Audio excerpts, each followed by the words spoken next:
Hello friends, this is a Meta Fanfic. How are you all?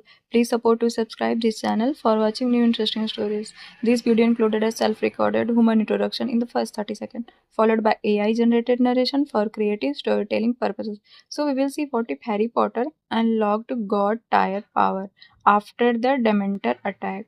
But before we start, if you are more stuff like this, then be sure to subscribe and like this video. And if you possible, share this video with your friends. Now let's start the story. Here is short summary. After a summer Dementor attack nearly gets Harry expelled, Sirius refuses to let the Ministry, or Dumbledore, decide his godson's fate. His desperate plan triggers a chain of events that reshapes Harry's future forever, unlocking new powers, new allies, and a destiny no one could control. But before we start, if you want more stuff like this, then be sure to subscribe and like this video. And if possible, share this video with your friends. Now let's start the story. She had been a cousin of his father, Orion. There were far too many instances of such matches in his family tree, and Sirius had been desperate since he had understood the ramifications of such close marriages to avoid the same. Breaking the cycle of dark leanings and inbred marriages would, he hoped, change his family's fortunes and give his children a happier growing environment than the one to which he had been subjected. Sirius snorted bitterly, causing his faithful companion to open one baleful eye in reproach before closing it and snuggling contentedly down into the mattress once again. The antics of his companion went largely unnoticed as Sirius stared at the walls of his mother's chamber, a tear slipping silently down his cheek in regret for the path his life had taken. There had been so much promise, so much to look forward to, now all turned to ashes. He remembered the dreams of a group of teenage boys, dreams which now did not have a hope of coming true.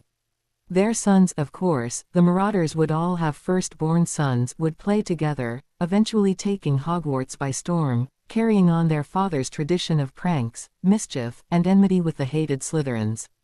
Their families would grow closer and closer, forming a powerful force in the wizarding world, promoting change and equality for all, making their world a better place. And where were they all now?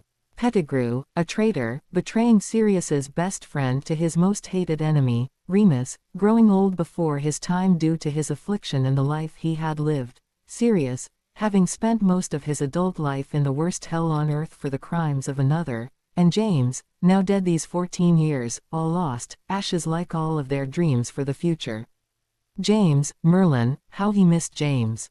The Marauders had been close in their mischief and adventures, although Peter had always been somewhat of an outsider even then, but Sirius and James had been like brothers, certainly closer than Sirius had ever been to his own brother. A rare smile lighting his features, Sirius thought back to the day he had first met James.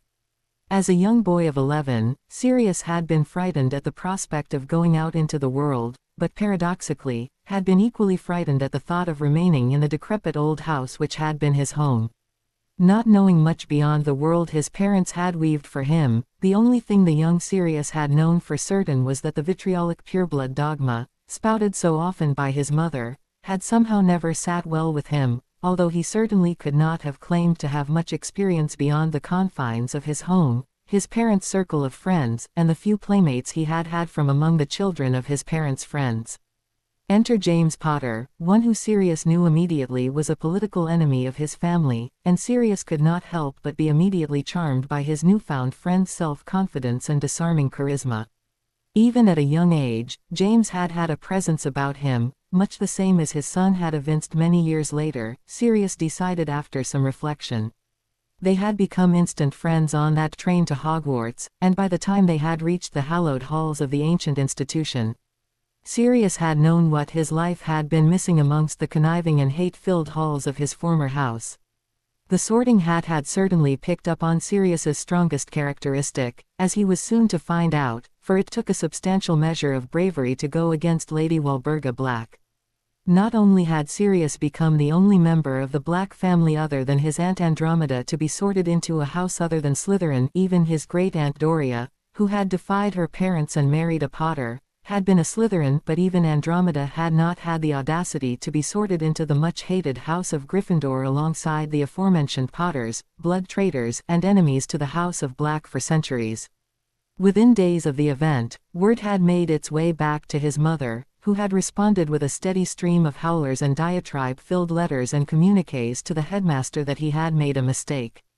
His parents had even undertaken a journey by flow to Hogwarts, demanding the headmaster repeat the sorting so their eldest could be removed from the House of Blood traitors, and placed back into the place for all proper pureblood wizards. Her anger and spite upon Dumbledore refusing her demand had been loud and long, but to the relief of the young boy, the headmaster had stood firm, stating the Sorting Hat's decision was final, unless other factors made a student's position within a house untenable. Such was not the case in this situation. Swearing her son was betraying the family, his mother was forced to retreat from the school in defeat, but not before informing Sirius, in a loud and wrathful manner, he was not allowed to return home for Christmas. "You may stay in the house of traitors and cowards, if it means so much to you, but in my house, you are not welcome." To that very day, Sirius was able to recall the exact words of her denunciation, the crazed look in her eyes, the spittle which flew from her foam-flecked lips, and the cold, austere stare his father had fixed upon him as he looked on with disdain. Sirius chuckled, remembering his mother had always been the spokesperson of the family, while his father had always looked on in disapproving silence. In fact, his father, a dour, gaunt sort of man, had rarely, in Sirius's memory, spoken up or distinguished himself in any sort of manner. Sirius was uncertain whether this was by choice or by necessity, but he suspected his father had been a rather notable example of the perils of inbreeding. There simply was nothing remarkable or of note to remember him by. As a result, cut adrift from his family, the young Sirius would have been lost were it not for his new friendship with young James Potter. Quickly figuring out the problem, James had immediately sent a message off to his father, receiving a response the next day, complete with an invitation to join the Potter family for Christmas. From that day forward, they were inseparable, becoming the brothers in spirit which James never had and sharing a closeness Sirius had never experienced with his own brother, Regulus. Of course, Lord Potter had been a little distant and more difficult to get to know than his son, hardly surprising since the elderly man had lived with enmity with the Black family his whole life. But once Sirius had come to know the man, he had become almost like a surrogate father for a young boy in need of someone to look up to. In a way, James's father was as responsible for the man Sirius had become as was James himself, and certainly more than his father or any others of his family could be credited, even if they did want to take credit, considering the fact that Sirius had essentially turned his back on centuries of family political and philosophical leanings. Although he was called back to his parents' home on occasion over the years, generally in an attempt to persuade him of the error of his ways, from that point forward, Sirius spent much of his time with James's family, finally being disowned by his own at the age of 16. His father had died only a year after he completed Hogwarts, his mother following 5 years later. Although he had been disowned by his mother, it was supreme irony that his father had never made it official, perhaps realizing his brother Regulus was likely not destined for a long life as a minion of the Dark Lord prophetic in hindsight. And with his incarceration being illegal due to his never having been convicted of any crime, Sirius retained his rights as Lord Black upon his father's death, regardless of his time in prison, whereas if his father had made his banishment from the family official, then Draco Malfoy, as the nearest relation to his father, would have assumed the title of Lord Black, greatly enhancing the rich, yet relatively new, family's fortunes and prestige. The portrait of his mother now hung in the entrance hall to the old house, convincing Sirius it had been placed there to torture him and him alone. The first time he had ventured into the house after his escape from Azkaban, his mother had praised him for finally seeing the light, and betraying those awful Potters to his rightful lord, her malicious and contemptible visage fairly glowing with glee at the demise of Sirius's closest friend. He swore his ears still rang with the shrieks his mother had made when he had told her, contempt dripping from his voice, that he had not betrayed his friends and certainly considered the monster to whom she so freely gave praise the lowest form of scum to be found. Only the memory of her wrath could bring a smile to his lips, as he finally gave the hateful old woman a dressing down he had longed to give during her lifetime. As amusing as it was to bait his mother, Sirius found that today his mind could not stay focused, and once again his thoughts drifted back to his lost friend, and the melancholy which had become his constant companion once again settled into his soul. The death of James had left a hole which still felt like a gaping wound, even now, more than 13 years later. He had hoped to begin healing the damage through a relationship with James's son, his godson, once his name had been cleared and he could take up his duties as Harry's godfather, but once again things had gone sour. Sirius cursed loudly at his mistake. If only he'd thought to keep Pettigrew bound and unconscious until he had been safely handed over to the proper authorities, ensuring that the rat would finally reap his rewards for his nefarious deeds, then things would have turned out very different. With the rat being proven to be alive, Sirius was certain Wizengamot would finally have been forced to grant his long-delayed trial and the travesty of justice would finally have been overturned under the effects of Veritaserum. Then, he could have been granted custody of the young man and begun the task of improving his life, finally fulfilling the vow he had made to James as a young man to watch over and protect his young son. The whispers in the back of his consciousness, that he had been in no shape at the time to be responsible for a teenage boy, he conveniently pushed back to the recesses of his mind to be ignored. No, instead the rat had fled and Sirius had been forced to continue in this half-existence, hiding, skulking, avoiding the authorities as the most hunted man in magical Britain, wishing desperately he had some way to be useful, not only to Harry but also in the fight to oppose Voldemort. His forced exile was seriously beginning to grate against his nerves, which had already battered by years of Dementor exposure. The first months of his freedom had been trying, but he had made it through, intent on the need to protect his godson and bring the traitor Pettigrew to justice.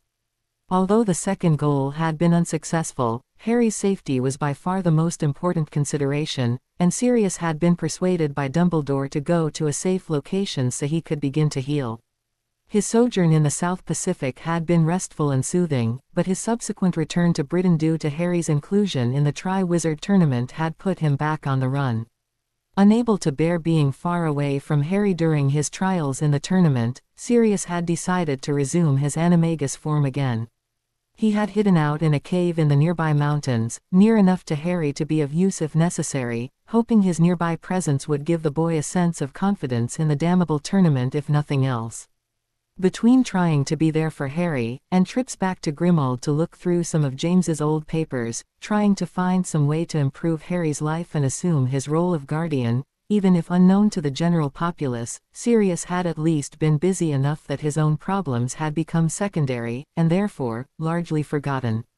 However, once that had all been resolved, it had been back to Grimmauld Place, and this time, there was no escape from the disgusting old house. Although he would cheerfully have gone back to the South Pacific and sat on the beach, Dumbledore had cautioned against it. Now that Voldemort had returned, even though the official line from Fudge was that his return was impossible, the Ministry was on the lookout for him leaving the country. That, and the fact that they had stepped up the search for him within the confines of Britain itself, meant Grimmauld had now effectively become his prison, much as Azkaban had been before it. The worst part of his situation was the feeling of uselessness, which pervaded his entire being. He needed to be of use to his godson.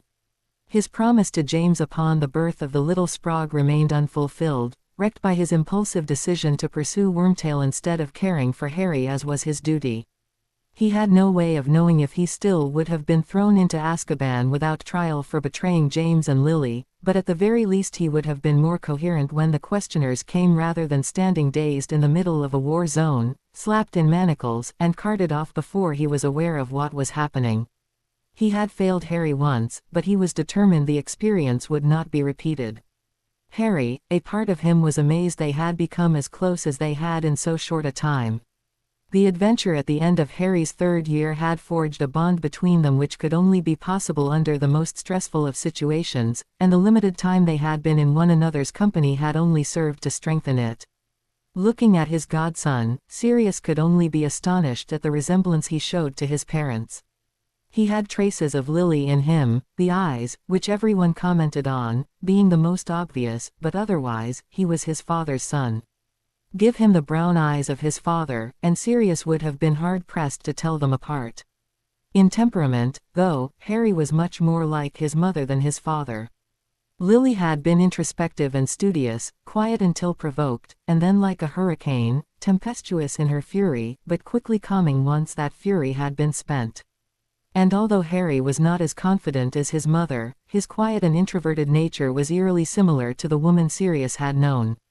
James, by contrast, had been brash and self-assured, even as a boy of 11, likely to get into mischief, as his career as a marauder later attested to, and to be honest, somewhat of a bully until age and experience had tempered his youthful exuberance. In other words, nothing like his quiet son, although Sirius suspected Harry's experiences with his relatives were a major cause of his demeanor. The mere thought of those horrid Dursleys caused Sirius's fists to clench in rage. If he had anything to do with it, Harry's removal from that house at the end of this summer would be his last. Knowing his anger would not solve anything, Sirius forced himself to calm down, and his thoughts to return to his former musings. The other major player in both Lily and James's life was a certain dark and broody potions master.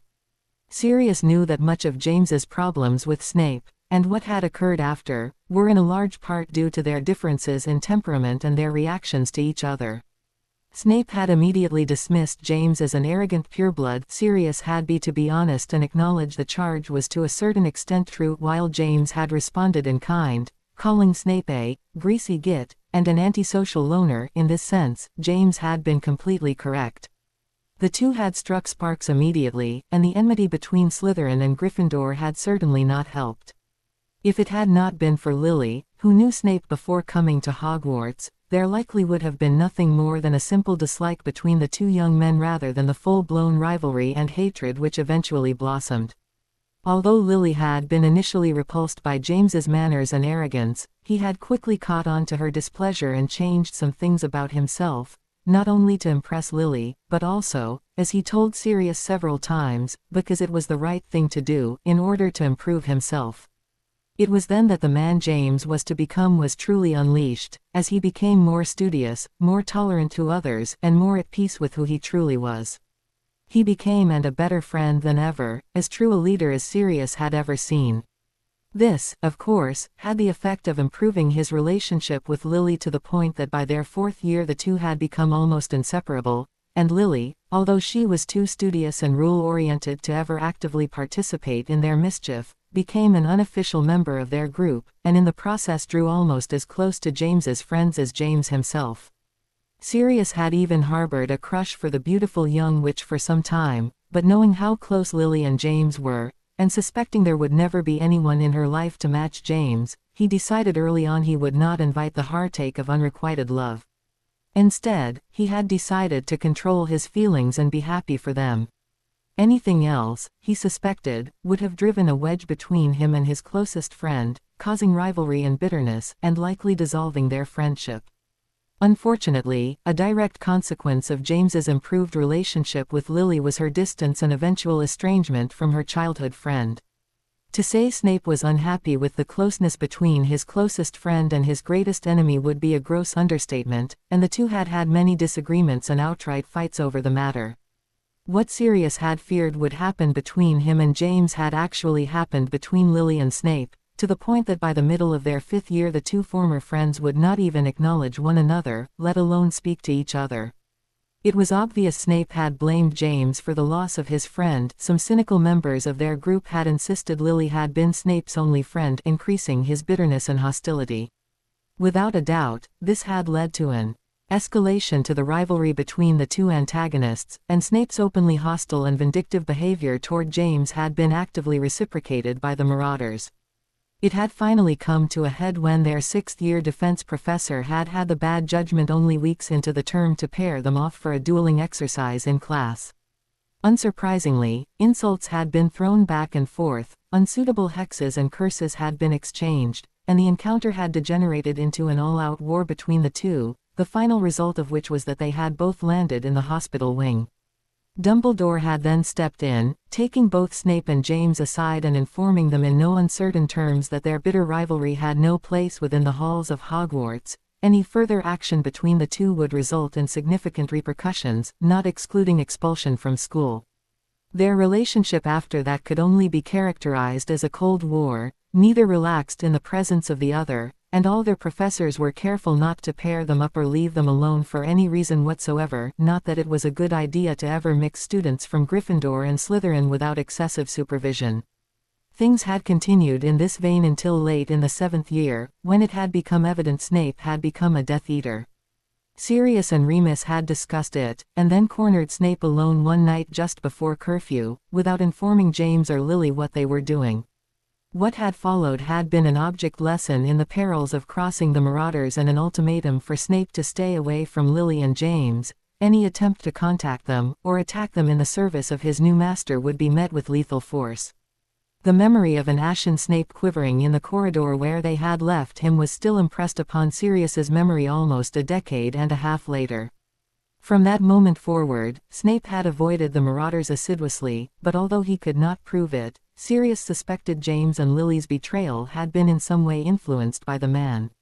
Whether he had somehow gotten past the mutual animosity and recruited Peter, or had in some fashion passed off information to Voldemort which had been instrumental in his pursuit of the Potters specifically, Sirius could not say, but his memory of seeing Snape on their last day of their 7th year would not leave him. His expression had been one of revenge at all costs. Heaven help the man if Sirius ever discovered the truth of the events which had led up to his friends' deaths. Merlin himself would not be able to save Snape against Sirius's wrath. The sound of a chime broke through Sirius's musings and he stood and stretched. Although he had donated the old manor to the Order to use as a safe house, the primary occupants being, of course, himself and Buckbeak and his headquarters, other than regular meetings of the Order, there was not much in the way of traffic, which meant Sirius was left largely to his solitary musings. Periodically, though, someone would stop by for some reason or another, and Sirius did not much care who they were, as long as they could break up the monotony of his life.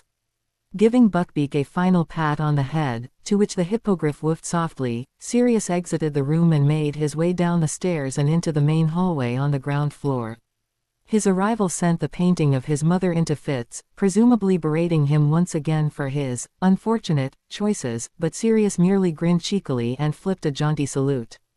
The silencing charm he had finally figured how to lay around the portrait had caused her, if it were possible for a ghost, to experience an apoplectic fit, but for once, the silence suited Sirius quite well. Smiling to himself, and thinking just how good it was to tweak his mother's nose, Sirius entered the front sitting room, where the fireplace was located. He instantly knew there was something wrong. Although it was not unusual for Dumbledore to arrive at Grimmauld unannounced, the characteristic grandfatherly smile and twinkling eyes were absent and his visage held a look of concern and anxiety. "Ah, Sirius, I was about to go looking for you," Dumbledore greeted him as he dropped into one of the armchairs, his hunched shoulders and almost boneless manner, generally foreign to the usually spry and active, especially for his aged headmaster, betraying his weariness. After staring at him with concern for several moments, Sirius finally followed suit and sat, already bracing himself for whatever news had rattled the usually imperturbable man. "What's wrong, Albus? I presume this is not a social call." Dumbledore shook his head and pinched the bridge of his nose, sighing in response. "Though I wish it were, alas, I fear it is only the beginning." "It's Harry, isn't it?" Dumbledore chuckled ruefully, causing Sirius to reflect that almost everything seemed to revolve around Harry. He was a flashpoint, a true magnet for trouble, as his time in Hogwarts had proved, whether he wanted to be one or not. "Yes, Sirius, it is. I have just spent the past several hours in an emergency session of the Wizengamot, trying to overturn the Ministry's decision to expel young Mr. Potter from Hogwarts." Sirius was aghast at the headmaster's words.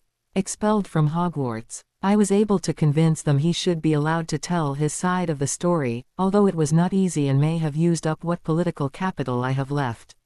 "I think you had better start at the beginning, Albus," Sirius responded, still confused as to why the Ministry could possibly be considering expelling his godson from Hogwarts. "What happened?" Sighing yet again, Dumbledore glanced over at Sirius, his demeanor more wretched than Sirius could ever remember seeing. "It appears young Harry and that whale of a boy he calls his cousin were attacked by Dementors this afternoon." Whatever Sirius had expected, Dementors was certainly not on the list. "Dementors. In Little Whinging. I am afraid so, Sirius," Dumbledore confirmed. "Is he all right?" "Young Harry is fine. You have seen his Patronus, a mere 2 Dementors as child's play for the young man." "So only 2. At Dumbledore's nod he continued, "But why? How did they end up so far from Azkaban? Unfortunately, I have no answers, Sirius. I was called in by Arthur Weasley late this afternoon. He had gotten wind of the trace detection and the actions carried out against Harry by the improper use of magic office. I apparated to Little Whinging immediately and spoke with Harry myself. He and his cousin were set upon by 2 Dementors. Harry chased them away and helped his cousin home. Although Harry was not affected to any great extent, his cousin was still in bad shape from the attack. And then, I went to the Ministry building immediately, but the notice had already gone out. Sirius winced. It was bad, I assume. Standard procedure, Dumbledore replied with a shrug. As this was not his first incident, it was considered a repeat offense. He was to be detained pending a hearing and have his wand snapped immediately. Without them even asking why. Sirius was enraged now. The Ministry was messing with his godson, and he was not about to sit back and do nothing. Isn't that what the term reasonable is all about in the statute? How can the Ministry be so stupid? It is not so much stupid, as deliberately obtuse. Minister Fudge, in his infinite wisdom, has decided that Voldemort simply can't have returned, and has responded to the threat in the time-honored tradition of burying his head in the sand rather than attempting to determine if Harry is telling the truth. Nodding in response, Sirius responded, I know all about Fudge denying Voldemort's return, but what about the Dementors? How can Fudge possibly hide the presence of Dementors in a Muggle area from the people? Simple. The Dementors are under the control of the Ministry and therefore could not have been so many miles away from Azkaban. Thus, Harry must be lying and must be punished. But this is a Patronus, Albus. This isn't casting a levitating spell or turning his cousin into a pig. How can the Ministry explain away the fact that he cast such a powerful, specific spell? The trace cannot pick up the specific spell, it can only report that magic has been used and by whom. In fact, there is some question as to whether it is even that accurate. You have heard about the incident before Harry's second year. At Sirius's nod, he continued. If the trace picked up the magic of a house elf and the Ministry thought it was Harry, it casts doubt on the whole detection system the Ministry has in place. I have tried since then to find out what it actually consists of, but have been denied. Perhaps I should have worked for the Ministry, sometime in my past. Noting the headmaster's introspective visage, Sirius decided he needed to push the conversation back to the salient points. Were there any witnesses? Only Harry, Dudley, and a squib I have tasked with keeping an eye on the young man. You know their testimonies will be ignored, if they are even called to testify. Fudge seems determined to remove and discredit anyone who dares contradict him about Voldemort, and unfortunately, Harry, as the one who was actually there when he returned, is at the top of the list. Sirius peered at Dumbledore intently. I knew it was bad, Albus, but this I didn't know. What is he doing? Fudge is, unfortunately, a passable peacetime minister, but he is wholly unsuited to leading us during times of war, Dumbledore responded. He has declared it impossible for Voldemort to have returned and has spent the past several weeks trying to erode my support in the Wizengamot and the ICW, completely refusing to increase the Auror Force, freeze the assets of known Death Eaters, or do anything else useful, for that matter. We stand on the brink of war. Only Voldemort's need to gather his strength has prevented his taking over the Ministry already. And the Wizengamot? Is there nothing that can be done by the legislative arm of the government? Unfortunately, Wizengamot is paralyzed by opposing factions and is largely controlled by the purebloods in any case. You know where their sympathies, if not outright support, will lie in the coming conflict, Sirius. And Sirius did know all too well. In the past war, although only an ultra-conservative few openly supported Voldemort, their leanings were evident. The powerful pureblood faction was interested primarily in 3 things: protecting their power base, preserving their blood purity, and growing their wealth. The other faction to rival them could no longer be called true pureblood because of their willingness to marry outside the core pureblood society and were made up of families like the Potters, old, powerful, and rich, but to purists, they were tainted by the Muggle-born dregs of society, or half-bloods, which were not much better. Knowing, however, that the balance of power in Wizengamot was not the pressing issue, Sirius turned his attention back to the headmaster, his mind playing with thoughts and half-made plans for his godson's future.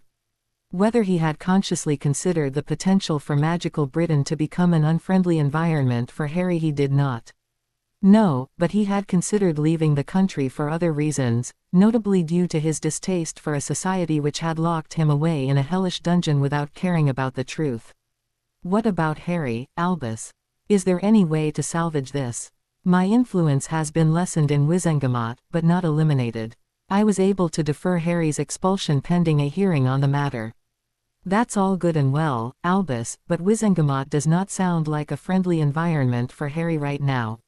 What are his chances? Difficult to say, Dumbledore responded, his hands held together, his fingers steepled in front of his face as he thought the matter through.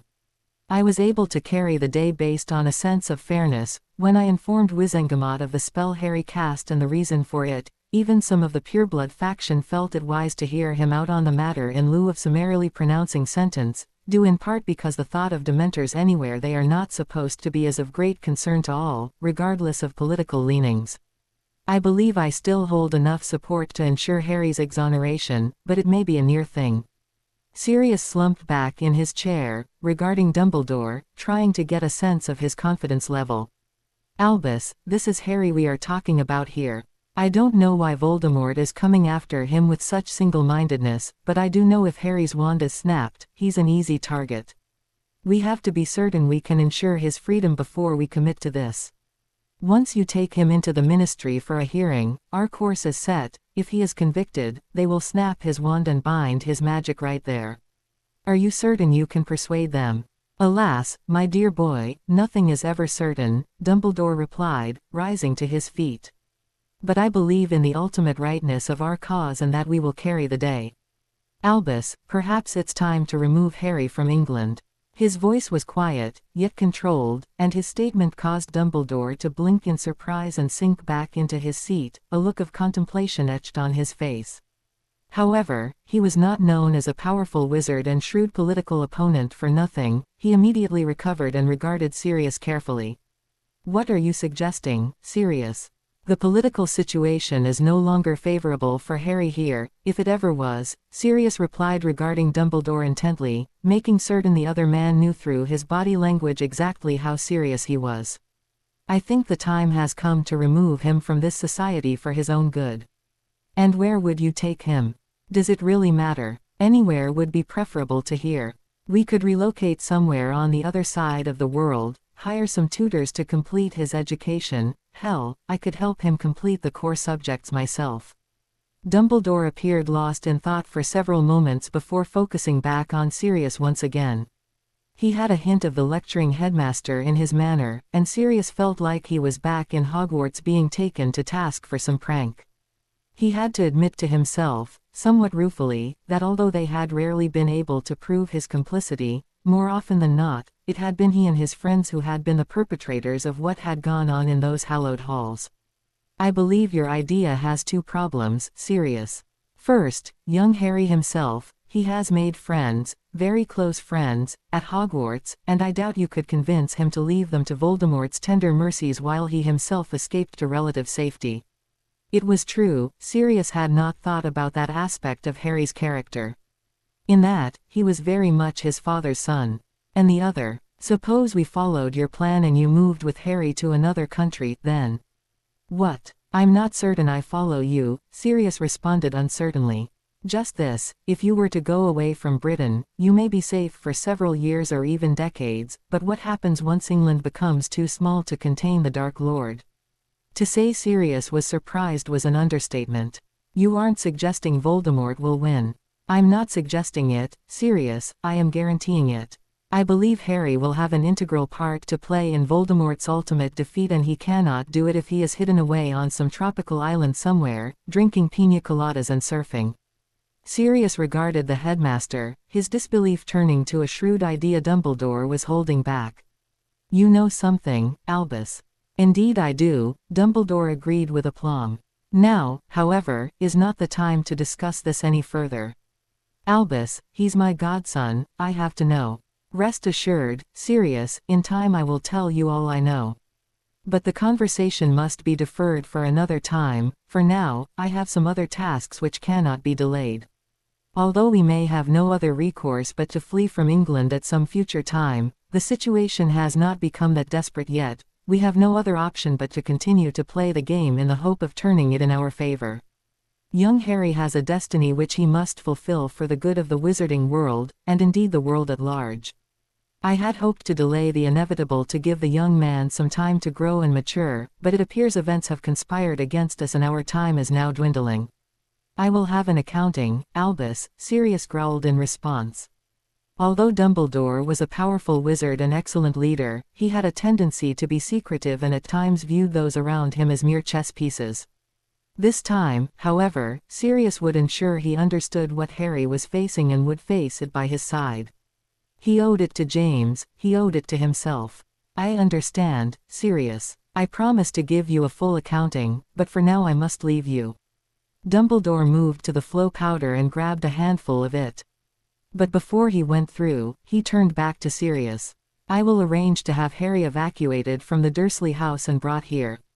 The situation there may now have become untenable in any case. They were incensed that Dudley's proximity to Harry resulted in the threat to his life and have demanded Harry's immediate removal, never to return. They won't do anything to him, will they? Not at this time, Dumbledore confirmed. I have informed his uncle we will be looking for alternate housing arrangements for the rest of the summer, but his removal will have to be handled with delicacy and kept from the knowledge of certain elements in the ministry. I will inform Creature to prepare for an influx of guests. Be prepared for anything, the world is about to become a much darker place. With that ominous pronouncement, Dumbledore disappeared into the flow network, leaving Sirius alone with his thoughts. Although he was worried about Harry's state of mind in the aftermath of the Dementor's attack, he knew of his godson's capabilities and was confident Harry would emerge unscathed from the experience. The more pressing concern was Dumbledore's words regarding Harry's destiny and the immediate threat of punishment. If Dumbledore could not convince Wizengamot to acquit Harry or at least agree he had acted in self-defense, then what? Could he possibly take the chance of failure? Was there anything he could do? A grim yet determined smile crossed Sirius's face, as he considered that he did indeed have another option. It had fallen literally out of the sky onto his lap the previous spring while he was searching through some of James's old family documents, partially to determine if James had left anything behind which would be of use to his son, partially in a vain attempt to find some way to remove Harry from the Tri-Wizard competition. His search had led him to a most startling document which had the power to change Harry's life and bring him some desperately needed allies. Although those plans were still some months away, they could be accelerated, had to be accelerated in order to be of use to his godson in the immediate future. A twinge of guilt made itself known in Sirius's conscience, understanding as he did this revelation had the power to turn Harry's life upside down and that it had far-reaching consequences for not only his godson but also for a particular friend of his. Yet, it was obvious to Sirius that anything which could be done must be done for Harry's sake. He would never be able to live with himself if he left even one arrow in the quiver and the situation went wrong. But it would not do to tell Dumbledore at this stage, he would find out when everyone else did. His mind made up, Sirius turned and stalked down the hallway to his room on the second floor. He simply could not chance failure, too much depended on this, especially if Dumbledore's words about Harry's importance to Voldemort's ultimate defeat were to be believed. Although Sirius could not do much to help his godson in his current situation, perhaps others could. In his room, he rummaged around on the old oak desk in the corner, finding the device for which he had been searching, and activated the old communication mirror he and the other marauders had created many years ago to keep in touch during the summer. Of course, that had not been the only use to which they had put the mirrors, Sirius thought with a smile. Their pranking value had been incalculable. A moment later, a face appeared in the mirror. "Sirius, so good to see you," the man began, his face lighting up in a friendly smile. "What can I do for you?" His voice was soft yet melodious and deep. His accent, while present, was understated and almost unnoticeable, unless one was paying attention to it. He was an austere yet handsome sort of man, powerful in his own right and eminently competent, and although they had only been acquaintances for a few months, Sirius already considered him an ally and a potential friend. Sirius had contacted him upon finding the document, and the other man, to his credit, had listened to Sirius's protestations of innocence when even his own countrymen would not. A short visit and a dose of veritaserum later, he had also been convinced of Sirius's innocence and had begun to plan for his ultimate exoneration. However, it was the contents of the documents upon which Sirius had come across which now held Sirius's interest. The documents were important in several ways and his companion had a stake in seeing that they were implemented, not to mention the fact that he felt he owed something to Harry because of his actions the previous year.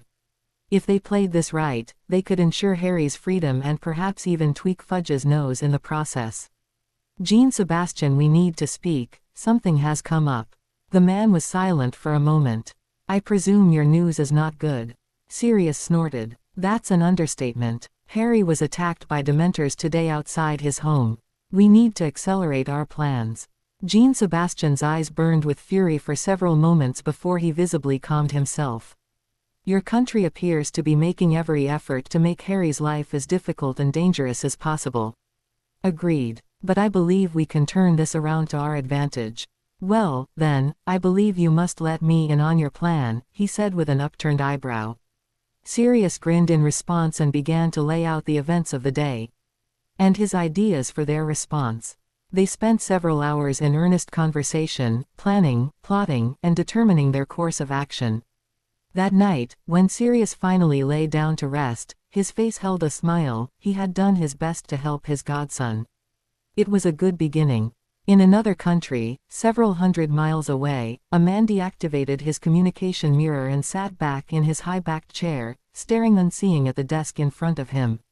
The information Sirius had provided him had changed many things, and although he knew in his heart that what they were about to do was for the best, a part of him wondered if his assessment would be agreed upon by others who would be affected by this decision.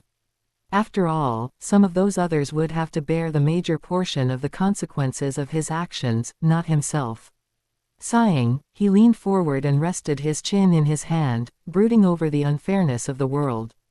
The temptation to simply write the whole situation off as a purely British problem was there, but he knew that to take such a myopic stance would do more harm than good in the end.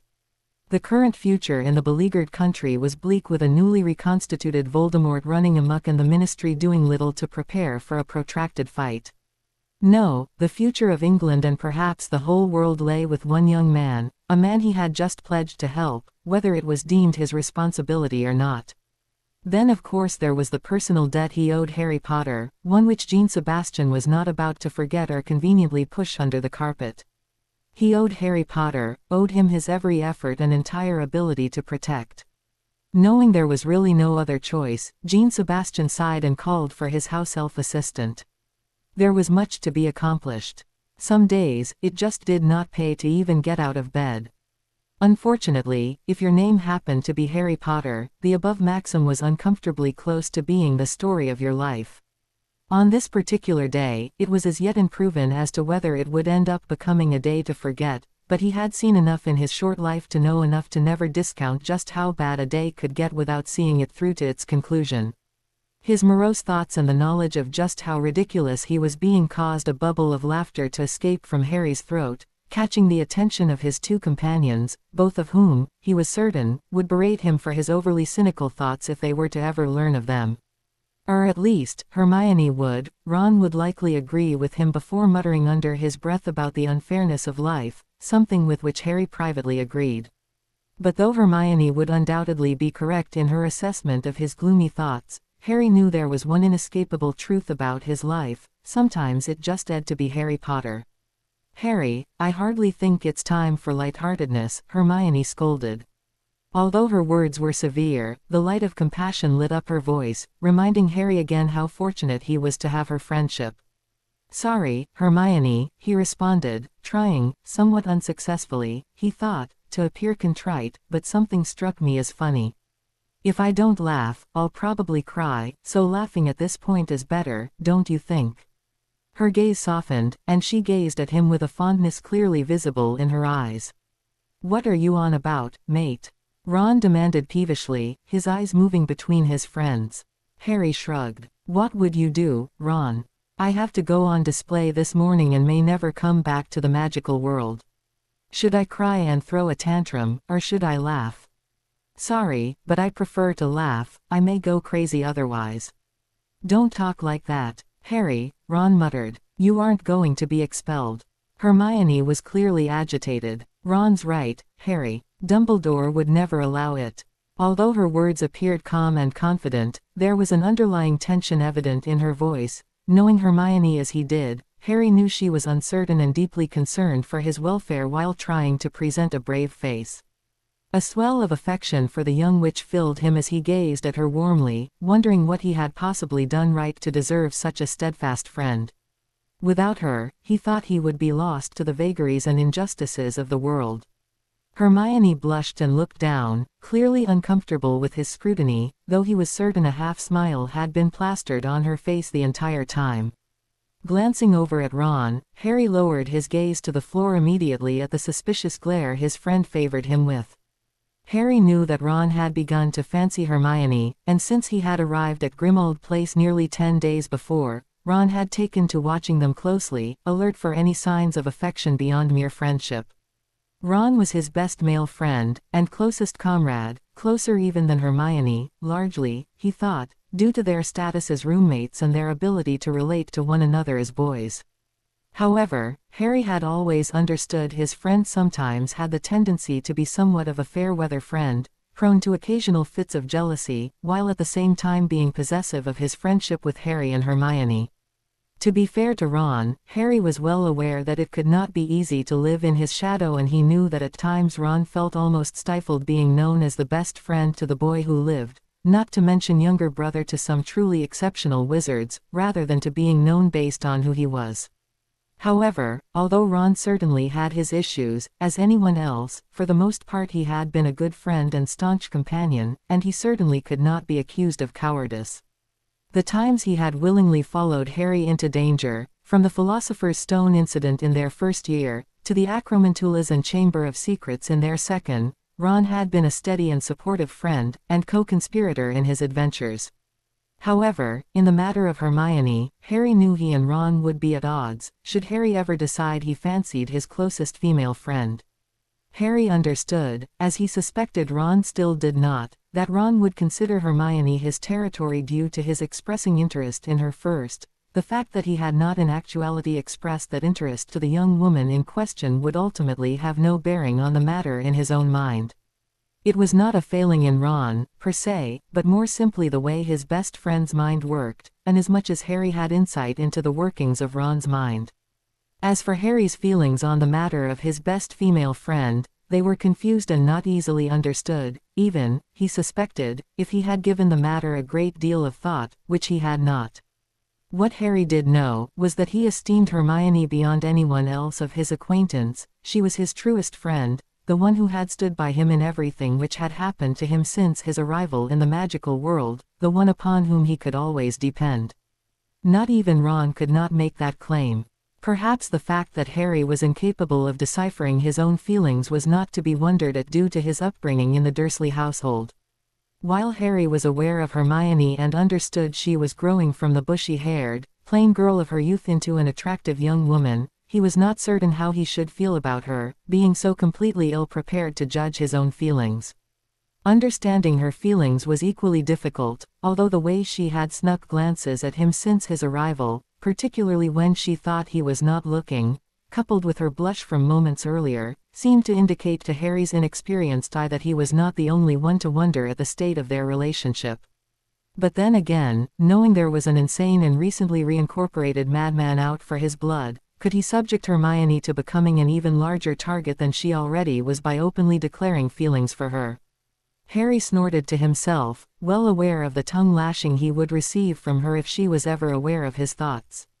Although Hermione would undoubtedly appreciate his willingness and determination to protect her, she would not take kindly to him making decisions for her without her knowledge and consent. He could well imagine her indignation, considering it was their hearts he was reflecting on. Although the subject had never been broached, he thought he knew her well enough to know she would believe the risk of openly declaring romantic feelings worth taking in order to be happy. Harry, a hesitant voice startled him out of his reverie. Are you all right? His eyes coming back into focus, he peered back at his friends, aware of the concerned looks which adorned both of their faces. It hit him suddenly that he had been silent for some time. Smiling, he nodded to them and started putting on his sneakers. I'm fine, Hermione. I'm just worried about the hearing. You don't have to worry, Harry, Ron said with some confidence. Dumbledore will take care of everything. You'll see. Thanks, Ron, I hope you're right. I'm trying to remain positive, but it's tough sometimes. Fudge has been out to get me ever since the tournament, looks like he's found his chance. Glancing up, Harry recognized the encouraging looks on both his friends' faces. He sighed, aware his overly pessimistic outlook on life was not doing him any good, and was simultaneously worrying his friends. Consciously, he decided it was time to let his worries go and accept what was to come. But whatever was to come, if Fudge was to succeed in his campaign to discredit and remove Harry from the wizarding world, Harry promised himself it would not come without a fight. If Fudge wanted to expel him, he would not do so without Harry standing up for himself. If he had been taught one thing during his 15 years of life, it was to never turn your back on a bully. And that was what Fudge essentially was. A few moments later, Mr. Weasley entered the foyer of the dirty and worn-down house, indicating to Harry it was time.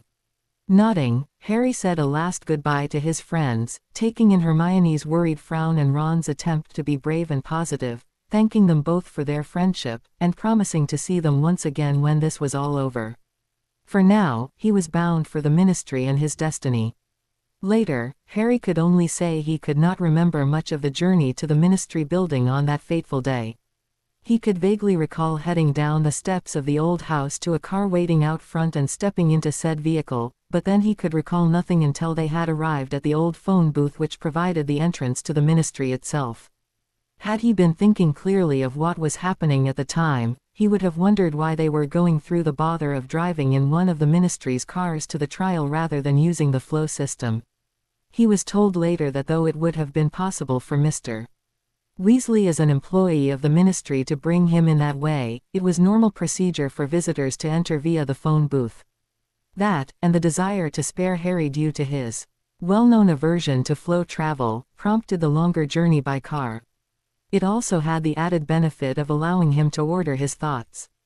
On this day, none of this crossed Harry's mind. No, his mind was engaged in thoughts of what might happen, and his rebellious subconscious insisted on replaying all the possible scenarios of what a conviction could mean to him, real or imagined. And although Harry had thought somewhat morosely that very morning just how much trouble he had had, not only since his re-entry into this world but also throughout his whole life because of its very existence, he realized that he now thought of himself, identified himself, by his status as a wizard. Now, with the reality of being forcibly removed and bound against ever doing magic again, he knew he had no desire to leave this world, regardless of the trouble it posed to him or the dangers it represented. It was now his life, he wanted nothing more than to be allowed to continue to live it. Besides, he could not leave Ron and Hermione behind. Their friendship and trust meant too much to him to leave them in a world which could soon be dominated by a megalomaniac. Voldemort had seen fit to target him all his life, and to Harry that meant the Dark Wizard believed Harry to be a threat to his vision. If he was such a threat, Harry was determined to be as much of a thorn in Voldemort's side as he possibly could. This in turn strengthened his resolve to meet Fudge head-on and challenge him. He would not be meek and vulnerable before the Minister. No, Fudge would not find a pliable child in Harry Potter. Such thoughts were not to be dwelt upon, however, as after a short journey through the streets of London, they arrived at the entrance to the Ministry and had soon entered the building by its somewhat unorthodox entrance. Unfortunately for Harry, who would have preferred a low-key arrival and journey to the courtroom, the Ministry atrium was overflowing that day, partially because it was a regular business day for the wizarding government, but also, he suspected, because of the sensational aspect of the trial to be held. Upon entering the atrium, the noise level in the crowded room suddenly decreased, and countless heads swiveled in his direction, almost as one, a fanciful part of him whispered. Then the soft whispering began, and he saw more than one gesture in his direction. The atmosphere was difficult for the young man to make out, and although the crowd in general did not seem overly hostile, they were not especially friendly either. He suspected the large crowd had something to do with the nature of the coming trial. Harry had not been idle during the past week. He had done some research on the matter with Hermione's judicious assistance, and had learned that no one who had been charged with underage use of magic had ever been tried in an open court before the entire Wizengamot. No, this was Fudge's big chance to humble and neutralize the famous boy who lived while setting himself up as the sole voice of reason and champion of the people. Harry only wanted to see the bastard go up against Voldemort himself. The minister would not last more than a few moments against the dark wizard before facing utter defeat, or worse. Following his best friend's father, Harry made his way to the stairs which would take them down to the 10th level in the courtroom, all the while his cheeks flaming due to the unwanted attention. It was crystal clear to him, he was big news in the wizarding world, and his trial was drawing a lot of interest. He sensed that it was up to him to take the initiative and show himself in the best possible light. If he could show himself to be the hero these people all hoped him to be, especially with Voldemort's recent return, he suspected the atmosphere of the recently exited atrium would change into a more positive one for him. Perhaps the idiot Fudge could even be put on the defensive for a change. One could only hope. Of course, this presupposed Harry could devise something which would not only save his hide, but also prove sufficiently inspiring to capture the imagination of the masses. Unfortunately, he would not be flying on his broom being pursued by an angry dragon, or fighting a massive basilisk. This fight would have to be won with words. He wished Hermione were here, she was the one with the gift for words. They emerged from the stairwell and made their way down the long hall. Their progress down the hall went largely unnoticed by Harry, intent as he was on his own problems. At length, as they progressed toward Harry's destiny, he noticed a tall, austere sort of man who was regarding them intently as they made their way toward the courtroom. As they drew near, he approached them, a kindly expression coming over his face. "Ah, Mr. Potter, I presume." Although Harry was unsurprised the man seemed to know him, was there anyone who did not after all? Everyone else had been content to do no more than watch from a distance and whisper. In his experience, there were many Lockharts in the world, those who wished to know him for their own purposes and agendas. Deciding it was better to be distant for the moment, he responded cautiously. "Yes. Can I help you?" The man chuckled. "No, young Harry, I just thought I would say hello before you enter the courtroom." Harry looked past the man at the open door, leading to courtroom number 10, which loomed in the distance. It seemed to mock him, beckoning him toward his destiny and sudden doom, taunting him with his own fears. Shaking off his fanciful thoughts, Harry focused his attention back on the newcomer, who was even now watching him with an expression of sympathy. It is a little overwhelming, is it not? For the first time, Harry noticed the slight accent in the man's speech. It was not blatant, nor did it make him difficult to understand. Although he had no knowledge of this man, as Arthur did not, it appeared, given his curious reaction to the man and his lack of greeting, he was the type that inspired confidence and exuded competence. "Just a little," Harry finally muttered in response. The man nodded sagely. "Although it seems bleak, just remember to keep your head up. We can't necessarily pick our circumstances, but we can choose the manner in which we react and conduct ourselves. Sometimes, that is more important in the long run. Our behavior in trying circumstances is a better indicator of our character than when we are in our comfort zone. Remember that as you stand in front of these fops." His last words were spoken with a wry smile and a gesture toward Minister Fudge, who was making his way into the courtroom. Grateful for the kind words, Harry nodded and regarded the mysterious man. "I'm sorry, sir, but do I know you?" "No, although I do know of you." At Harry's grimace, he once again chuckled and slapped Harry on the shoulder. "I guess that's not exactly a surprise, now is it? Remember, you have people who are on your side, those who will fight for you. Don't let them intimidate and try to isolate you." Harry nodded, thinking about what the man had told him. He knew he had good friends. Hermione and Ron were the best. Dumbledore and the other professors had always looked out for him, and it was amazing how close he and Sirius had become in such a short time. Somehow he would get through the day and become stronger for it. "Thank you, Mr. Quote. "Oh, don't worry about me, Harry," the man responded. "I'm certain we will see more of one another in the very near future." With that, Harry found his hand firmly shaken, after which the man departed, entering a door to the side of the main entrance to the courtroom. He looked askance at Mr. Weasley and noted a slightly bemused expression on the other man's face. As this was somewhat normal for his best friend's father, Harry simply shook his head, assuming Mr. Weasley had no more idea of the new acquaintance's identity than Harry did. Gathering himself, Harry and his escort crossed the final distance to the courtroom entrance and paused before the open door. "Harry," Mr. Weasley began, "you know we're all behind you. Don't worry about a thing." Thanking his host for his assistance, Harry took a deep breath and entered the courtroom. He found himself in a semicircular room, with a floor that was roughly the size of the Gryffindor common room at Hogwarts. On three sides, benches rose up along the walls approximately 10 levels high. To his back, a raised gallery stood above the entrance to the courtroom. The benches along the walls were filled with members of the Wizengamot, most of whom were stern-looking elderly witches and wizards. Although it was difficult to get a true reading of the mood of the legislative body, Harry could tell that many were not happy to be there. Whether that was due to indifference, disapproval of Fudge's actions, or enmity to himself, he could not tell. Turning back in the direction from which he had just entered, Harry gazed up at the gallery, which was packed with onlookers. Among those was the forbidding presence of Lucius Malfoy, who watched him with an arrogant smirk on his face. Determined to avoid the father of his most hated rival, Harry allowed his gaze to wander over the gallery, and he caught the eye of the man he had just met outside the courtroom, who gave him a cheery salute. Grinning in response, he turned back to Minister Fudge, who was now regarding him with an expression of fury and the utmost disdain. "Please take a seat, Mr. Potter," he said between clenched teeth, indicating the hard wooden chair which stood in the center of the room, facing away from the door. "We are ready to begin these proceedings." Suddenly worried, Harry peered about the room, looking for the telltale garish robes of his headmaster. Not seeing him among the members of the Wizengamot, he looked up at the minister, who was regarding him impatiently.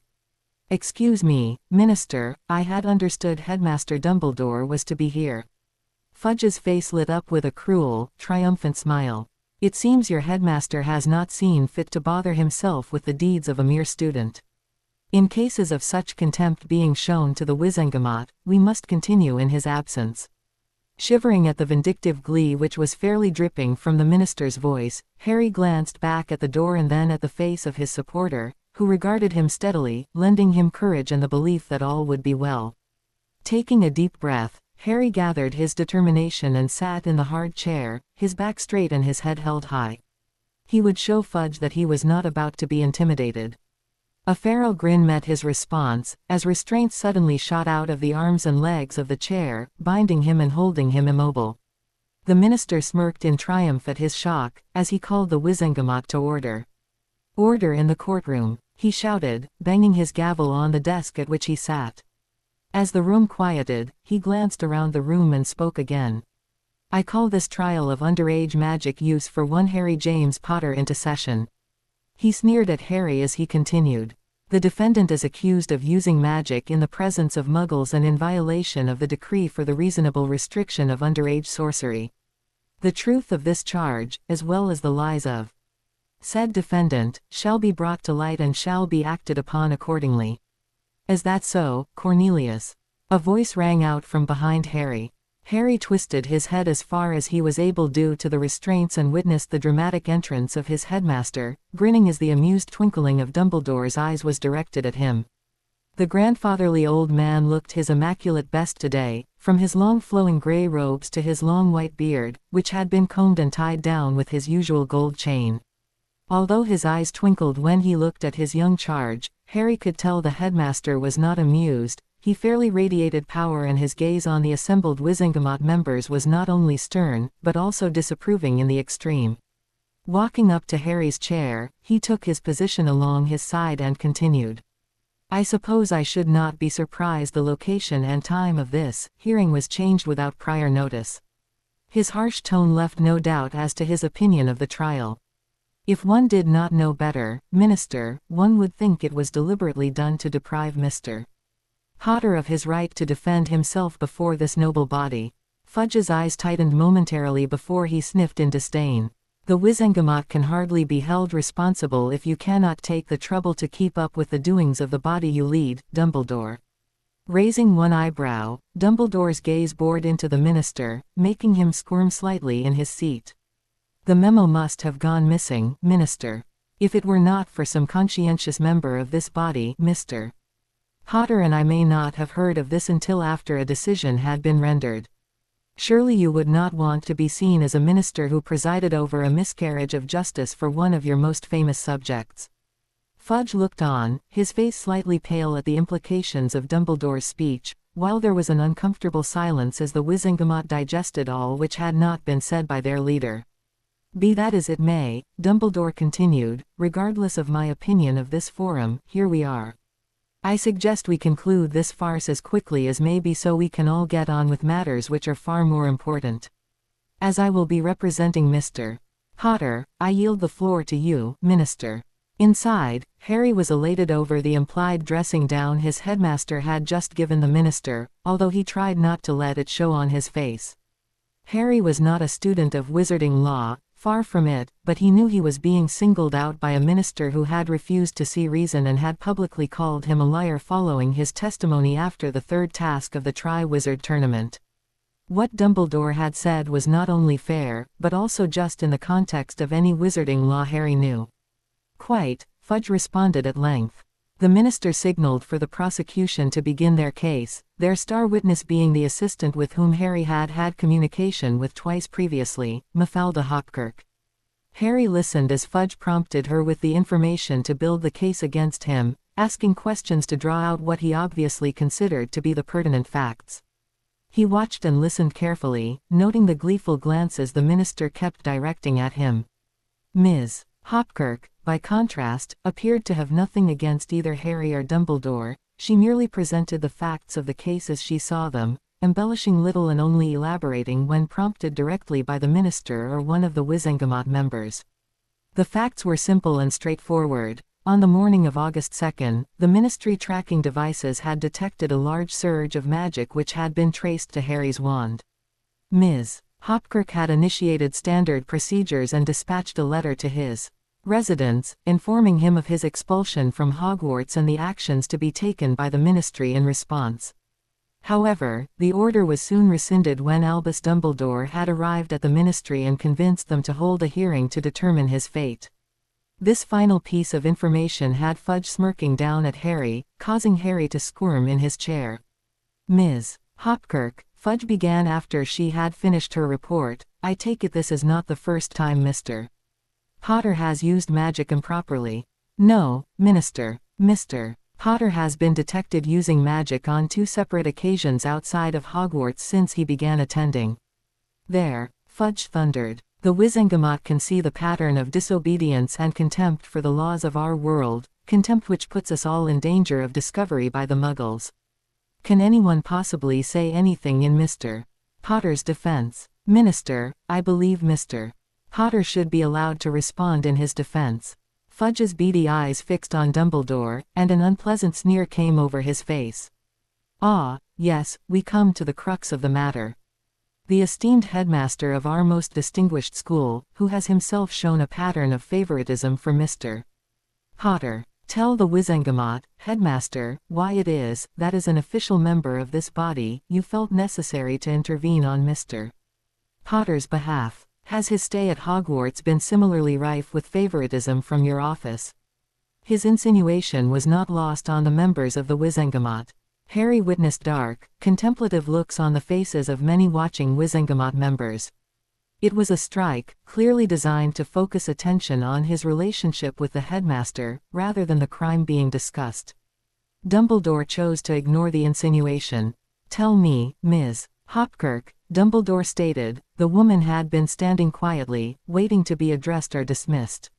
How is it that a letter was dispatched to Mr. Potter's residence so quickly? Standard procedure states that a first offense generates a warning letter immediately, but a second offense requires a review before any response is made. Dumbledore, I hardly think this is. But it is relevant, Minister. After all, the reason for this forum is to make certain Mr. Potter is treated the same as any other witch or wizard, and subject to the appropriate action according to our laws. You will answer the question, Ms. Hopkirk. Her eyes darted to those of the minister, who was staring at her, his eyes narrowed. Sighing, she glanced back at Dumbledore and responded. Minister Fudge sent a memo instructing prompt action if Mr. Potter were to be detected using magic. Only Mr. Potter. Yes, sir. Dumbledore raised an eyebrow and peered back at the minister, who was now looking distinctly uncomfortable. He appeared ready to angrily interrupt the conversation when Dumbledore spoke again. In answer to your previous question, Minister, I have always acted in the best interests of those under my charge. I will continue to do so to ensure the safety and well-being of my students. I would do the same for any who I feel are being unfairly singled out. I had thought you already understood this, Minister. Although Harry did not understand the reference, the tightening of the minister's eyes told him that he, at least, understood and was not pleased. Really, Dumbledore, Fudge snarled in reply, his momentary setback forgotten, you should cease involving yourself in lost causes such as this, it may eventually damage the mystique of your reputation. Regardless of anything I or anyone else in the government have done in this case, the facts are relevant and irrefutable, as is the punishment. Mr. Potter is deserving of the opportunity to respond to his accusers, not only as is his right, but also due to the seriousness of the consequences. Do you, Minister, believe he should be summarily convicted without his explanation, or do you wish to perpetuate the mistakes of the past and convict another innocent man by denying his rights? The minister was practically snarling by this time. Fine, Dumbledore, make your case. How does Mr. Potter think he can defend his actions in this? Harry, would you like to respond? Feeling the weight of the entire Wizengamot bearing down on him, Harry, nevertheless, screwed up his courage and looked Fudge right in the eyes. We were attacked by Dementors, sir. Dementors, Minister. Dumbledore boomed. Mr. Potter was set upon by Dementors on the morning in question. That is what accounts for his use of magic. Dementors. Fudge shrieked. Are you claiming that a fourth-year student was able to cast a Patronus charm to drive away Dementors? Preposterous. Having sat there quietly watching Dumbledore defend him, Harry was struck by the thought that Fudge did not want him to be acquitted, a fact that he knew intellectually. But having it stare him in the face brought the fact into harsh focus. I've been able to cast the Patronus charm since my third year. Boy, the Patronus charm is a post-Newt level spell which can be successfully cast by few in our society. You expect us to believe that you, a mere lad of 15, can do what most adults cannot. Give me my wand and let me loose, and I'll show you, Harry snapped in response. The minister's eyes narrowed, but before he could say anything further, he was interrupted. A short, pudgy woman, wearing a shade of lurid pink under her dark Wizengamot robes, had raised her hand. Hem, she cleared her throat before continuing, I believe the point of whether Mr. Potter can cast a Patronus is academic. After all, the Dementors are under the control of the Ministry and therefore cannot have been in little whinging. Harry immediately disliked the ugly woman. She spoke in a sugary sweet voice, while she simpered and smirked at the entire gathering. He sensed it was nothing more than an act. There you are, Mr. Potter, straight from the Undersecretary. What do you say to that? The Dementors were there, I saw them. Mrs. Fig and my cousin Dudley were there as well. Muggles, Fudge spat with derision. Convenient, don't you think, that your only witnesses cannot actually see Dementors? The effects of a Dementor's presence are well known, Minister, Dumbledore responded. Simple questioning of the witnesses will establish whether they were affected. Rubbish. Your proposed questioning would be nothing more than circumstantial at best. We have proof through the Ministry recording devices of Mr. Potter's use of magic and nothing but his word of the existence of these Dementors to prove otherwise. Why would Dementors be after you, Potter, so far away from Azkaban? I don't know, Minister, Harry responded, the defiance and contempt he felt for the small-minded little man showing in his voice. I have been attacked by Dementors before, as you well know, when you decided to station them at Hogwarts in my third year. Maybe they were able to escape somehow, or maybe one of Voldemort's supporters set them on me. A feral grin lit up the minister's face even as a wave of gasps at hearing the Dark Lord's name spoken rippled through the chamber. "Ah, so now we come to the heart of the matter, Mr. Potter's insistence on the reappearance of the Dark Lord. Tell me, Potter, why you are so insistent on proclaiming the impossible. He who must not be named has been dead these past 14 years after all. You were there, were you not?" Harry sat up as straight as he could manage and glared at the minister. "I'm telling you he's back because it's the truth. And I'm telling you it's impossible," Fudge yelled in response. "Do you think you are some sort of god, that you can return a man dead for over a decade to the land of the living? I did not bring him back, Minister. He was brought back by Peter Pettigrew, who used a dark ritual to return his former master." "Peter Pettigrew? Another man dead since you were a child? Are there no end to your lies? Minister, it is known that there are ways to tether one's existence to this earth, and ways of bringing one who has accomplished this back. As you well know, I have never believed Voldemort to be gone, and given his fear of death and intense self-interest, I do not think this belief is unreasonable. He is out there, and now he has been re-embodied, and it is foolishness not to act to protect your people and our very society." Fudge glared at Dumbledore in disgust.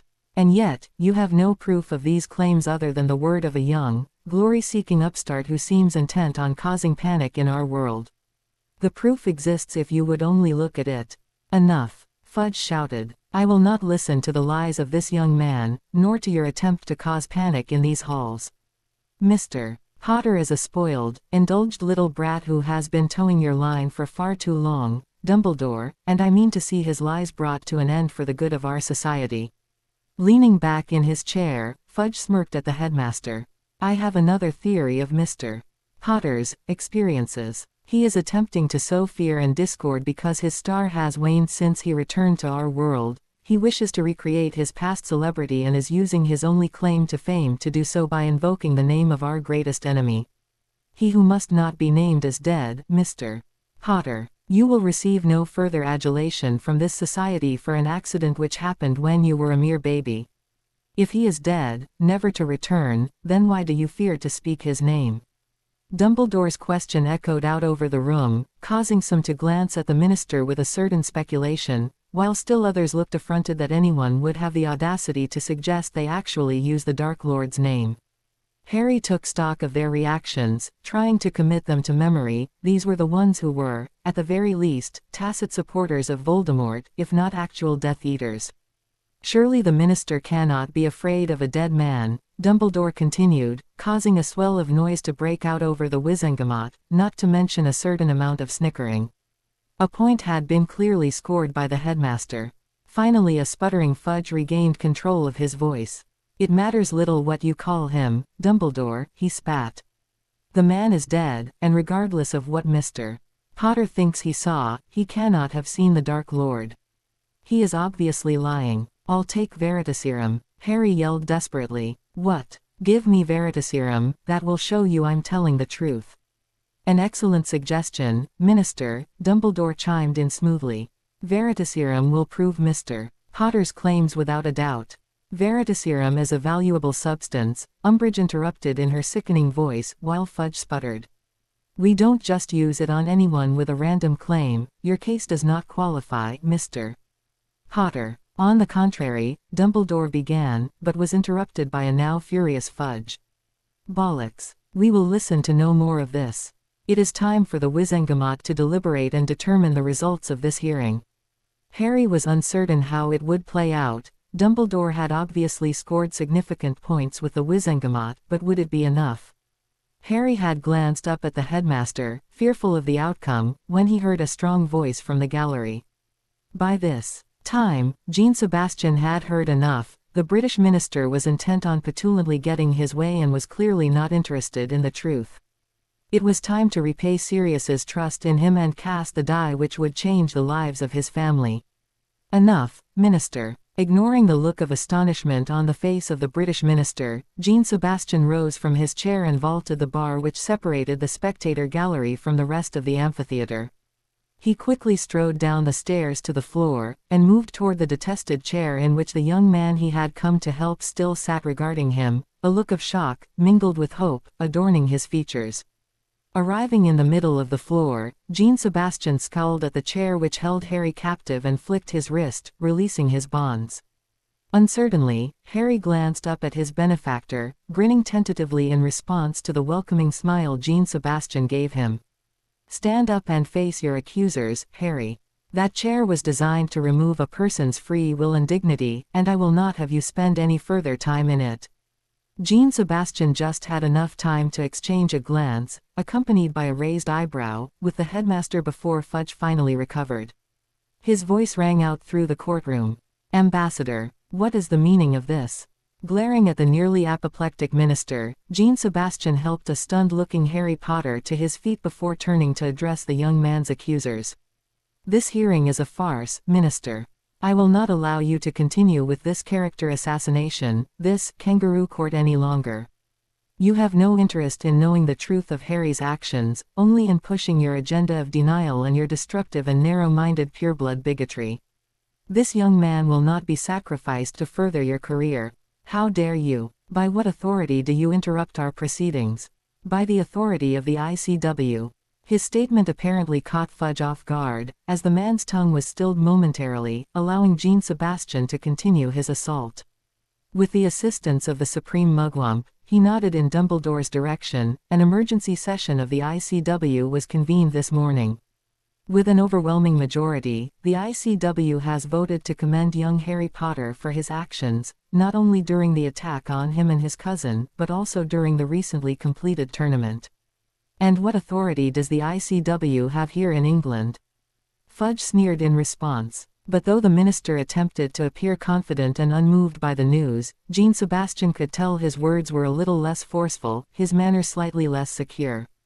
The approval and recommendation of the ICW was no small matter, even to the most powerful among them. To fall afoul of the international wizarding body was not without political and personal risk, as many had found to their detriment. "Obviously, no legal authority," Jean-Sebastian responded, twisting the knife slightly. "My dear Minister Fudge, you must study international wizarding law further if you are concerned about that." The jibe did not go unnoticed and Fudge scowled in response. The members of the Wizengamot reacted differently, as those in direct opposition could be seen to be smirking in his direction, while others appeared to have varying looks of contemplation, understanding, and even apprehension. "The ICW cannot intervene directly in an affair which is so obviously an internal British matter," he continued, making certain the minister and his entire Wizengamot understood exactly what he was saying. "However, young Mr. Potter is a person of interest to the wizarding world as a whole, not only for surviving an attack by one of the most feared dark lords of any age, but also because of the Tri-Wizard Tournament, among his other exploits. Mr. Potter, it appears your adventures have gained you much notoriety and fame beyond the boundaries of England, above and beyond what happened when he attacked you all those years ago. The offers of refuge came from many different countries, including my own." Jean-Sebastian almost laughed at Harry's look of incomprehension and consternation. He was obviously a private young man who did not appreciate his fame. Deciding he would have to watch closely, Harry appeared as if he did not fully understand what was happening, and if that was the case, he would need to be educated, not only in the ways of the wizarding world, but also in how the international world worked. Jean-Sebastian turned his attention back to Fudge, curious to see how the minister would react to the blows his case had taken that morning. The minister was glaring ferociously down at the accused, no doubt trying to determine how to resurrect his case. Jean-Sebastian stared back at the minister, allowing the gleam of dislike and disgust to enter his eyes. Fudge's eyes narrowed in response. It was obvious to Jean-Sebastian that he had made himself an implacable, although he expected somewhat ineffectual, enemy this day. Yet, everything he had heard about Harry and the Dark Lord's unhealthy interest in the young man told him it was worth it. Harry Potter would be a leader in the fight against Voldemort. Jean-Sebastian was certain of it. "The ICW is irrelevant," Fudge finally responded, making one last gasp to save his case. "Mr. Potter has broken the law, international law I might add, and we are duty-bound as a society to ensure the secrecy of our world is upheld." "Then instruct your Aurors to prepare the Veritaserum," Jean-Sebastian responded. "Mr. Potter has already agreed to its use." It was the short, pudgy, pink woman who responded. The use of veritaserum is condoned in the use of all trials to determine the truthfulness of the accused, as long as the Wizengamot condones its use. Really, madam, I should think that as a member of this august body, you would understand the laws of your own country. She visibly bristled at his comments, causing Jean Sebastian to wonder why she was so adamant in her support of Fudge in this matter. It would bear looking into. The matter is still clear. Her sickeningly sweet voice now held a hint of shrillness. The statute was broken, and Mr. Potter has admitted to it. If I may, Dumbledore intervened for the first time since Jean Sebastian had spoken. There is a reason for the term, reasonable, in the statute. Surely defending himself against Dementors would be considered justified to any right-minded wizard or witch. The use of veritaserum would verify the presence of Dementors on that morning. Unless he's delusional. Fudge snapped, finally finding his voice again. Then the testimonies of the witnesses will also be necessary, Dumbledore responded with aplomb. Unless you feel they were all delusional for some inexplicable reason.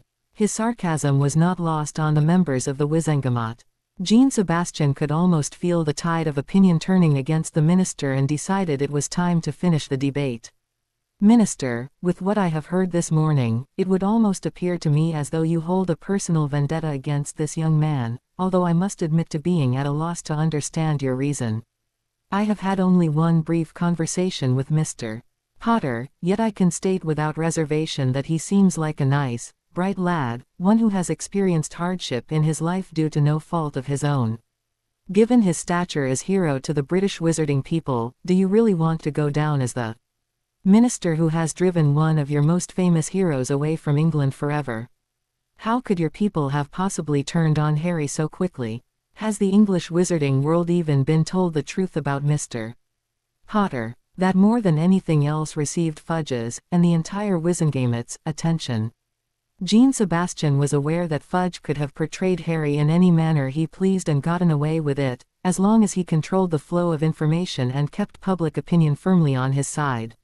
Now, with his arguments in ruins, and his bias and personal grudge against the young boy all but proven in the aftermath of these proceedings, which were being followed across the British wizarding wireless by most of the country, unless Jean Sebastian missed his guess, it would be political suicide for Fudge to continue to push for conviction and punishment. Jean Sebastian's grin was practically predatory.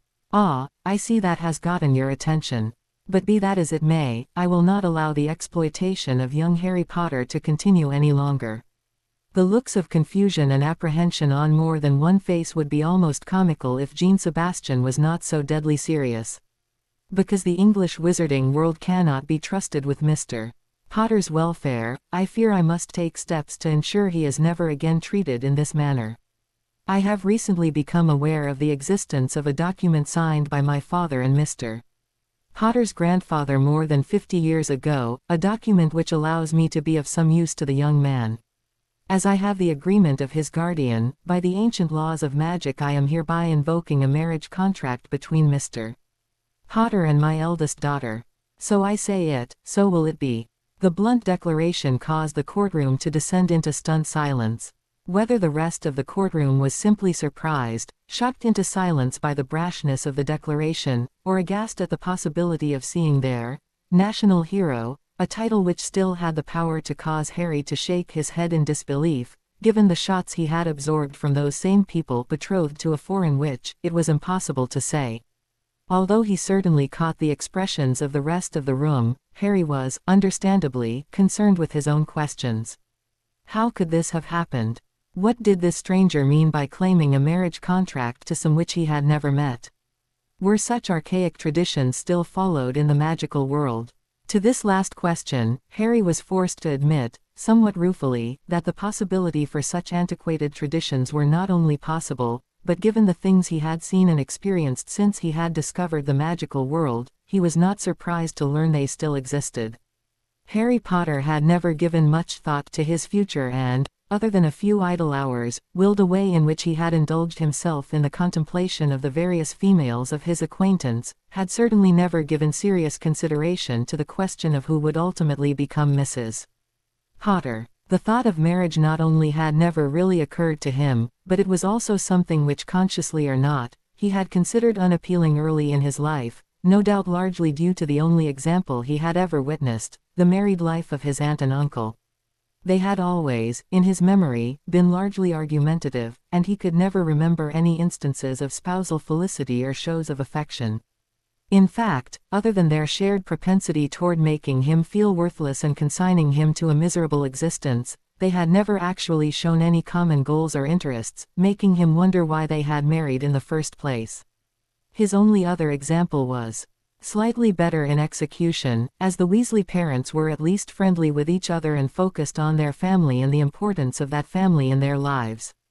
It was a different portrait to be certain, but hardly a more reassuring one to Harry's mind. After all, although they were certainly more harmonious than his aunt and uncle, it was also obvious who was in charge of the relationship. Harry hesitated at labeling Mrs. Weasley as loud and overbearing. She had been remarkably kind toward him in the time he had known her, but he knew she was a strong-willed woman, used to getting her own way, whereas her husband was generally content to coast along, allowing her to put herself forward, while he allowed himself to slip into more of a support role. Harry was very fond of the Weasleys, he was simply not excited about emulating their relationship. So with Harry's examples of marital felicity, it was hardly to be wondered that young Harry was not enamored of the thought of marriage but had also, perhaps subconsciously, wondered if finding a wife was even worth it at all. And now he was all but engaged to be married, without his consent, and to some witch he had never met. And furthermore, he did not even know her name. How was he supposed to feel when confronted with such a situation? Was there any way out of it? Was this man another fortune seeker, bent on a connection with the infamous boy who lived? Or was he playing some other game? Then again, this stranger must have some reason for not only agreeing to enact such a scheme with Sirius's help no less, but also accepting this marriage contract, given Harry's well-documented troubles with the aforementioned insane and powerful wizard. A fortune seeker would have to be unbalanced to consider an alliance in the face of such danger. Harry did not know what to think. Just as the inevitable pandemonium began, Harry noticed the stranger peering at him with a kindly expression on his face. The action worked to reassure Harry somewhat that, whatever the man's reasoning was for this interference, his reasons for revealing this marriage contract were not intended to be detrimental to Harry's future. Given all that was going on in his life, the thought was comforting. Then again, appearances could be deceiving. "Is anything wrong, Harry?" the man asked in a quiet voice, ignoring the rising noise around them. "Marriage contract," Harry managed to squeak out. Jean-Sebastian shrugged. "Not exactly common any longer, but certainly not out of the ordinary either. Surely you had some indication such a thing was possible." "I'm sorry, sir," Harry said with a shake of his head, "I didn't know. I've been raised by muggles, and sometimes I'm still surprised by some of the old-fashioned things in the wizarding world." Frowning at Harry's comment, Jean-Sebastian stared at him in deep contemplation, causing Harry to become self-conscious. He shifted his weight from foot to foot, the nervous energy escaping despite his best efforts to keep it controlled. "It's all right, Harry," Jean-Sebastian responded, his tone soothing and a smile once more on his face. "I was not aware of your lack of knowledge. We will have to work on your education once we are away from this place." "Is there any way out of it?" Harry blurted, realizing immediately it was the wrong thing to say when a dark expression came over Jean-Sebastian's face.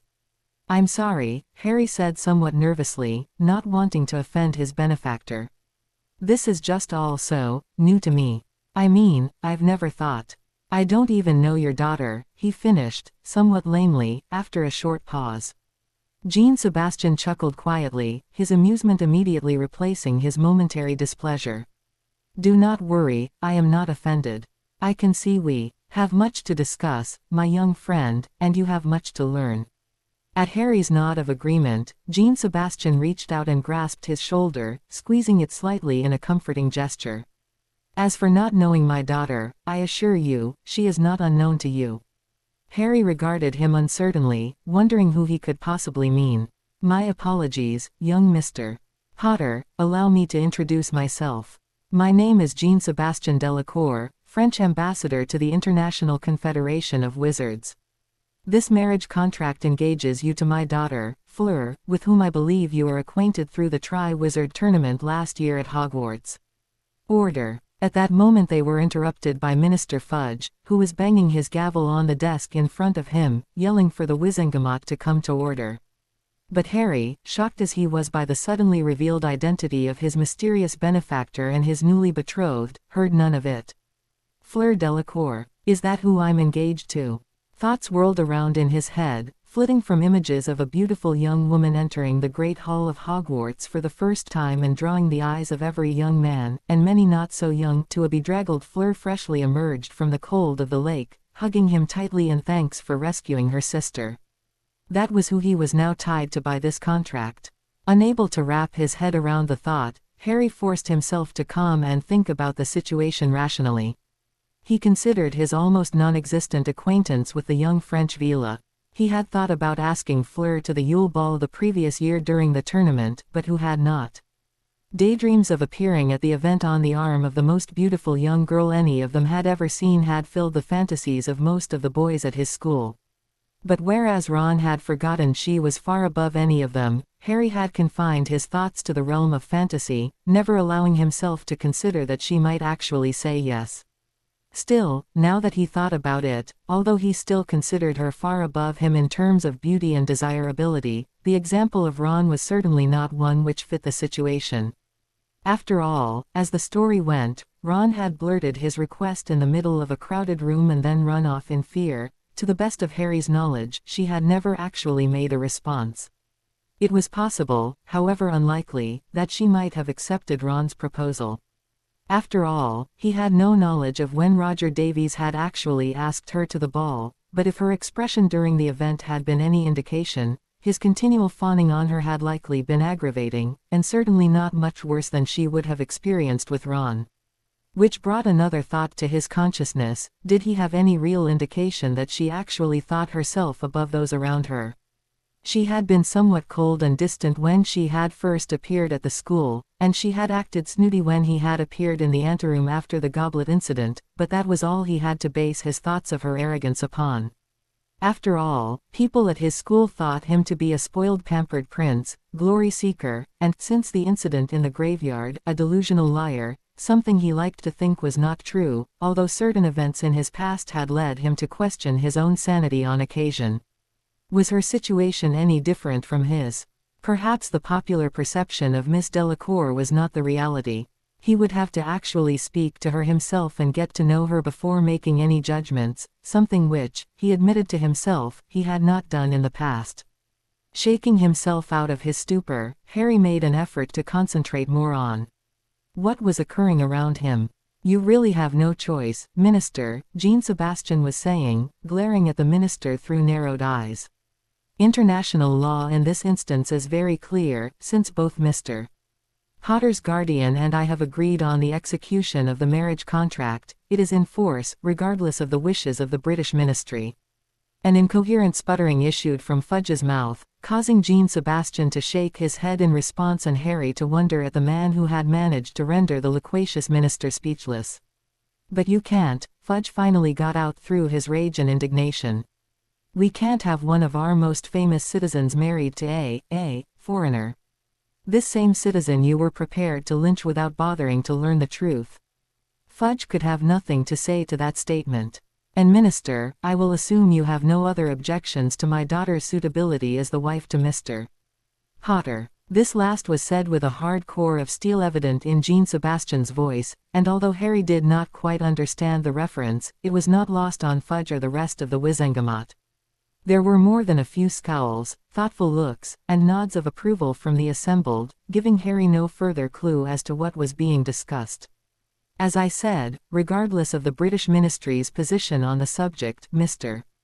Potter is now legally and magically bound by contract, agreed to by our ancestors and enacted by myself and his guardian, to marry my daughter. I suggest you become used to that fact, as it will not change. Fudge appeared as though he wished to make further objections, but Jean Sebastian did not allow it, instead speaking right over the minister's incoherent stammering. In addition, as Harry is still underage, I will be assuming his guardianship until he either becomes of age, or his true guardian steps forward to resume his position.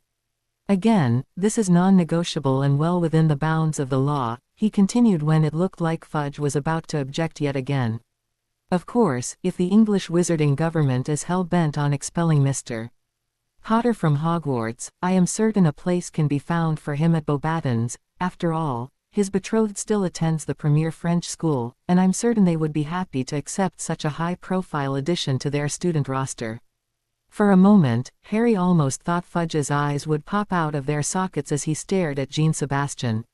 Although not especially versed in the art of politics, even Harry understood this reference. His arguments in shambles politically, Fudge had no choice but to back away from his stance. Further, if he was perceived as the reason a well-known and almost revered citizen was driven from Hogwarts, his political career would be ruined.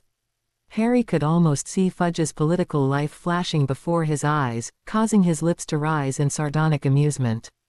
Harry had certainly never considered politics to be an enjoyable or even interesting profession, but at that moment he had to admit that the thrill of shredding the enemy's arguments and causing him to retreat in disarray was strangely appealing. I assure you, Ambassador, enrolling Mr. Potter in Beauxbatons will be unnecessary. An old, distinguished woman with steel-gray hair and an absolutely enormous feathered hat spoke up from the lowest row of the Wizengamot. Though the procedure of this hearing was unusual in the extreme, the intent of this body was merely to get to the bottom of the matter, regardless of what others have led you to believe. Jean Sebastian nodded his head in response. I expect nothing less, honored member. Minister, the woman continued, I move that the letter of the law has been met in this instance and that the charges against Mr. Potter be dropped. Of course, if you wish it to avoid all appearance of favoritism, we can administer veritaserum and call in the other witnesses. Or I can cast my Patronus for you, if you'd like, Harry muttered, coloring when he realized his sarcastic comment had been clearly heard by the majority of the Wizengamot, including the elderly lady. She favored him with a smile and rolled her eyes in Fudge's direction. Fudge, though, was not amused and scowled at him, ignoring the chorus of laughter which met Harry's irreverent statement. Did you wish to take Mr. Potter up on his offer, Minister? Dumbledore interjected. His eyes were twinkling madly at his student, and he was clearly enjoying Harry's outburst and his somewhat impudent manner. Apparently deciding it was best ignore the jibe, Fudge stared down at Harry imperiously as though wishing the young man would say something further to injure his reputation. This time, Harry stayed silent, aware that his cheeky outburst had been forgiven once but would not be a second time. At length, Fudge raised his chin in a snooty gesture. Very well, he stated, in a haughty tone. It appears as though the Wizengamot has decided and further debating on the issue is futile. We will recognize Madame Longbottom's motion and drop all charges against Mr. Harry Potter. You are free to go, young man, but I must stress in the most serious manner that the statute of secrecy is not to be taken lightly. The tension he had felt since the incident was immediately released, and Harry slumped slightly in relief. He was not to be expelled and kicked out of the wizarding world. The thought of seeing his friends again and laughing about everything which had happened caused him to grin with delight. He smiled at the assembled Wizengamot and stated, none too coherently, that he understood and would avoid the use of magic unless absolutely necessary. Jean Sebastian, it appeared, was not so easily appeased, if the stern and disapproving expression on his face was any indication. Fudge had apparently noticed Jean Sebastian's expression as well, and he glared down at the man with open hostility. If that is all, he began, only to be cut off.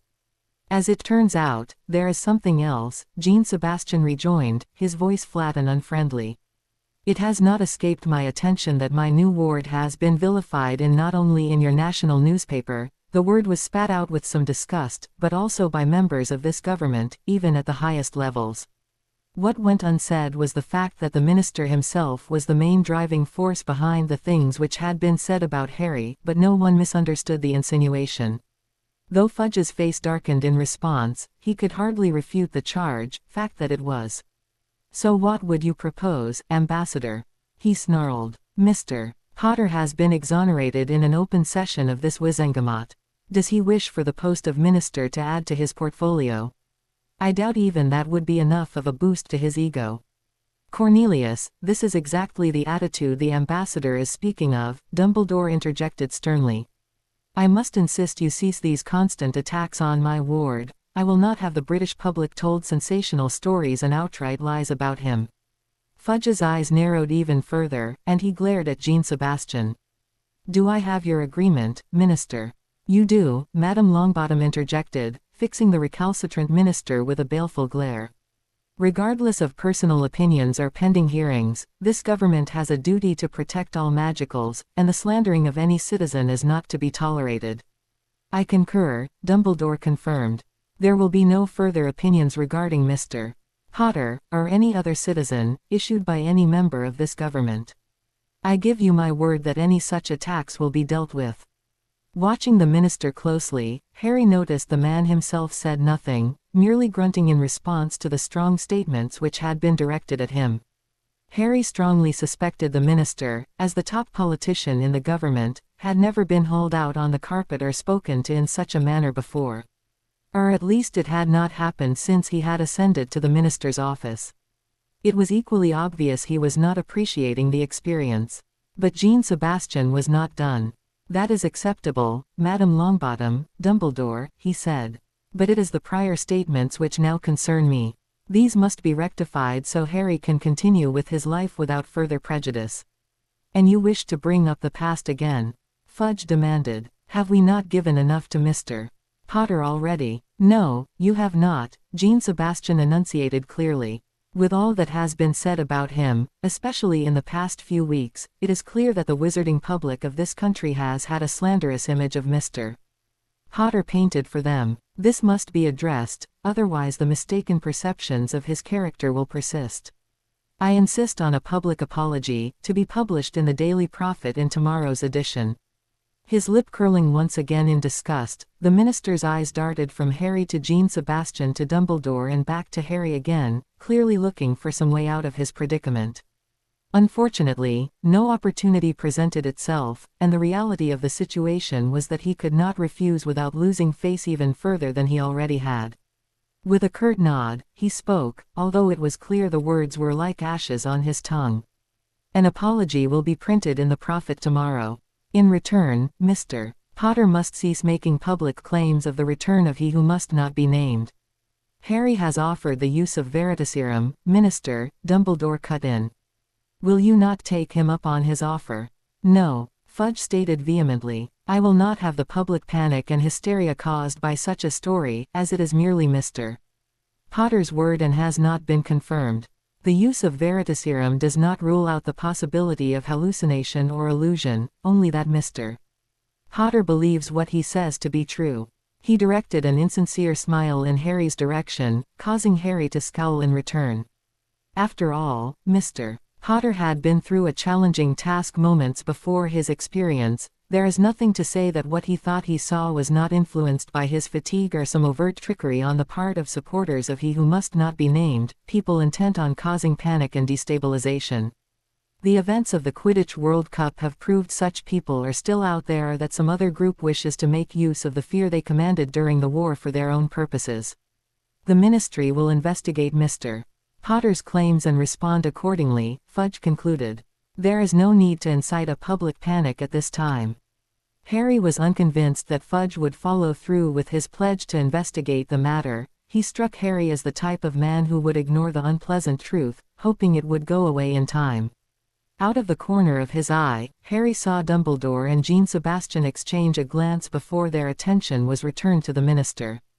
That would be acceptable, Minister, Dumbledore confirmed. As the head of the Wizengamot, please keep me apprised of the progress of your investigation. If, as Harry has stated, Voldemort has returned, we will need to act quickly to prepare for a conflict with his forces. Of course, Headmaster, the minister said with another artificial smile. You will be the first to know. Privately, Jean Sebastian held no doubt the minister would attempt to sweep it all under the carpet and do nothing about Voldemort's return. He had been unwilling to even entertain the notion in the first place, and his sudden about-face was suspicious in the extreme. However, knowing only the minister had the authority to launch a full investigation, Jean-Sebastian realized his own hands were tied at present. He was a foreigner, after all, and he could only do so much. Still, there was one more matter which required attention, one which would provide Fudge another black eye. Or at least he hoped it would. Minister, if I could have the indulgence of the Wizengamot, there is one other matter which needs to be discussed today. Fudge sighed and gazed down with exaggerated patience. I think we have discussed the matter of Mr.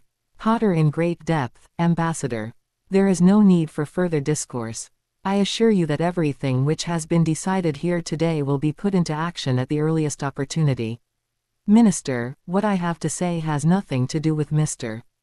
Potter. It does, however, have a great deal of significance for everyone here today. I believe we need to let the ambassador speak, Minister, Dumbledore said. The ambassador has discussed this with me previously, and this matter must inevitably come before the Wizengamot. It is better to discuss it now while we are all here. Although silent for several moments, peering at Jean-Sebastian suspiciously, Fudge finally acquiesced. If you must, then make it quick, do not waste the time of the Wizengamot. Grinning with a feral intensity, Jean-Sebastian gave a slight, mocking bow. Several months ago, I was contacted by Mr. Potter's guardian and made aware of his situation and the document which was used to ultimately conclude the engagement I have just spoken of.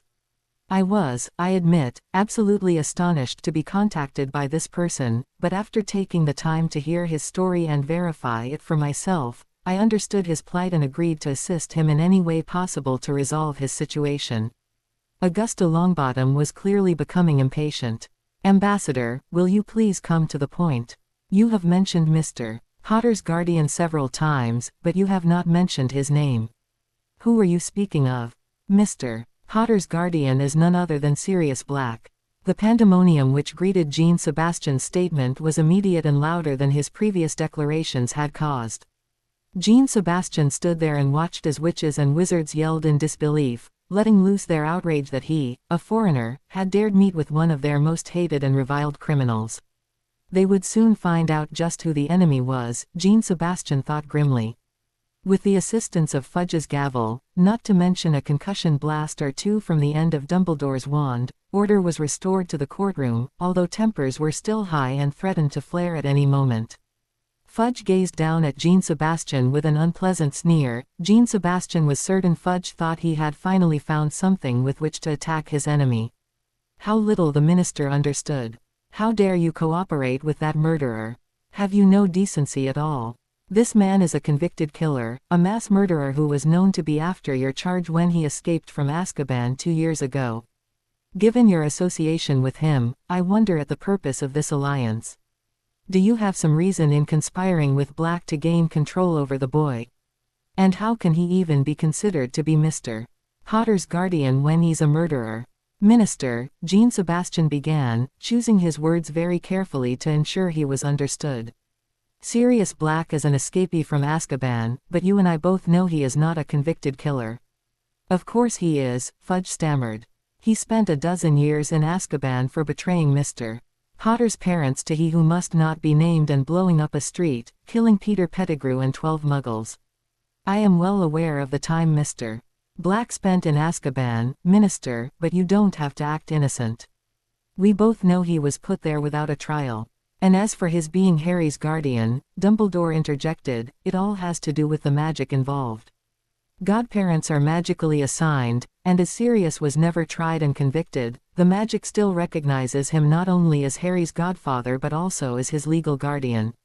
Nothing can change this until he is actually convicted of some wrongdoing, then the guardianship and position of godfather would pass to whomever the Potters designated next in their wills.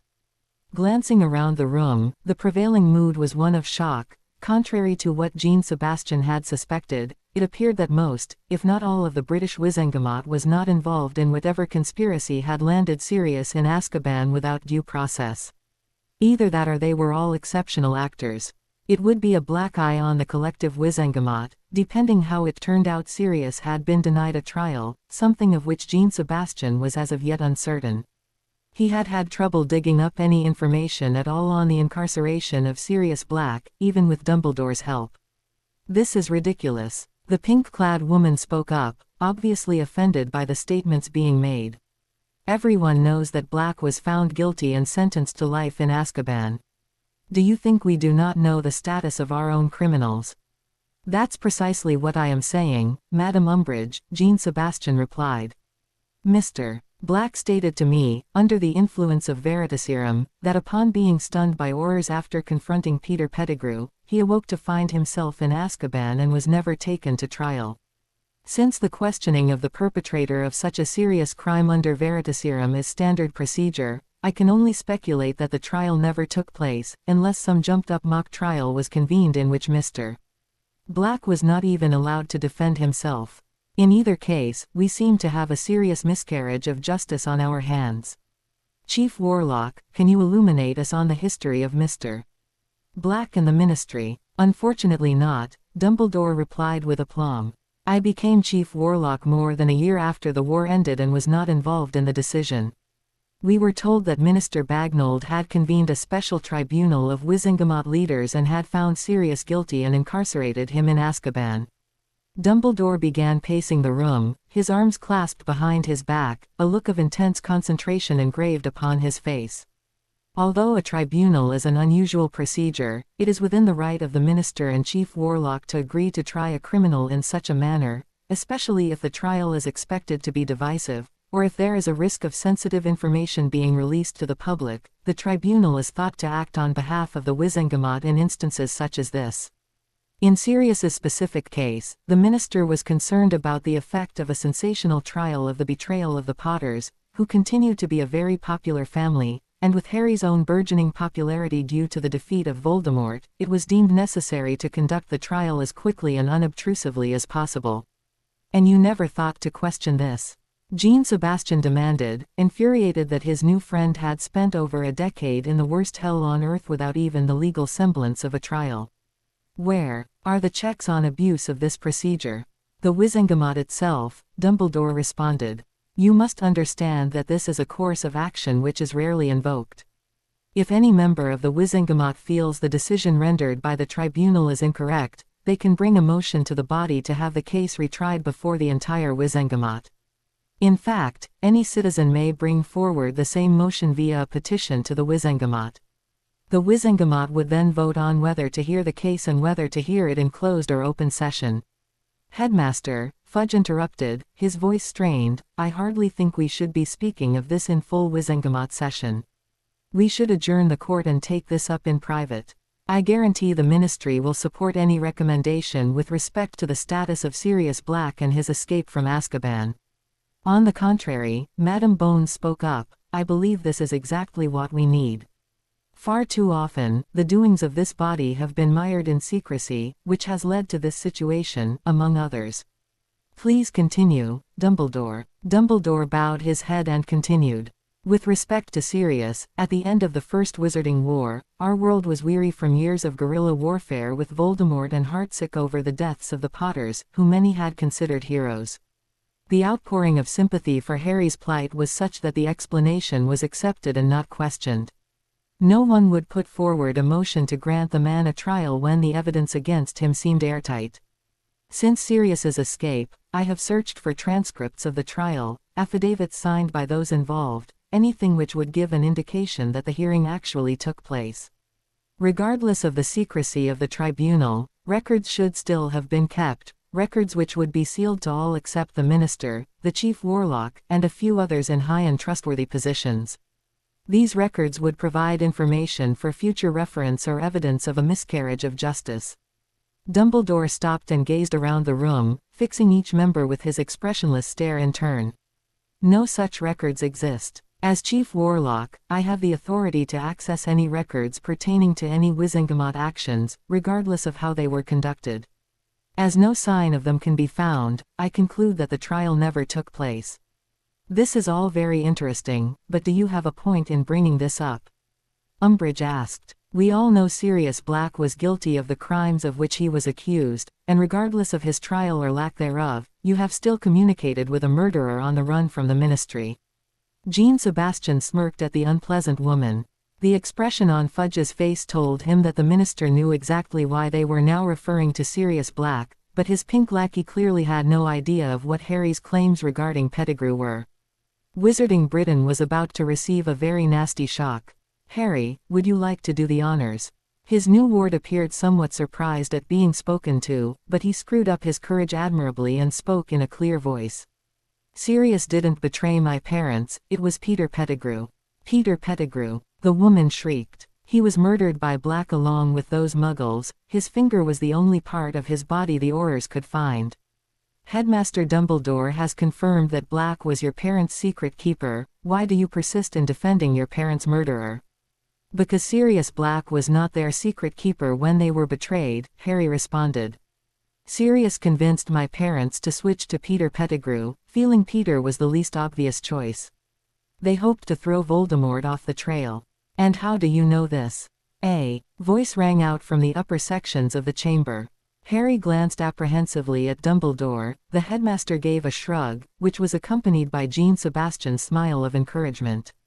"I met him in my 3rd year," Harry stated, causing the Wizengamot to fall silent in amazement. "He unmasked Pettigrew as the Weasleys' pet rat, Scabbers, and he and I were almost dead by Dementors put there to protect the school by the Ministry." Fudge had the grace to appear somewhat embarrassed at Harry's testimony. The decision to place Dementors at Hogwarts and the trouble they had caused there, particularly for Harry, had been lambasted in the press for months after they had been ordered back to Azkaban. "And what happened to Pettigrew?" another voice asked. "He escaped that night before we could get him back to the castle," Harry responded, not wanting to get into the exact details of the events from that evening. "The next time I saw him was when he performed the ritual to return Voldemort at the end of June."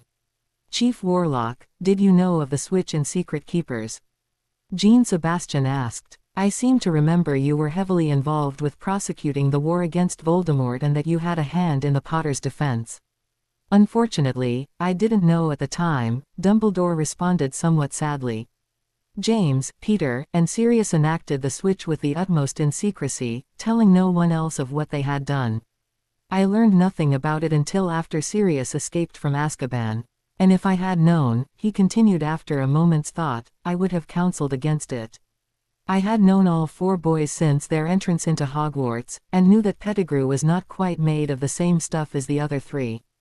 Although I had no idea he was a traitor, I knew that should he be captured, Voldemort would learn of the Potter's location immediately. Peter was not the type to resist Voldemort's torture to protect his friends." Harry noted the flinches from around the room at the mention of Voldemort's name, but Dumbledore either did not notice or ignored them. "I feared he would give up any information, do anything to avoid continued mistreatment at the hands of Voldemort, regardless of whether Voldemort knew he was the secret keeper. At the time, we were aware of a leak in our ranks, but we suspected the wrong friend. Remus Lupin was our primary suspect in part due to his status as a werewolf and the known association of a number of werewolf packs with the forces of Voldemort. I deeply regret our lack of vision in this matter." With Dumbledore's statement, all noise in the Wizengamot chamber ceased, giving over to contemplation of what had been revealed. It appeared the British legislative body as a whole was not happy with the situation, but with the testimony they had just heard, they could not deny the need for a trial for Sirius. With any luck, Jean Sebastian reflected grimly, heads will roll over this, especially Fudge's. The fool was told of this over a year ago and denied all possibility of Sirius' innocence, doing nothing to ensure justice was done. Glancing over at Harry, Jean Sebastian saw a mixture of hope and longing in the young man's face. Knowing what he did of Harry's background with his relatives, Jean Sebastian reached out and squeezed the young man's shoulder, reassuring him that all which could be done for his godfather would be done. It was time to drive the point home and leave this place. His time dealing with British politics and their Wizengamot had left a sour taste in Jean Sebastian's mouth. "Minister, you have the testimony of my charge that Sirius Black is alive and means no harm to him, and that Peter Pettigrew is not only still alive, but also the real betrayer of James and Lily Potter. And the murderer of those 12 muggles. Harry, will you agree to be put under the influence of Veritaserum to confirm your statements?" "Absolutely," came the resolute reply. His eyes were still pinched with displeasure as he glared down at Harry, but for the moment, the British minister made no response. Until such time as Mr. Black receives a proper trial for his actions, the French ministry has made an offer of asylum to him. He will be treated for his time spent in Azkaban and has agreed to return to Britain to stand trial. 10 minutes previous, such a statement would have set off a firestorm of indignation from the assembled members of the Wizengamot. However, the revelations about the true situation rendered the chamber silent. No one would risk their reputations, or the reputation of the body as a whole, by raising an objection to such a reasonable and lawful suggestion. In addition, although I will take up Mr. Potter's guardianship for now, once Mr. Black has been exonerated, and we are certain he will once again take over his rightful duty. Please keep me and the French ministry informed of the time of his trial so we can return him to Britain. Ambassador, Dumbledore interjected from Jean Sebastian's side, I give you my word as Chief Warlock that Mr. Black will be given a trial. When Jean Sebastian bowed in response, Dumbledore continued. Given what I suspect is the state of his health after his long incarceration and his time on the run, perhaps it would be better to delay the hearing until he is feeling somewhat recovered from his ordeal. Perhaps sometime in September would be prudent. I will speak to our healers and have them provide an update of his condition. Thank you, Ambassador. Dumbledore turned his gaze on the minister. Minister, since Sirius is now the guest of the French ministry, it would be prudent to alert the Muggle authorities that he is no longer sought after. Please liaise with your counterpart in the Muggle government. Although he appeared like he was trying to swallow a whole grapefruit, Fudge nodded his head curtly. Dumbledore then gazed around the silent Wizengamot chamber. I would also like to step from my role as Chief Warlock and state as Supreme Mugwump of the International Confederation of Wizards that the ICW supports the actions of the French ministry and the ambassador in the matter of Sirius Black's asylum in France and the marriage contract enacted between Harry Potter and Fleur Delacour. As the ambassador mentioned earlier, the ICW has voted overwhelmingly for support in these matters. He paused to let the import of his statement sink in. Now, if there are no further matters to discuss, perhaps we should adjourn these proceedings. Appearing to wish nothing more than to remove himself from the sight of his embarrassing defeat, Fudge acquiesced most ungraciously with a muttered agreement, coupled with a sharp rap from his gavel. In moments, he had gathered his belongings and stalked from the room, his faithful pink puppy hard on his heels. As the assembled members began to file from the room, Jean Sebastian turned to Harry and Dumbledore, shaking both of their hands firmly. The expression of surprise and embarrassment on young Harry's face was amusing, while slightly concerning to Jean Sebastian. Harry, it appeared, badly needed a measure of confidence and care, something he was not receiving from his relatives. Jean Sebastian's family, although the marriage contract had been a shock, had fully committed to providing that to the young man, an effort which Sirius would certainly join enthusiastically. Sensing the young man had some questions for him, Jean Sebastian turned to Dumbledore and thanked him for his support. If I could have a few moments' indulgence, I believe Harry has some questions for me. I still need to speak with the minister about one other piece of business. Will you ensure he does not run off with his tail between his legs before I can meet him? Dumbledore laughed quietly in response. I do not doubt the minister will be unexcited by such a request, but I will see to it that we have a short time with him. Shall we say in half an hour from now? Jean Sebastian nodded his head and motioned for Harry to follow him from the courtroom. A bewildered Harry Potter followed his benefactor from the courtroom, dazed at the events of the previous half hour. It would take some time for him to assimilate the information and changes to his life. Still, it seemed to be for the better. At the very least, it appeared he would not have to return to the Dursleys, even if he was about to be forced into a marriage with someone he hardly knew. And he had gained a significant ally. If he was any judge at all, Jean Sebastian appeared to be a strong, no-nonsense leader who would not only fight for the rights of Harry's godfather, but also present a warm, comfortable home for him until Sirius was physically fit again.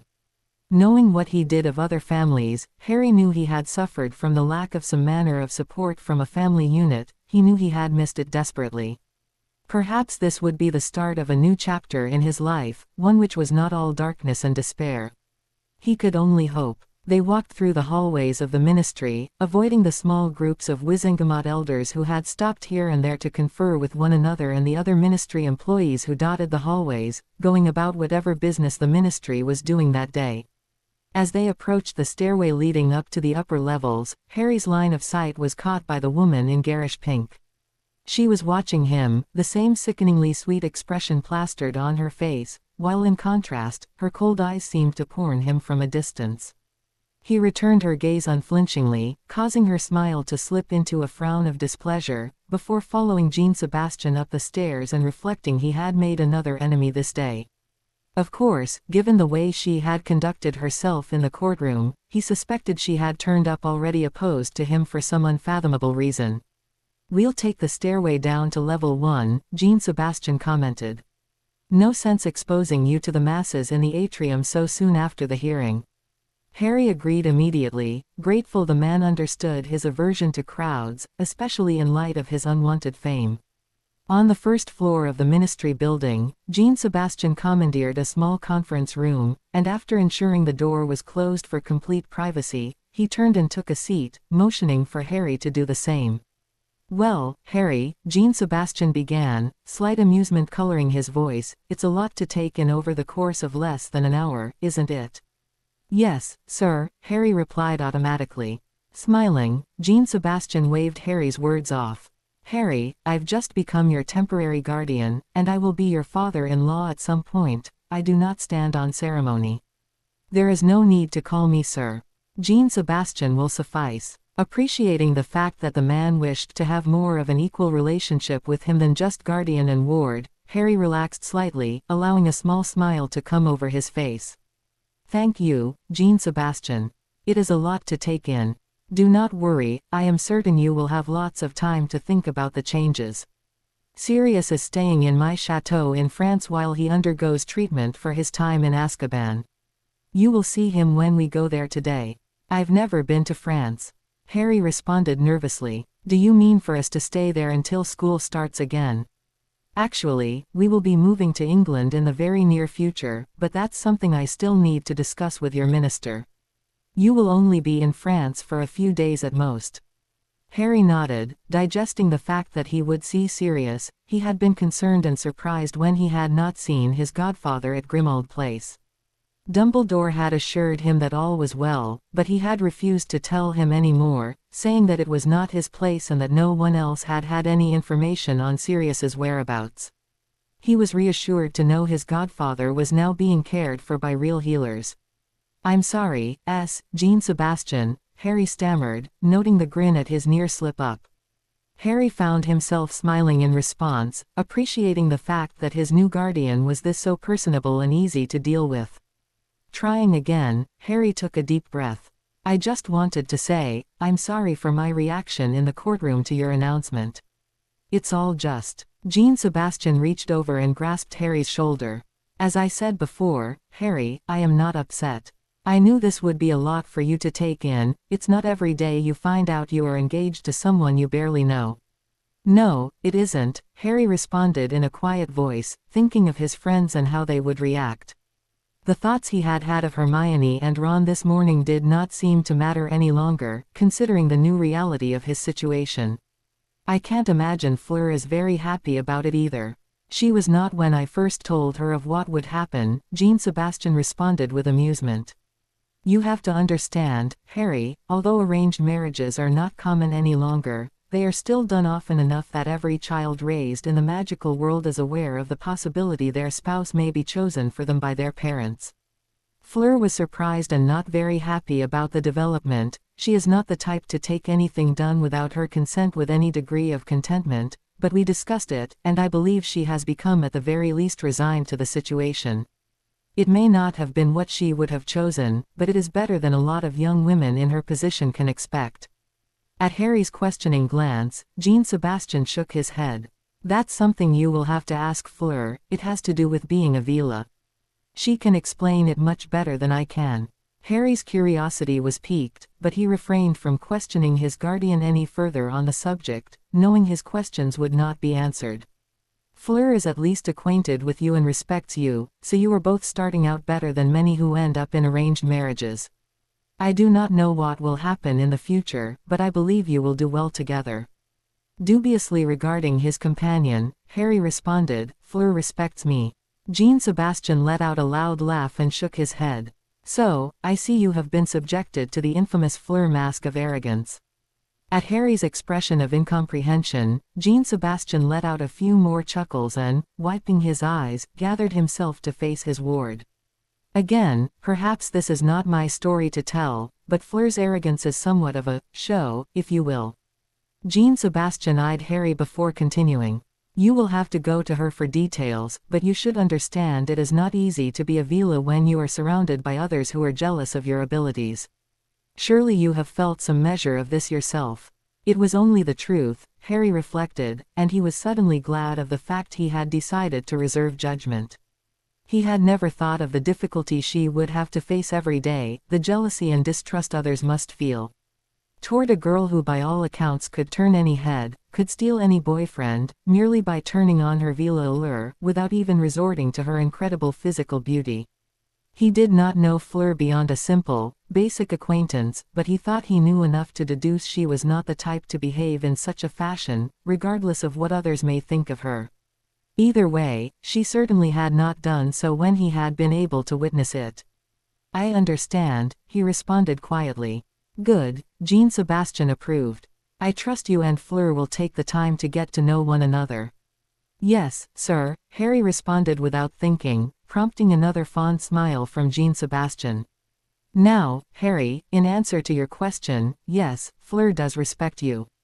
Your courage during the tournament, the way you held yourself under the most trying of circumstances, the manner in which you beat the odds to win, they all definitely made an impression on my daughter.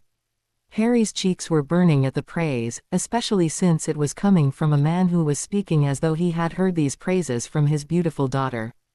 The rush of color did not go unnoticed either, as he immediately saw his new benefactor grinning in response to Harry's embarrassment. But more especially, Harry, I believe she respects you and is grateful to you for your actions during the second task. You may not be aware of this, but Vila are beings of fire. Fleur's powers are at their lowest within the element of water, which is why she found it difficult, if not impossible, to defeat the Grindylows which attacked her as she searched for her sister. Jean-Sebastian's eyes became misty as he recollected what must have been a painful experience for him and his family. I was so worried for her, and for Gabrielle when I learned she was under the water as well, and did not sleep well for weeks in advance of the second task once Fleur told me what it entailed. Although every precaution was taken to ensure the safety of all the participants, you were well aware of the dangers inherent in the tasks, regardless of precautions. A smile broke over Jean-Sebastian's face. Nice bit of flying during the first task, by the way. I don't think I've ever seen the like in all my years. Harry felt his face become hot yet again, but this time Jean-Sebastian was not paying attention, lost as he was in the recollection of the previous school year. Knowing the nature of the tasks and the skill and courage needed to face them, place yourself in Fleur's shoes, and think of how it was for her, going into a task which was already intrinsically dangerous, but also being held in an element which is the antithesis of the majority of your powers. Fleur was at a serious disadvantage in that task, even greater than your own disadvantage throughout the entire tournament due to your being younger than the other champions. Then, consider the fact that Fleur loves her sister very much, and when she discovered her missing on the morning of the task, she was frantic, knowing her handicap in the task, and seriously questioned her ability to save her sister. And then the Grindylows attacked and her worst fears were realized. You heard how the clue was worded, she emerged from the lake shivering and injured, but even more so, she was heartsick at her failure, deeply afraid of what may become of her sister. Then, against all hope, her sister emerges from the lake, and the means of her rescue is a boy who, in her own words, she had treated as though he was the lowest form of dirt to be scraped from the bottom of her shoes. She was ashamed for her actions and words, had been ashamed of them for months, but her relief and joy were so great in the rescue of her sister that she expressed herself as gratefully as she was able. Believe me, Harry, she more than respects you. Any more than that, I think you'll have to hear from her yourself.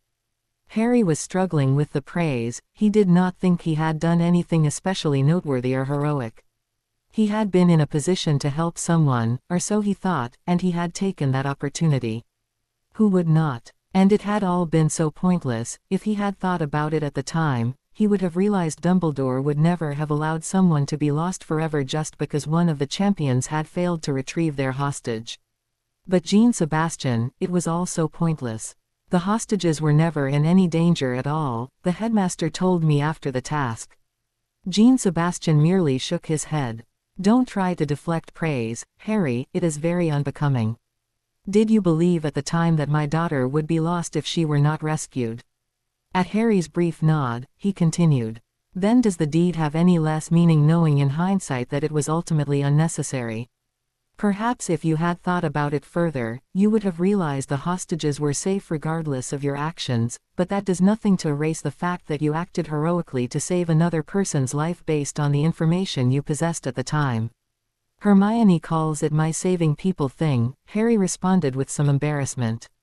Jean-Sebastian threw his head back and roared with laughter, wiping the tears from his eyes as he shook his head in mirth. Harry had to acknowledge his laughter with a grin of his own. He had to admit it was amusing to have his impulse to help others described in such a manner. I guess it is at that, Jean-Sebastian finally responded, shaking his head between bouts of laughter. But that's why I felt I had a debt to you, Harry. I'm not certain how much you understand about these things, but debts are taken very seriously in the magical world. They are generally magical in nature and can comprise of anything from monetary debts to life debts. Technically, you saved my daughter's life, which binds you to my family by magic. If you were to invoke this debt, it would make the bond even stronger, allowing you access to many other demands you could make to my family, and to Gabrielle in particular. And then there is the matter of what you did for Fleur during the third task. I presume it was you who rescued her when she was unconscious in the maze. Slightly scared as to where this was leading, Harry nodded his head. She was being held by some vines. I freed her, then shot sparks out of my wand so she would be rescued. Looking thoughtful, Jean-Sebastian steepled his fingers for a moment before continuing. In that case as well, it is uncertain what would have ultimately happened to Fleur. Whether a declared life debt would ever take hold if you were to invoke either incident I cannot say, but I still cannot ignore the matter. Struggling somewhat with the concept, Harry tentatively regarded Jean-Sebastian. What kind of demands would I be able to ask for? Jean-Sebastian shrugged. There are many, depending on the degree of the debt and the relationship between the parties. Essentially, though, if you called in your debt to either of my girls, they would not be able to harm you, ever, and they may even be forced to take other actions, such as defending you against your enemies and the like. Seeing Harry's look of relief, Jean-Sebastian chuckled and slapped him on the back. Do not worry, Harry, they could not be forced to do anything immoral or illegal, magic does not work that way. You could not make them do anything they feel is wrong or degrading, you would just be able to control their intentions and actions against yourself and anyone with whom you associate. Was this why you helped me? In part, Jean-Sebastian responded. Yes, I feel a debt exists between us, and my openly supporting you, assisting in the trial, and betrothing you to Fleur is a measure of repaying that debt. But another part of my reasoning is out of concern for my daughter. He regarded Harry, who squirmed somewhat uncomfortably, before continuing. I have told you very briefly of some of the challenges Fleur faces and some of my worries for her future. I am secure enough in your character and in your personality that by betrothing her to you I know she will be well taken care of and will be loved and valued for herself. Now I do not need to worry about the possibility she will never find someone or, worse yet, that she will eventually fall in love with someone who cares nothing for her but wants her for a plaything or a trophy to show his friends.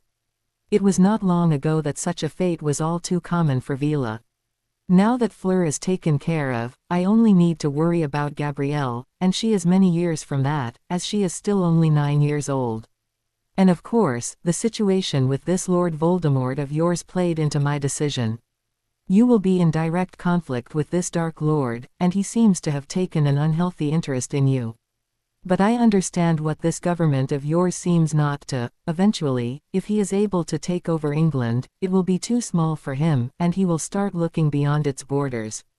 By supporting you, who I believe will be instrumental in the effort against him, I am helping to defend my own homeland as well as yours. Thank you, sir, Harry responded, filled with emotion. Jean-Sebastian spoke to him as an adult and treated him as if he was a person of worth. Rarely had he experienced that from adults of his acquaintance.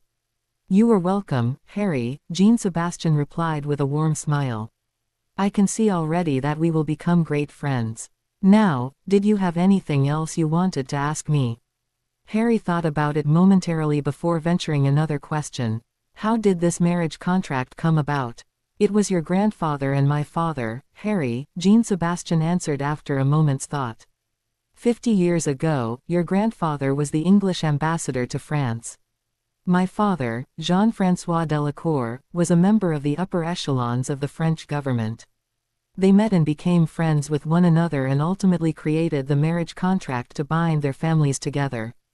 The contract was worded in such a way that it was to bind a firstborn Potter and a firstborn Delacour. But as I am the eldest sibling in my family and your father was your grandfather's only child, the contract went unfulfilled. This is why I am able to betroth my daughter to you. You are both firstborn in your respective families, meeting the conditions of the contract. But what would have happened if we were not betrothed? Harry asked worriedly. I've heard that breach of contract can have some disastrous results in the magic world. That is correct, Jean-Sebastian said with a wry smile, but in this case you do not need to worry. Until the contract is accepted by both parties, or in the case of a marriage contract, the guardians of both parties, it is not binding. I did not even know my father had done this. It was Sirius who was searching through some old papers belonging to your father, who found it and alerted me to its existence. But isn't Fleur of age? Wouldn't she have to agree to the marriage contract herself? Fleur is of age, Jean-Sebastian confirmed. But in the magical world, children are still bound to their parents in a number of ways, the most important of which in this case, is in relation to my status as the head of the Delacour family. Regardless of her age, I can still negotiate a marriage contract on her behalf, if I believe it is in the best interest of the family.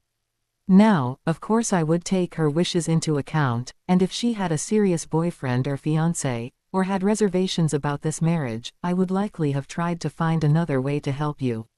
I could have forced her into it, though, as long as she was not already married. There are a few things I cannot override, and an already existing marriage is one of them. Of course, many parents might not take these things into account. I love my daughters and want them to be happy, but to many, especially in traditional pureblood society, children are often merely pawns used to set up alliances between houses. Their wishes are not taken into account. I like to think that I am somewhat more civilized than that. It made a certain amount of sense, Harry reflected, and fit in with a lot of what he knew about family groups in the magical world. It was also comforting that although Jean-Sebastian could have forced his daughter into this, he did not, and would not have. As he had said before, she was at least resigned to it. Maybe in time they could actually grow into an appreciation or even love for each other. Did you know my father? Harry asked hesitantly, hoping he had one more link to his dead parents. I did indeed. I lived in England for a time when I was a child. It is the reason I speak English without much of an accent. As my father was close to your grandfather, we were regular playmates, and even though I was a few years older than your father, we were great friends as well.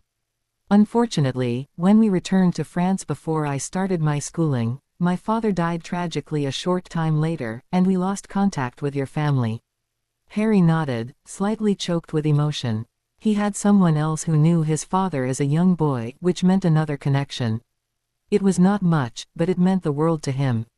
Well, young Harry, I think our half-hour is almost up, Jean-Sebastian said, rising to his feet. You undoubtedly have more questions, but I believe we will have time to answer them in the coming weeks. Agreeing, Harry followed his new guardian from the room, reflecting that his life was undergoing massive changes. It was not what he had expected, but his time alone with Jean-Sebastian had reassured him all would be well. While a Wizengamot session would not normally be broadcast out to the general public, in this instance Fudge, seemingly confident of his case and wanting to make certain the entire population witnessed the downfall of the great Harry Potter, had ordered the proceedings open to all. Now, with his arguments in ruins and the young man exonerated, his hasty and overconfident decision appeared to have backfired, almost ensuring his popularity, which was always an iffy thing at best, would take a huge hit. How much of a hit, and whether it would ultimately cost him his job, remained to be seen. While most of the country paid at least some attention to the proceedings, Harry Potter was, after all, big news in the British wizarding world. Nowhere was the broadcast so intently dissected as in the house at Grimmauld Place. The affection and friendship for the young man felt by most in that house ensured the general anxiety level would be high, regardless of the outwardly confident statements of the various occupants that Dumbledore would never allow Harry to be expelled. And while they had all voiced the same platitudes at some point in time, each had his or her own doubts of the eventual outcome of the trial and the fate of the young man who had become important to each and every one of them. Every phase of the trial was carefully listened to and agonized over, and while there were enough twists and turns in the proceedings to do a murder novel proud, when the verdict was known and the charges were dropped by the minister, a general feeling of relief over Harry's exoneration was felt throughout the house.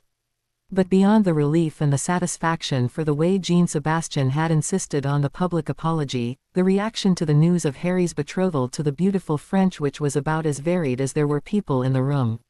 Remus, ever the marauder and aware of the great prank which had just been perpetrated on the minister, was silently cheering his friend on, thankful that Sirius had done something to assist his godson rather than mope around Grimmauld.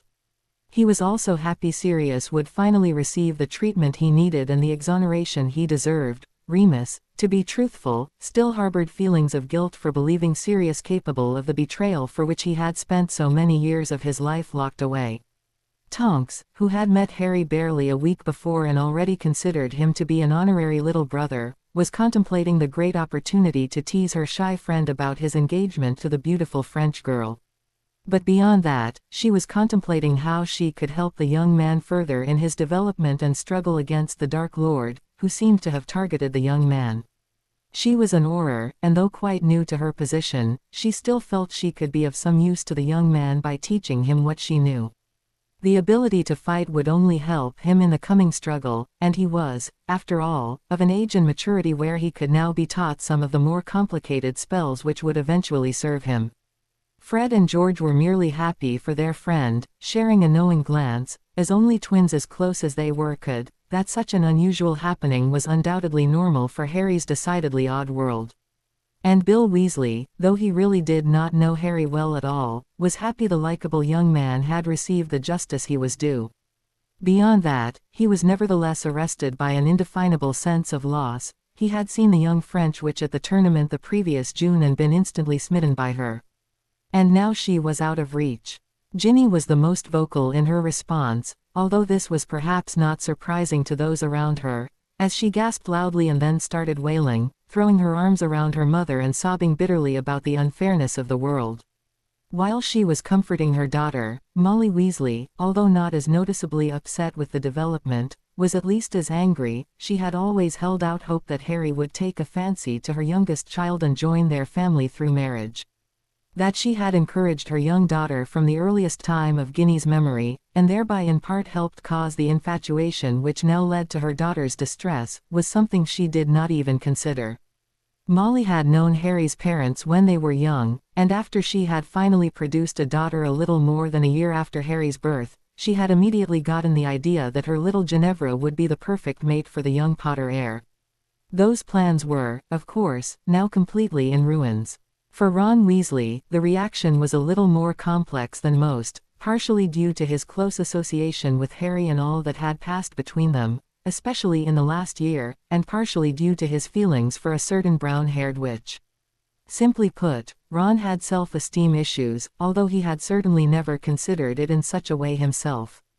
The youngest of 6 boys, he always felt as though he was struggling to keep up with the legacy of 5 successful and popular brothers, not to mention a younger sister who was the darling of the family due to her being the first daughter born to the Weasley line in several generations. Add to that the fact that he had made, quite by accident, a close friend in Harry Potter, the most famous person of his generation, and it was quite easy to see why Ron sometimes felt a little lost in the shuffle. It was the issue of Harry's fame which had partially been behind their problems during the tournament. It was not like Ron truly believed Harry had cheated his way into the tournament or that he was seeking more fame. Or at least that is what he came to understand in hindsight, once the realization of the true reason Harry had been entered into the tournament had set in. After all, his close association with his friend dictated that Ron, more than anyone else except perhaps Hermione, knew how much Harry hated his fame. But when Harry's name came out of that goblet, to Ron it was yet another instance of Harry getting all the glory. It did not matter whether he wanted it. Ron craved a little more recognition for himself, though certainly not the fame and adulation Harry routinely received, which he understood would be exasperating. No, what Ron had in mind was to receive just enough so he could finally be known as Ron Weasley, rather than best friend to the boy who lived, or the youngest Weasley boy. Of course, now he bitterly regretted his hasty and unthinking declaration the previous Halloween night. In true Harry fashion, once Ron had made the first move, Harry had offered his forgiveness without a single bat of an eye. Harry had the biggest heart Ron had ever seen, especially when one considered his upbringing. In anyone else, the effect of his neglectful guardians would have produced quite the opposite kind of person, Ron was certain. But despite Harry's forgiveness and acceptance of Ron's apology, it had introduced a distance between the two, a distance which had never been there before, and which Ron was uncertain how to bridge. But even more than the distance between Ron and his best friend, Ron regretted the fact that his behavior had essentially pushed Hermione away from him. Of course Hermione had supported and believed Harry, Ron should have known she would. Hermione had grown up as much of an outsider as Harry, there was no way she would have given up such a friendship without some catastrophic event to completely destroy it. And this did not even take into account the closeness she had always shared with Harry, a closeness which Ron suspected surpassed even that between Ron and Harry. And while Harry was his best friend, he wanted Hermione to be more, so much more. Of course, his friendship with Hermione remained the same as ever. As always, they mixed equal parts hanging out and sticking up for one another with an equal part of fighting with one another. However, Ron had been making an attempt to argue less with her while trying to appear more in tune with her personality, almost like he was wooing her without making any overt moves. It had been difficult, after all, the things in which she was most interested, books and studying, did not really mesh well with his love of Quidditch and chess. Regardless of their different personalities, Hermione was turning into an attractive young woman, one who he would love to know on a more personal, intimate basis. If only it was not for Harry. But then that was not fair either. Harry was the linchpin that kept them together, after all, and Ron was aware that Hermione would likely never have been more than just another annoying girl in his year without Harry. But without Harry, there would also be no competition for her affections, of that he was certain. Some people considered Ron slightly slow and thick when it came to those around him, and objectively, Ron knew he tended to be single-minded and to miss things that others would pick up on. But Ron was anything but stupid, and he was far above average in some areas. He had made an attempt to be more observant around his friends this summer, particularly watching for any hint of affection beyond that of mere friendship between his closest friends. And what he had seen between them had not encouraged him at all. Without seeming to be aware of it, they were close, far too close for Ron's comfort.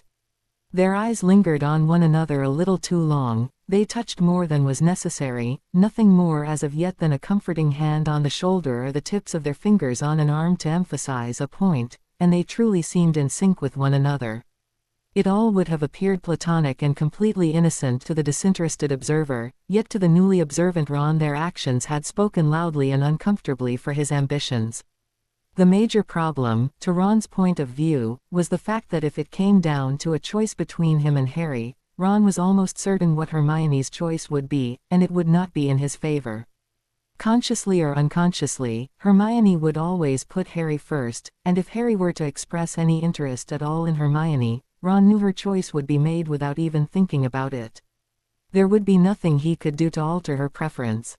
But then this morning's events had completely thrown everything for a loop. But amazingly enough, it had worked to Ron's advantage. Being betrothed to another, Harry could hardly be any competition to Ron's pursuit of Hermione any longer, a fact which had Ron elated. It seemed fate had intervened in his favor for once. But then the other side of Ron, the jealous prat who had reared his ugly head the previous year in the tournament, was slightly put off that Harry had once again, through no effort of his own, seemed to fall into a good situation.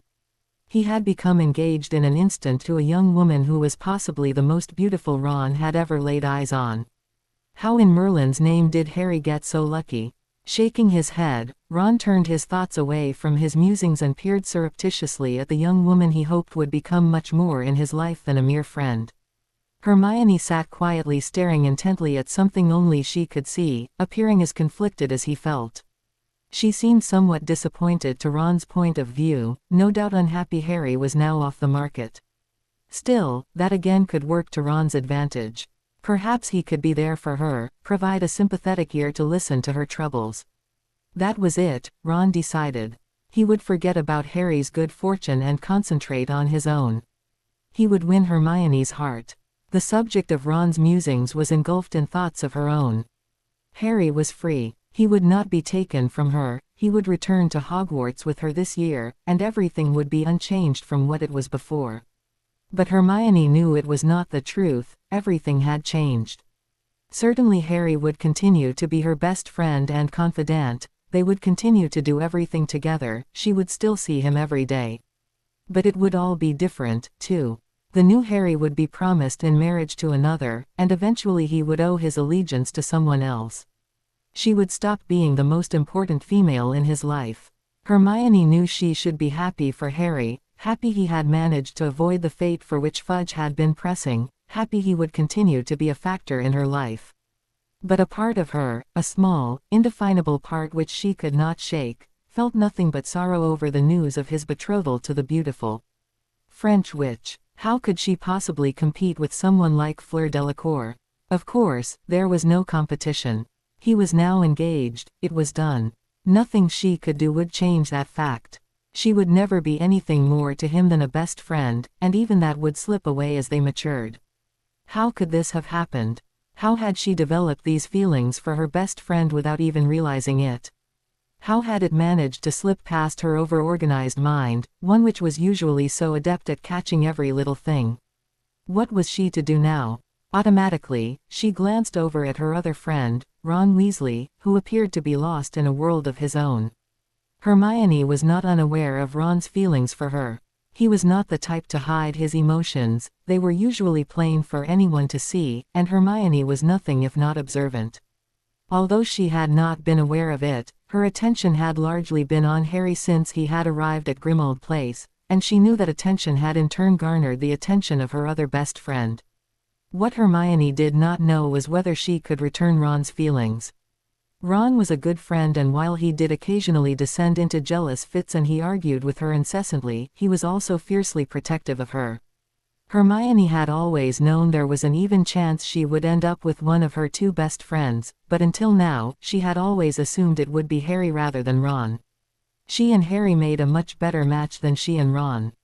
For one thing, they did not always argue, and while her tendency to boss and nag did annoy him as much as it did Ron, in her own defense, she was learning to curb that particular facet of her personality. She knew her drive and determination helped his sometimes lackadaisical manner, whereas his boundless courage and ability to have fun helped balance her own tendency toward overwork and occasional timidity.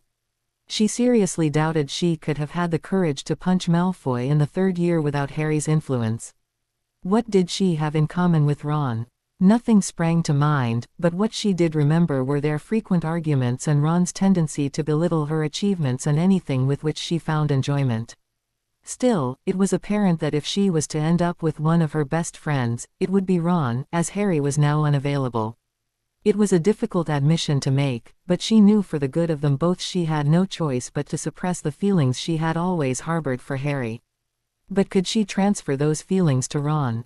Leaving Harry outside in the waiting room, Jean Sebastian entered the minister's office, finding the headmaster and minister waiting for him, one with a welcoming smile and the other with an exaggerated mask of patience engraved upon his face.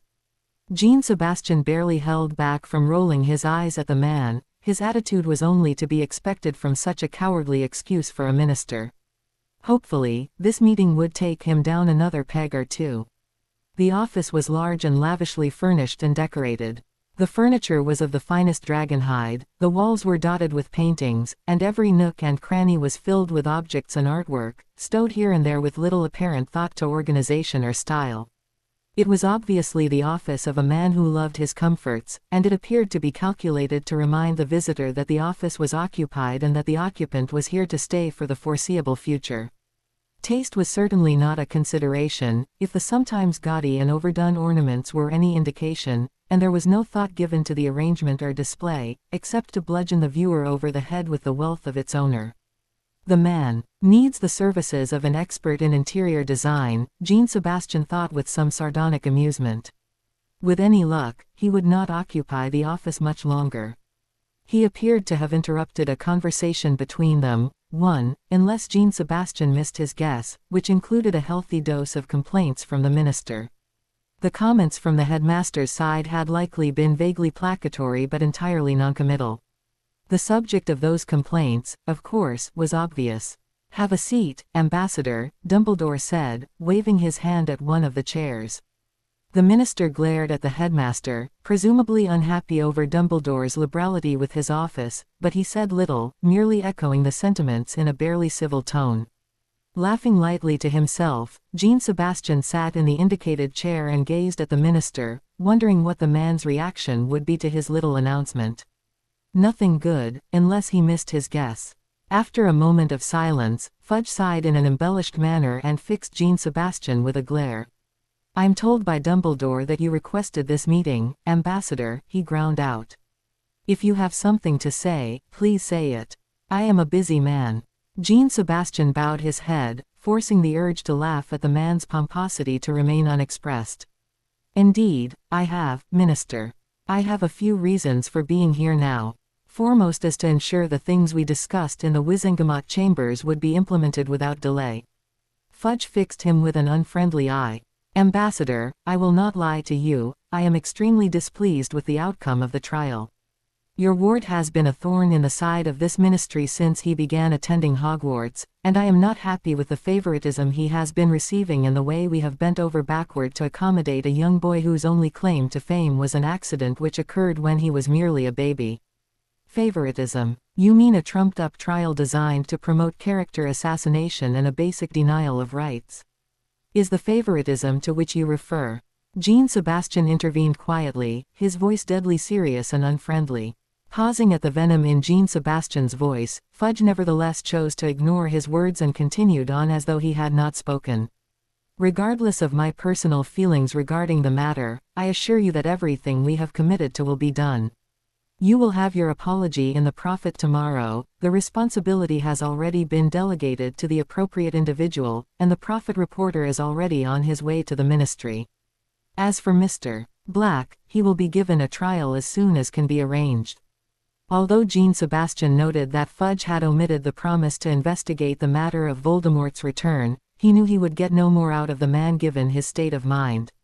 The Dark Lord would have to be a discussion for another time. He had another purpose for this meeting today.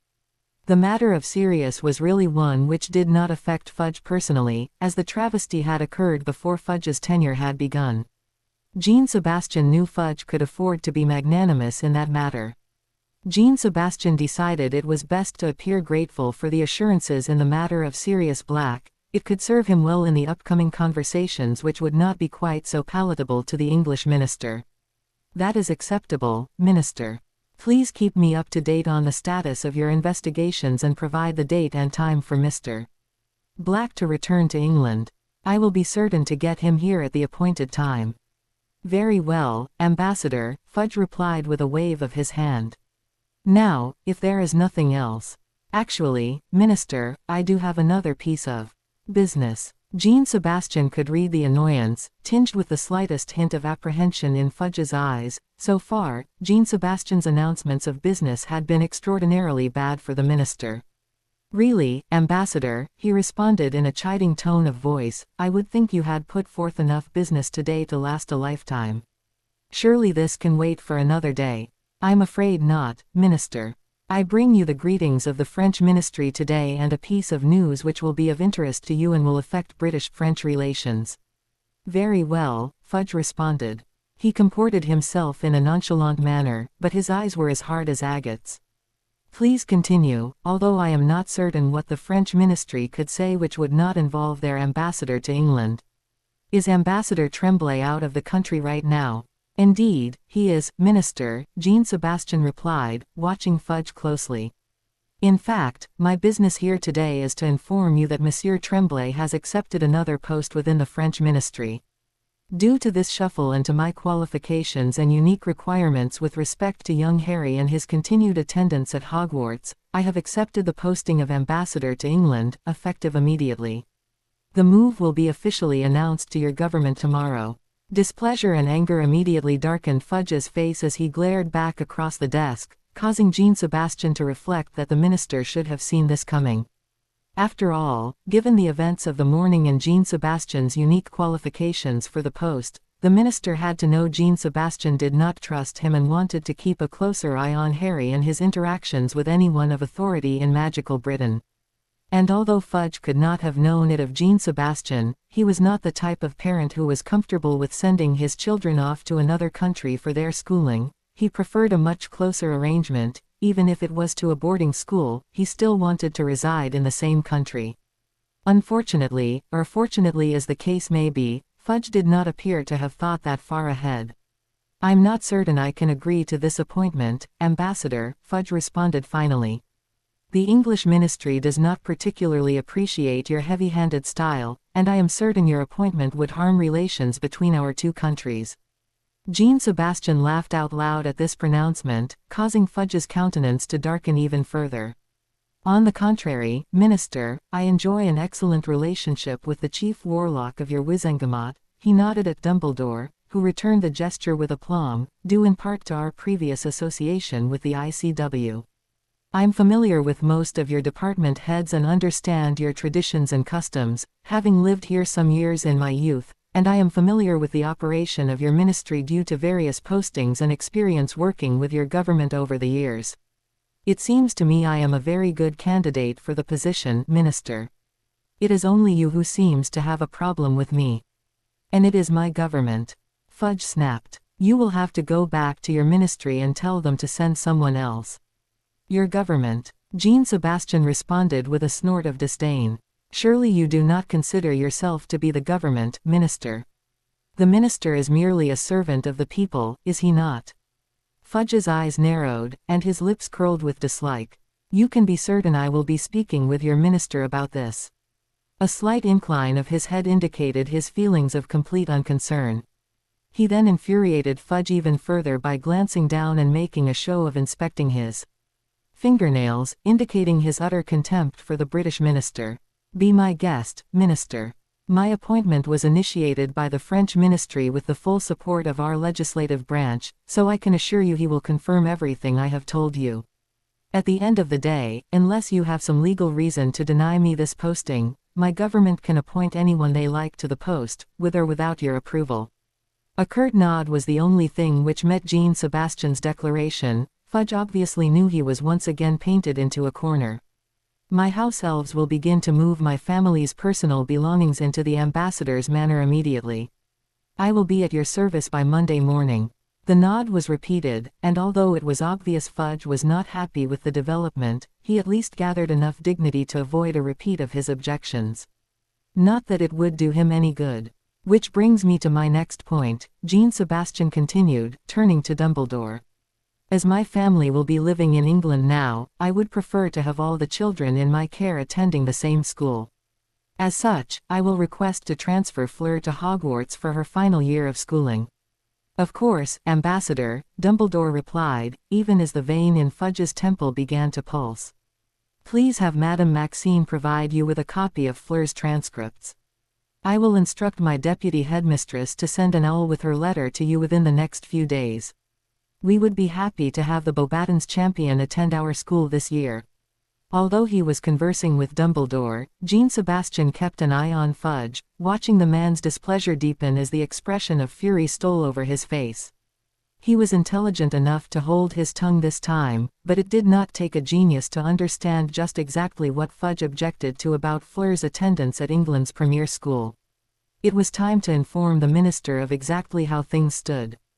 Jean-Sebastian allowed an expression of intense dislike and distaste to spread over his face as he glared at the minister, noting the corresponding expression directed back at him. He smirked inwardly, perversely entertained at his ability to provoke a negative response in the pompous git. "Minister, allow me to make myself rightly understood. Harry Potter is now my ward, and he and my daughter Fleur will be attending Hogwarts together this year.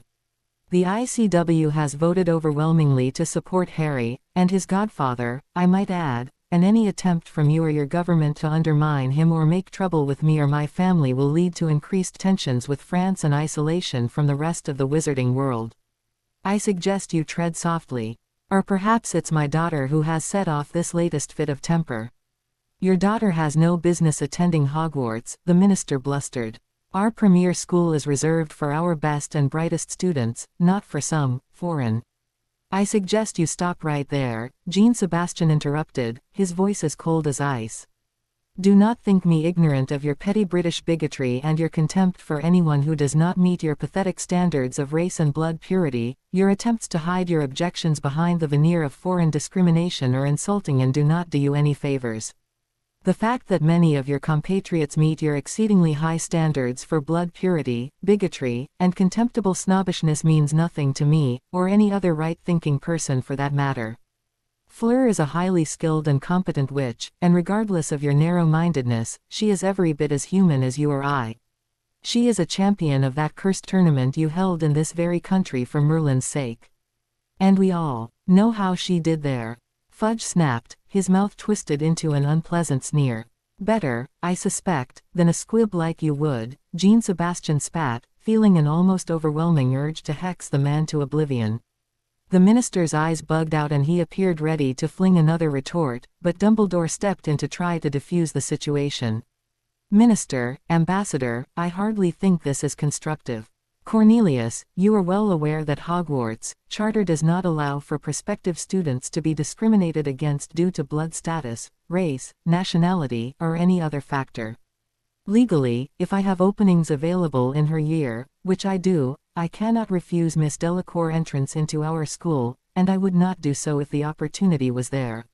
She is a fine young woman, and you are well aware of the reasons for her performance in the tournament and the interference by Bartemius Crouch Jr.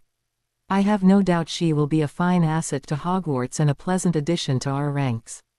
Do not make this situation any more difficult by bringing up antiquated notions of blood purity or arguments regarding the status of Vila, which is what we all know this is about." Certain the minister was about to burst a vein in his head, Jean-Sebastian regarded the minister with an eye of complete loathing, daring the man to do his worst. It was only a short time, though, before Fudge appeared to master himself and leave well enough alone. It was the first good decision the man had made the entire day. "Fine," Fudge spat out. "Your daughter may attend Hogwarts with the attention seeker. Now leave me, I have much work to do." Jean-Sebastian stood, but he was unable to leave without a parting shot. He loomed over the minister, aware his height and furious manner were intimidating to the hapless Fudge, who shrunk away in response. "Let me be rightly understood," Jean-Sebastian growled in a voice absolutely dripping with menace, "I will brook no interference by you or anyone in your government." "Don't try me, minister," the word spat with every ounce of disdain Jean-Sebastian could muster, "you will not enjoy the results." He turned and stormed from the office and through the minister's waiting room, beckoning to Harry as he strode past Fudge's startled assistant. Harry took one look at Jean-Sebastian's face and fell in behind him meekly, but although Jean-Sebastian did not want the boy to cower or feel intimidated, it was several minutes' walk down the hallways and up the stairwells of the ministry building before his occlumency skills were able to reassert themselves and he was able to master his towering fury toward the impotent and useless British minister. Something would have to be done about the man, or the war was as good as lost already. They had reached the atrium before Jean-Sebastian finally slowed down and turned to Harry, noting the expression of confused apprehension on the boy's face. He smiled at Harry to show him he was not angry, reflecting that something would also have to be done about the boy's timidity and lack of confidence. Such traits would do him no good in the face of the vile madman Voldemort. "I'm sorry, Harry, but it appears your minister is adept in bringing out the worst in me," Jean-Sebastian commented with a wry smile. Harry's eyes lit up in relief and he returned the smile tentatively. I can certainly understand that, sir. Now, Harry, Jean-Sebastian admonished, what did we agree about calling me, sir? Harry's answering blush and stammered reply were somewhat endearing, but they were still matters of concern to the ambassador.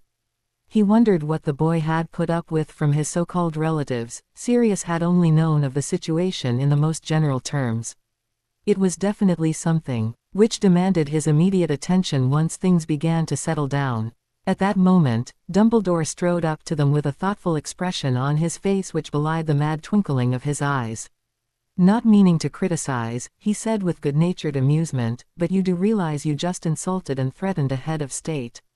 Jean-Sebastian's answering sneer was almost feral. Why should he be any different? The French minister knows I will insult him too if he is being an ass. Indeed, Dumbledore, shaking his head with mirth. Harry, Jean-Sebastian noticed, was looking a little lost but was still grinning at the mention of Fudge being insulted. Jean-Sebastian sobered as quickly as his mirth had appeared.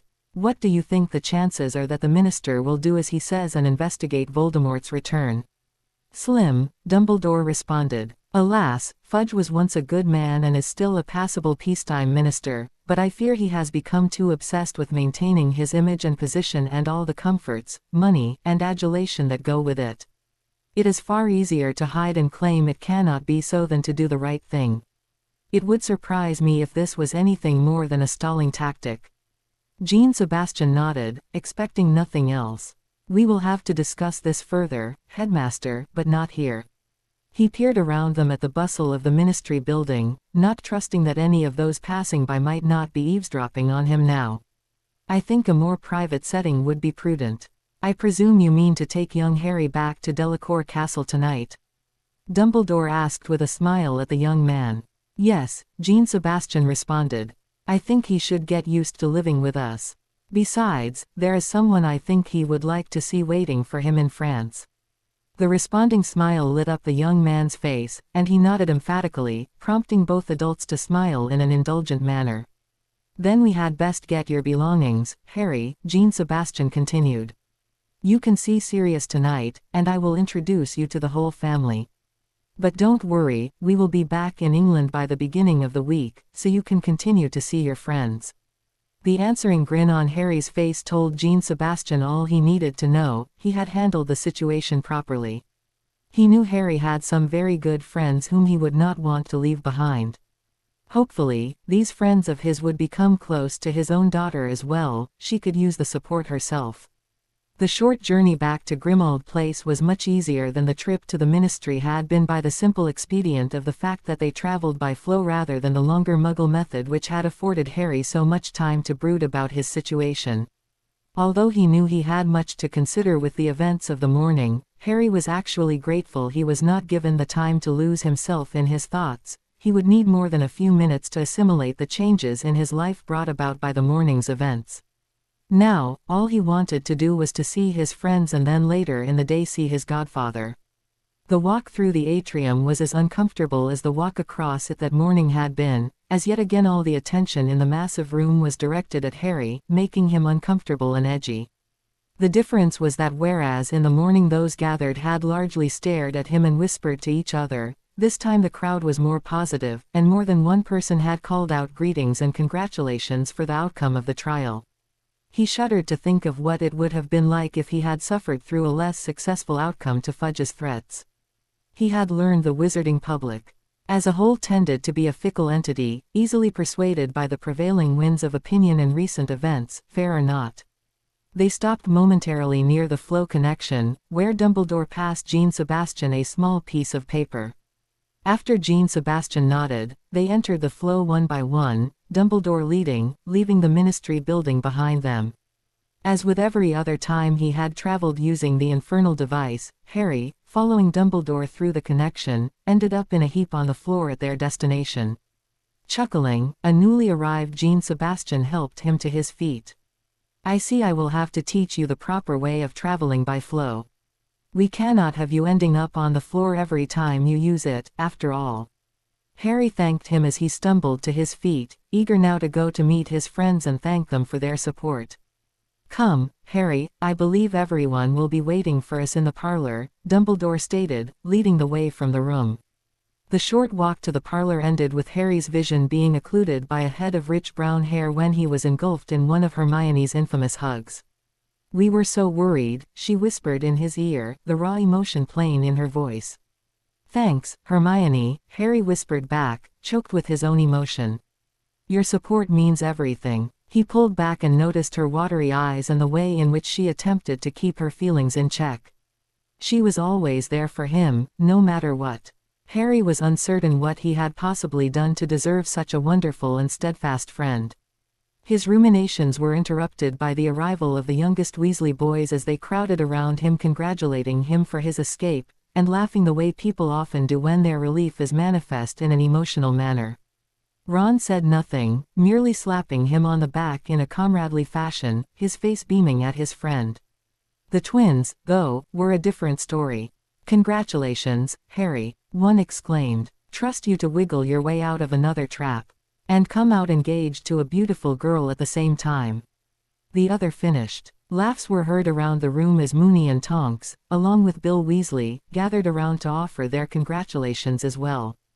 Harry snuck a look at Jean Sebastian, curious as to what his reaction would be toward the irreverent manner in which the twins had spoken of his daughter, but he could detect nothing in the man's demeanor which would suggest displeasure. It appeared he was enjoying the antics of Harry's friends. Looking around, Harry spotted Ginny and Mrs.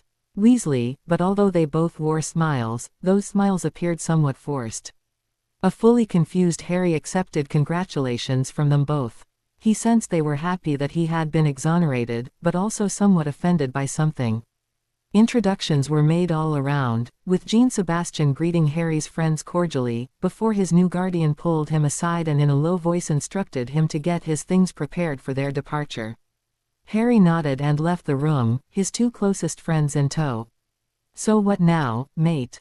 Ron asked. Climbing the stairs, Harry turned down the long hallway and made his way toward the room he shared with Ron, glancing wistfully over the dingy house which he and his friends had spent the past week so industriously cleaning. No amount of cleaning and scrubbing seemed to be able to dent the air of oppressive gloom which pervaded the dilapidated old house. "I'm going to France today with Jean Sebastian," Harry replied absently as they entered the bedroom. "Sirius is already there, and I'll be staying with him, Jean Sebastian, and his family over the weekend." Ron blinked. "Going to France?" "Yeah, Jean Sebastian wants me to stay with the family and get to know them." The reactions of his friends were a study in contrasts. Hermione's face became slightly sad, a reflection, he felt, of her unhappiness that their time together this summer would be curtailed. Ron, on the other hand, seemed a little affronted by Harry's opportunity, before his gaze narrowed slightly and his eyes flickered to Hermione and his face assumed a small smirk of satisfaction. Controlling himself, Harry made certain he did not glance at Hermione himself. It would not do to have Ron catch such a glance. And whatever his feelings were or could have been for his best friend, his betrothal to the young French which now put any possibility of a relationship with Hermione out of their reach. It appeared Ron had gotten what he had wished, the attention of Hermione without the interference of a competing best friend to muddy the waters. Harry did not allow himself to feel anything over the matter, he would sort it out in his own mind later. "Good for you, mate," Ron finally stated, a sort of smugness intruding in his manner. "I'll leave you to your packing, we'll see a lot of each other at school again this year." Slapping Harry's back yet again, Ron exited the room, never noticing the raised eyebrows and slight smirks of his best friends. As the door closed behind him, they both burst out into soft laughter, making certain to keep it quiet so Ron could not hear their amusement, as they knew he would not take being laughed at, especially in a matter such as this, very well. "I guess he doesn't need to watch us like a hawk anymore, does he?" Harry quipped irreverently. Hermione's laughter grew louder. "I guess not," she responded with a cheeky grin. "So, are you going to give in and go out with him?" Harry asked. His manner was nonchalant, but he knew inside that the answer to this question was important to him for some indefinable reason. Or perhaps he was simply not willing to admit the reason. "I don't know if I like him that way," she replied after a moment's thought. "Of course, you know Ron, he may never even get around to asking." Chuckling at her portrayal of the young redhead, Harry pulled Hermione into another hug, earning himself a surprised expression from her. Blushing slightly at his own forwardness, Harry reached down and grabbed his trunk. Dropping it on the bed, he began to stuff some of his belongings inside its confines. His possessions were still a little meager, he thought to himself as he put Dudley's old clothes into the trunk. An internal shrug later, he deposited his school stuff and the few items of his own he had managed to collect in the trunk, thinking he had done without many possessions his entire life. Why should now be any different? Once the action had been completed, he closed the trunk and returned his gaze to his best friend, noting the slightly unsettled expression on the face of his dearest friend. "Hey, are you all right?" Harry asked gently. Hermione ducked her head, causing her hair to cascade down and hide her face, but not before Harry caught the faint pink of her cheeks.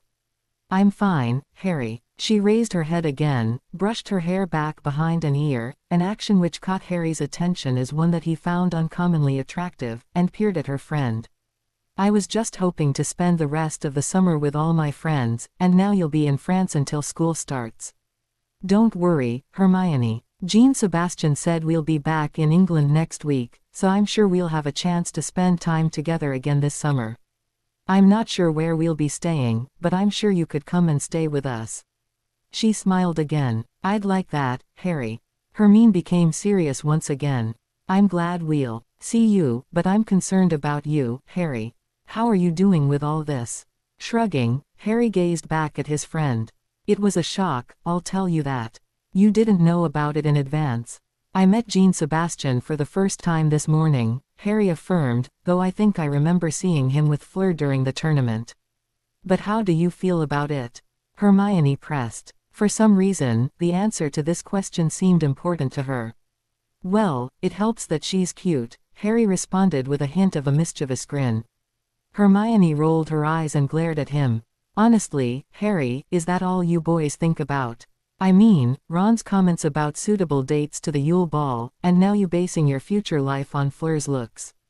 Do you ever think about anything else?" "I'm a guy, Hermione, what do you expect?"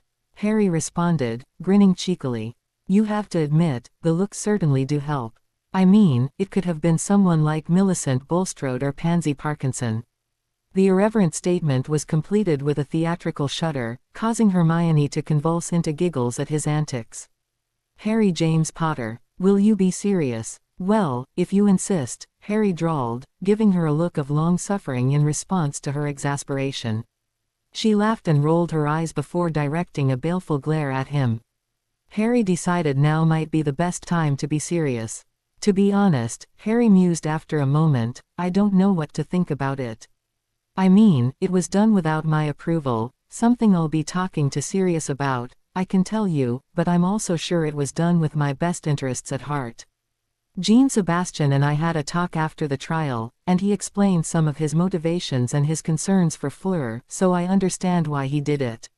You'll have to tell me about it sometime." Of course. It went without saying that there would be no secrets between Hermione and himself, they had never had any in the past, and he would not start distancing himself from her now, regardless of the existence of a marriage contract. "I suppose I just have to think of it as an opportunity to expand my horizons and make connections outside of England. An alliance with one of the premier families of France is no small matter, and it may help someday against Voldemort." He grinned somewhat mischievously at her before continuing, "You should be proud of me, I thought of that all by myself." Harry ducked as Hermione swatted at him in a playful manner, grinning the entire time like a Cheshire cat. "On the other hand," he continued, in a somewhat more serious manner than before, "I don't really know Fleur. I mean, Jean Sebastian explained a little about what her life has been like and why she is the way she is, but I have two memories of her which stand out in my mind. Her snooty tone when she called me a little boy after my name came out of the goblet and the huge hug she gave me after I came out of the water with her sister. How am I to merge those two images in my head? It's almost like it was two different people." "I understand," Hermione said with a nod. "I guess you have no choice but to get to know her." "Yeah, that's one of the reasons why Jean Sebastian wants to go back to France tonight. He told me to ask Fleur about herself and get to know her without any preconceived notions." He didn't want to tell me about her, he wanted me to get it straight from her. He did tell me, though, that her arrogance is a mask and that she has trouble meeting people due to being a Vila. I need to get her perspective before I can know what she is like. It makes sense, Harry. I know. He sighed and looked at the ground. I guess I don't have a choice, do I? She's my fiancée now, I'd better get to know her. That truth acknowledged, they sat in companionable silence for several moments. Although so much had changed in the past few hours, Harry was happy, knowing that no matter what happened, he could always count on the support of his closest friends, especially Hermione. He supposed he would eventually have to transfer his allegiance to Fleur, but for now, Hermione was by far the most important person in his life. So what's with Ginny and Mrs. Weasley? He asked after a moment's thought. They seemed offended about something. Hermione just shook her head and gazed fondly at her friend. Honestly, Harry, you boys are completely thick about some things, aren't you? When it comes to girls, you bet, Harry shot back. Like Ron says, daft, completely daft. This, of course, earned him a roll of Hermione's eyes. If you'd open your eyes once in a while, you wouldn't think that. They were mad about your change in status, dear Harry. You must have noticed Ginny has had a crush on you forever, and Mrs. Weasley has been eyeing you as potential son-in-law material for just as long. Longer, I would think, since she told bedtime stories of you to Ginny when she was little. Harry's eyes felt like they were bugging out of his sockets. Ginny, he sputtered incredulously. How, I mean, what, but I hardly know her. And she's never in the room long enough for me to talk to her or anything. She just squeaks and runs off. And what do you think that means? Harry was certain his expression was comical, given Hermione's giggles, but he was not certain where she was going with this. She's shy. Or she doesn't like me. A huff of irritation met his declaration, and he got the distinct impression Hermione thought him rather slow. Harry, do you even use that thing on the top of your shoulders? It's amazing you can even see Ron's feelings for me. An even more confused Harry stared open-eyed at his friend. Come on, Hermione, Ron is obvious, considering the way he was watching us and the cow eyes he makes at you when he thinks you're not looking. Besides, he implied as much to me several times, no doubt trying to warn me away from you. Oh, he did he? Hermione responded, her voice flat and disapproving. Maybe I'll need to have a talk with Mr. Weasley and let him know I don't appreciate his claim on me like I was some sort of object or something. That was certainly something Harry did not want to deal with. Harry had learned over the years they had been friends to stay out of Ron and Hermione's arguments, not to mention the fact that Ron would be infuriated if he knew the content of this conversation. If you do, you heard nothing from me. A withering glance once again flew in his direction, but Hermione said nothing further on the subject. She merely huffed yet again and directed her gaze at Harry, her manner suggesting she considered him to be somewhat of a simpleton. Harry, the reason she won't say anything to you is because she has a crush on you and is too shy to be able to talk to you. She's always been completely infatuated with you and doesn't want you to get the wrong impression of her. She's been fed stories of the boy who lived since she was a little girl, and your escapade in the chamber during your second year only solidified you in her mind as her perfect mate. Another boy who lived groupie, Harry thought with some disgust. His expression must have shown his feelings, as Hermione quickly reached over and placed her hand on his wrist. Harry, I'm not suggesting she's after you just for your fame, but she has had a crush on you for years.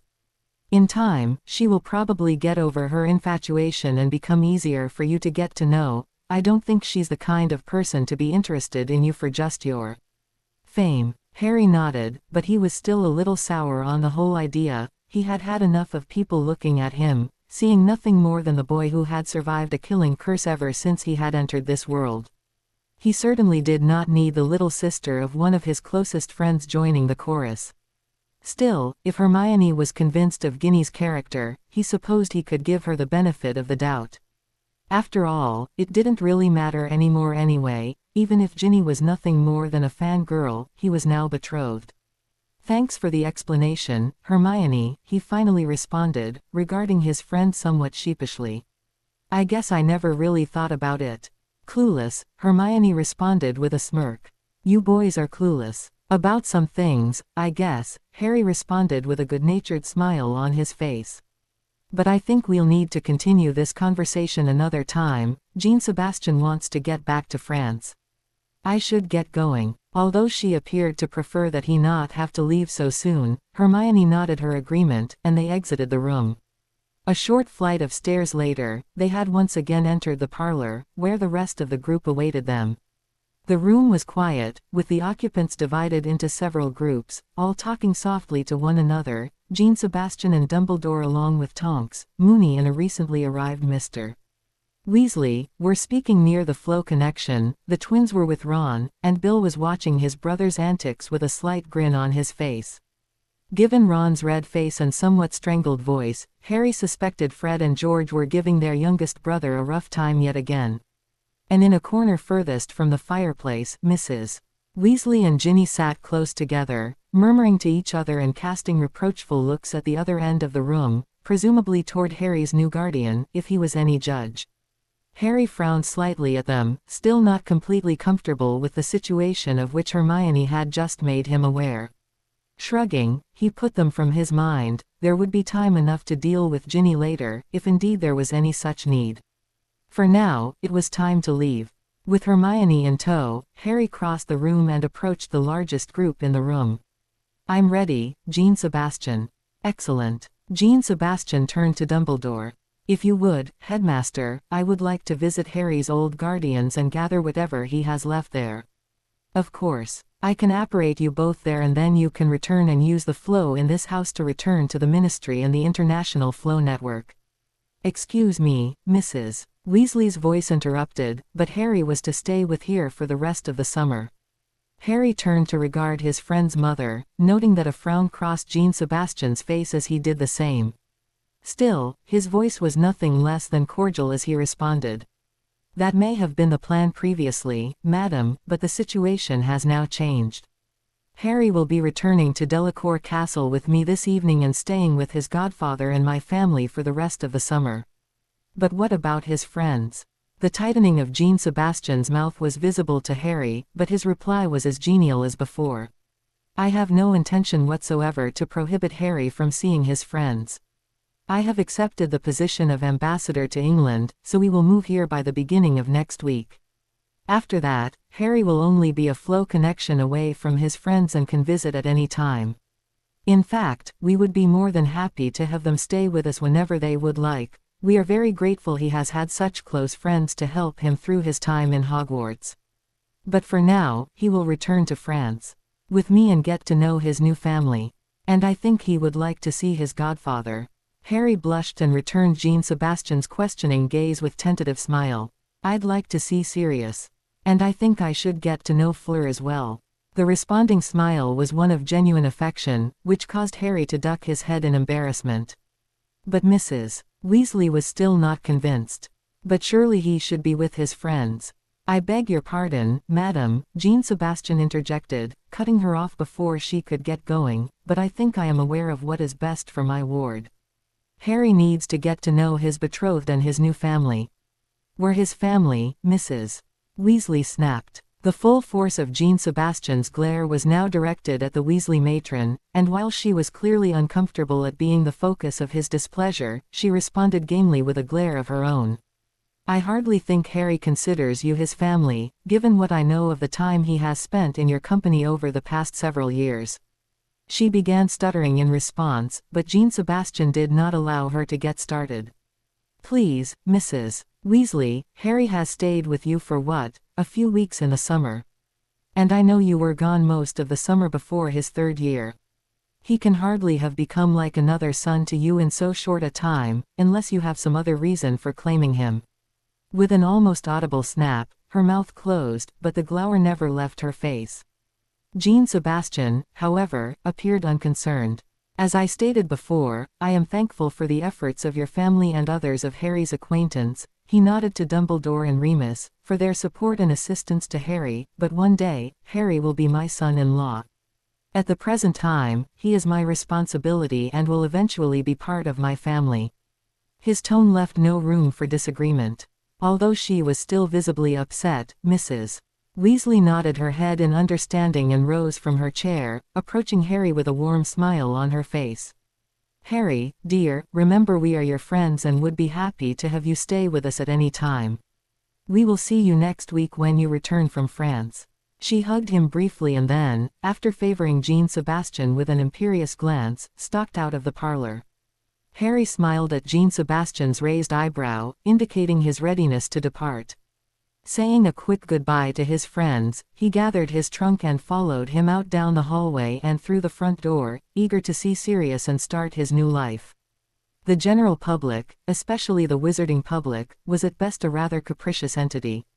What was popularity and adulation one day was no guarantee of the same in the next, no matter the stature of the individual in question. Harry Potter was a prime example of the changeable nature of the opinion of the masses. Revered for an event he could not even remember, Harry Potter entered Diagon Alley as an 11-year-old to the adulation of the masses he had not only never met, but also had not even known of before that day. His entrance into the hallowed halls of Hogwarts was no different, generating whispers and pointed fingers, not to mention cheers from Gryffindor House when he had been sorted there and groans from all the others. Yet by the middle of his second year, the cheers and shouts of acclamation had turned to angry mutters and rumors of his complicity in the Chamber of Secrets fiasco.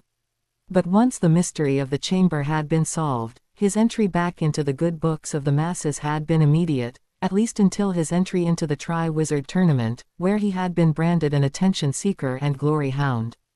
Truly, as Harry had mused only that morning, it was not only tough at times to be Harry Potter, but it was also difficult being anyone who was in the public eye. Of course, the Minister of Magic was no exception to this rule. In fact, the masses traditionally had a love-hate relationship with the minister. As with the coach of a professional Quidditch team, the prevailing attitude amongst the minister's supporters tended to be, "What have you done for me lately?"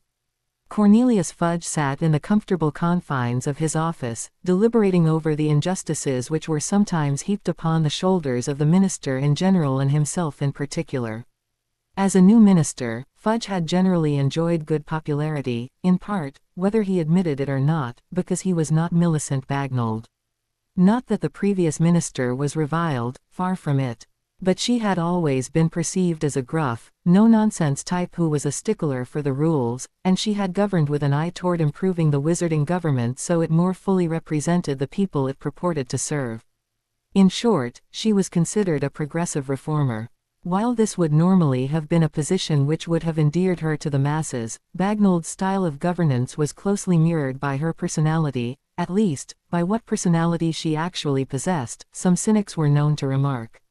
It was truly a shame she had had virtually no people skills, as a bit of charisma could have allowed her to connect closer to the populace and create a much more effective engine for change in the British wizarding world. Unfortunately, she had not an ounce of charisma, which was why although her policies generally made her administration a friend of the people, she herself had never really enjoyed a great deal of popularity. And, of course, her policies had made her an enemy of the pureblood faction, as their ideals supported only one thing: their own agenda, which was concerned with nothing more than improving their own lot to the detriment of all others. Although small in number, a disproportionate percentage of the wealth in the wizarding world rested in the hands of the purebloods, rendering them the most powerful faction in Britain. Even more importantly, however, was the fact that the seats of the Wizengamot were all hereditary and, once again, largely held by old pureblood families.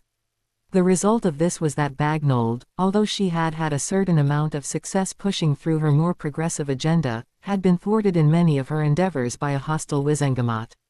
Even Dumbledore, once he had become Chief Warlock, had only been able to provide so much assistance.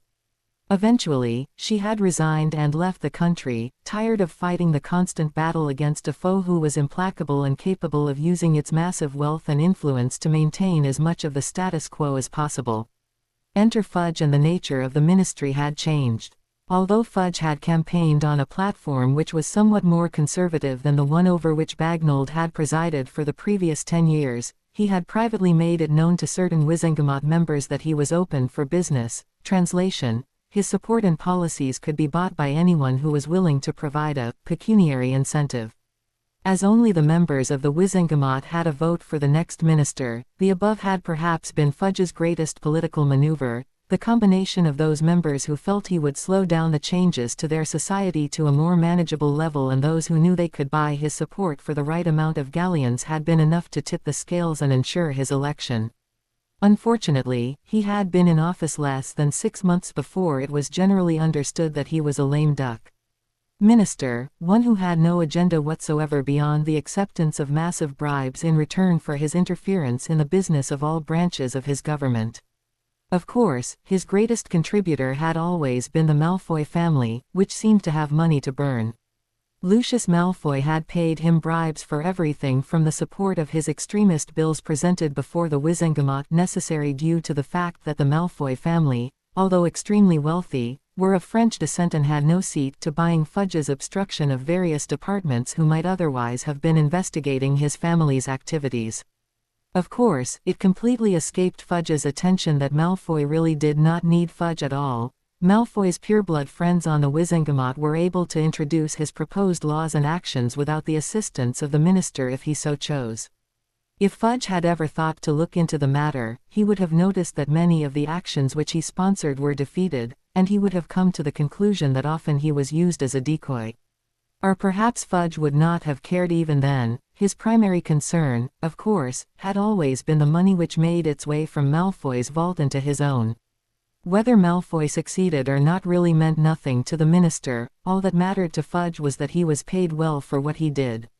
On this day, however, Fudge felt his popularity had fallen into an abyss, what with his failed persecution of young Harry Potter. It was a valuable lesson to learn. Before taking on one of the nation's greatest heroes, you needed to make certain you had an airtight case. Especially when said hero was being supported by another. That Dumbledore had staged the entire session with that despicable French wizard was beyond contradiction in Fudge's opinion. And worse, Fudge felt it was all calculated to make him look as bad as they possibly could, and in that endeavor, they had succeeded in spades. What bothered Fudge was that he was uncertain of just what Dumbledore's aims were. Was he merely trying to get the Potter brat off, or was he aiming for something more? Had he designs on the minister's office for himself or one of his cronies? The fact that the minister's office had been Dumbledore's for the taking when Bagnold resigned if he'd only declared his candidacy rather than refusing due to lack of interest and contentment with his current positions did not occur to the minister. No, Fudge was certain that Dumbledore was up to something and that whatever it was, it could not be beneficial for Fudge's long-term residence in the minister's office. Two can play that game. Fudge snarled to himself. It was time to fight back. Minister, did you hear me? Fudge blinked and focused his eyes. Across his desk sat the annoying pink woman whose grating high-pitched voice had interrupted his ruminations. Umbridge was a menace, but he had promoted her for one reason only. She blindly fell in with whatever schemes he promoted, if only to further her own agenda of bigotry and hate, something which although Fudge did not espouse, he had no particular disliking for either. Unfortunately, despite her usefulness, he could only take her in small doses, as her voice was aggravating and her constant harping was not especially conducive to his own agenda of enriching himself. "I'm sorry, Madam Undersecretary, I'm afraid my mind wandered for a moment." "What were you saying?" She gave Fudge an imperious glare. "I had finished my report on the plans for my time at Hogwarts, Minister. But I believe I may have a plan to deal with the Delacour girl before the next school year starts." Privately, Fudge doubted she could do anything to influence the Vila's attendance in any way. But he had not stayed in power as long as he had by ignoring the schemes of his underlings. He motioned for her to continue, nodding thoughtfully and responding in monosyllables when she seemed to be expecting it. All in all, it was something which might have succeeded if it had been thought of several months before. In the current environment, though, Fudge was certain she would have difficulty pulling it off. Dumbledore would crush her without a second thought. Yet anything which diverted Dumbledore's attention was welcome in Fudge's opinion. For him, the main thrust was her installment at Hogwarts as the defense against the dark arts professor, and the slow and careful way in which he would have her take over the school, that would have to be handled with delicacy. The fact that Umbridge had no true mastery of the subject and had indeed been an indifferent and pampered student at best when she had attended did not even enter into the equation in Fudge's eyes. Her use to him in the school was to find a way to have Dumbledore removed and to ensure Fudge was not challenged as minister. Of course, the scheme she had come up with to deal with this most vexing news of the Delacour girl's entrance into Hogwarts would be annoying for his opponents, although a little ham-fisted. He immediately threw his support behind her endeavors. "Very well, Undersecretary, you have my permission to proceed," Fudge responded magnanimously. "Thank you for your time and efforts." Umbridge's answering smile was most unpleasant, and Fudge shuddered as she scurried from the office. The woman made even him uncomfortable. In the north of Britain, an old manor building stood. It was the old estate manor of some landowner long forgotten in the mists of time, a reminder of the way things had once been in the kingdom.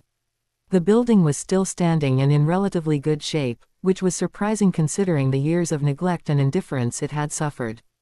If one looked closely enough, a hint of its former glory could still be seen in the chipped and cracked marble floors and in the faded and peeling wallpaper. It had obviously been the home of a family of some wealth and consequence. Now, it was the home to people of a much less savory reputation. The newly reconstituted Dark Lord Tom Marvolo Riddle, or the self-styled Lord Voldemort, now made the old house his base of operations. Voldemort was indifferent as to his surroundings or the state of the old house. If things had been different, he could just as easily have made the manor of his Riddle ancestors his home. Unfortunately, the escape of Harry Potter from the Little Hangleton Cemetery and the house's proximity to the site of his rising meant the location was now compromised, necessitating his removal and relocation. It was an irritant, no more, no less, and the Dark Lord knew there were better things with which to concern himself than creature comforts and the location of his lair. Soon, the British wizarding world would be his once again, and locations such as this crumbling, ramshackle old building would mean nothing to him. His minions were currently out doing his bidding, all except the groveling fool Pettigrew, who was now in an upstairs room keeping watch for any hint of trouble.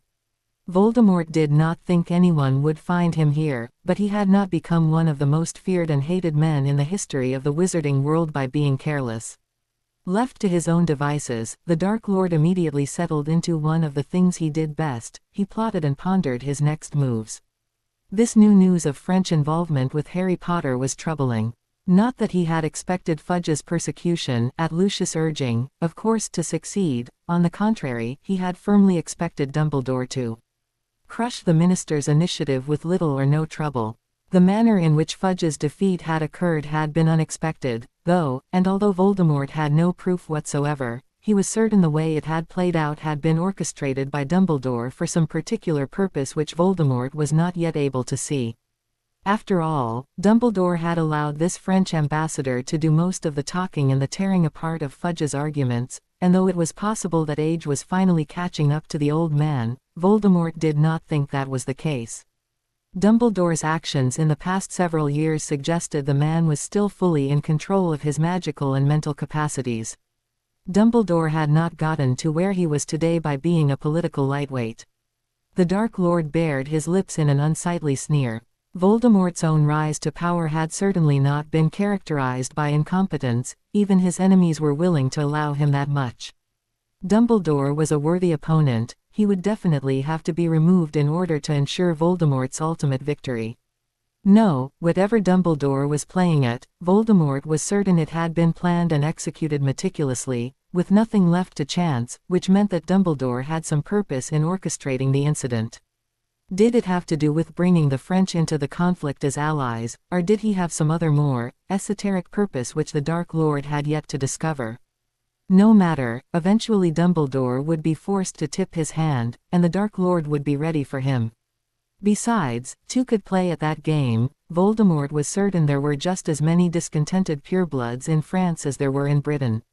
The problem of Potter was a tricky one. Twice now he had defied and defeated, or at the very worst escaped from a fully constituted Dark Lord at the height of his powers. It was troubling to say the least. Perhaps there was more to the prophecy which Voldemort had not considered yet. Perhaps there was more to it than he had been led to believe. It would bear some further thought. As for the meddling foreigner, he would have to be taught in the harshest manner possible about the perils of involving himself in a matter which was not of his concern. A message would have to be sent, an indication of what would happen if he continued on his course of supporting the boy. It was imperative that Harry Potter be as isolated from the rest of the wizarding world as possible. Malfoy's job was to sow the seeds, in the matter of the trial, among other plans, of young Harry's disenchantment from the general public. That was the most important consideration right now. Yes, a message would be sent, one to strike fear in the hearts of his enemies. It need not be done immediately, they could afford to wait several months if necessary, before the right circumstance presented itself. He would have to speak to Lucius and arrange it. The Dark Lord smiled unpleasantly. The world would again learn to fear the name of Voldemort. Dumbledore apparated them to a small park not far from the Dursleys' home, and once they had ensured their arrival had not been witnessed, Dumbledore and Jean Sebastian shook hands and the headmaster disapparated away. Smiling at Harry, Jean Sebastian motioned for him to lead the way to his relative's house, noting with a frown the look of trepidation which appeared on Harry's face. "I don't think I've left anything behind," Harry began softly, his eyes never meeting Jean Sebastian's face. "Maybe we could go straight to France." Regarding his ward, Jean Sebastian thought again about his scant knowledge of Harry's life with his relatives, understanding that this reaction was more evidence of the fact that it had not been a good life. Whatever Harry's reservations were, they would need to be addressed and their effects resolved so his future son-in-law could move on with his life. "Perhaps not," Jean Sebastian replied, "but I would prefer to make certain. In any case, we should at least inform them of your change in status and let them know you will never live with them again." "Like they care," Harry muttered under his breath. Jean Sebastian had to strain to hear Harry's words, frowning when he realized the implications. He would need to find out sooner rather than later the details of Harry's upbringing. Turning with some abruptness, Harry began walking down the street, prompting Jean Sebastian to pursue him. "They won't like us showing up, sir," he said, his voice quiet. "They've never wanted to have anything to do with my world before." "Do not worry, Harry. I can deal with them. They cannot be any worse than dealing with Fudge." Harry threw a wry grin back at his companion, and they chuckled together, Jean Sebastian happy he had been able to release the tension in his charge. The distance was short, and soon they arrived at a sleepy-looking street. A row of Muggle houses met Jean Sebastian's gaze, and although the area appeared to be a little older, the houses were generally neat and in good repair. It was like any other Muggle neighborhood, with nothing that suggested it was anything out of the ordinary. Of course, it had housed the most famous wizard in magical Britain for almost the last 14 years of his life, which made it remarkable, to the wizarding world at least. The house to which Harry led them was as commonplace as the rest. It looked comfortable, but not overly large, and it had well-manicured lawns and foliage in good repair. They went to the front door, at which Harry raised his hand and knocked, an action which surprised Jean Sebastian. He would have thought, having lived there for many years, Harry would just walk in the front door, but it appeared that either something had happened which had revoked his rights to such an action, or he had never really felt welcome in the first place. At length, the door swung open, revealing a young boy about Harry's age. Though Jean Sebastian knew he must be Harry's cousin, there was virtually no family resemblance. As the boy was stocky to Harry's rather slender frame, the two also had very different features. "Hi, Dud," Harry greeted the young man somewhat diffidently. The young man's eyes narrowed and he glanced over his shoulder in a furtive manner. "Harry, what are you doing here?" "We've come to pick up my things and talk to your mum and dad," Harry said, his voice quavering slightly in nervousness. "Dad doesn't want you here anymore. He said you're not welcome." Jean Sebastian decided it was time to intervene. "Mr. Dursley, I assure you we will not be staying long. I simply need to speak with your parents, after which Harry and I will leave. Will you please call them?" Dudley appeared to consider this momentarily before opening the door fully and motioning for them to follow him. "You can sit in the living room, I'll call Mum and Dad," he said over his shoulder. Following Harry, Jean Sebastian entered the house. A short walk through the entranceway brought them to a comfortable living area filled with Muggle gadgets. As a pureblood, Jean Sebastian had grown up in the wizarding world, but he had more knowledge about the Muggle world than most of his contemporaries. After all, they shared the world with Muggles and were vastly outnumbered by them. It seemed only prudent to know about them and their customs. The one thing which did catch his attention was the lack of anything which would suggest that more than one boy had ever lived in this house. There were pictures of the young Dursley. Aplenty, but not a single image of Harry could be found in the entire room. Such an oversight did nothing to calm Jean Sebastian's fears over the manner in which the young man had been treated over the years. They took a seat on a couch, and it was only moments before an enormous man with a walrus mustache and a thin woman with blonde hair entered into the room. Their faces clearly showed their anger, but they kept their temper in check with some effort. "Boy, I told you when you left that you were no longer welcome in this house, and now you're bringing your freak friends with you." Jean Sebastian's face went stony, and he regarded the fat man as though he were a slug. "Mr. Dursley, I presume." The fat man grudgingly nodded his head and glared at them. "Well, what are you waiting for?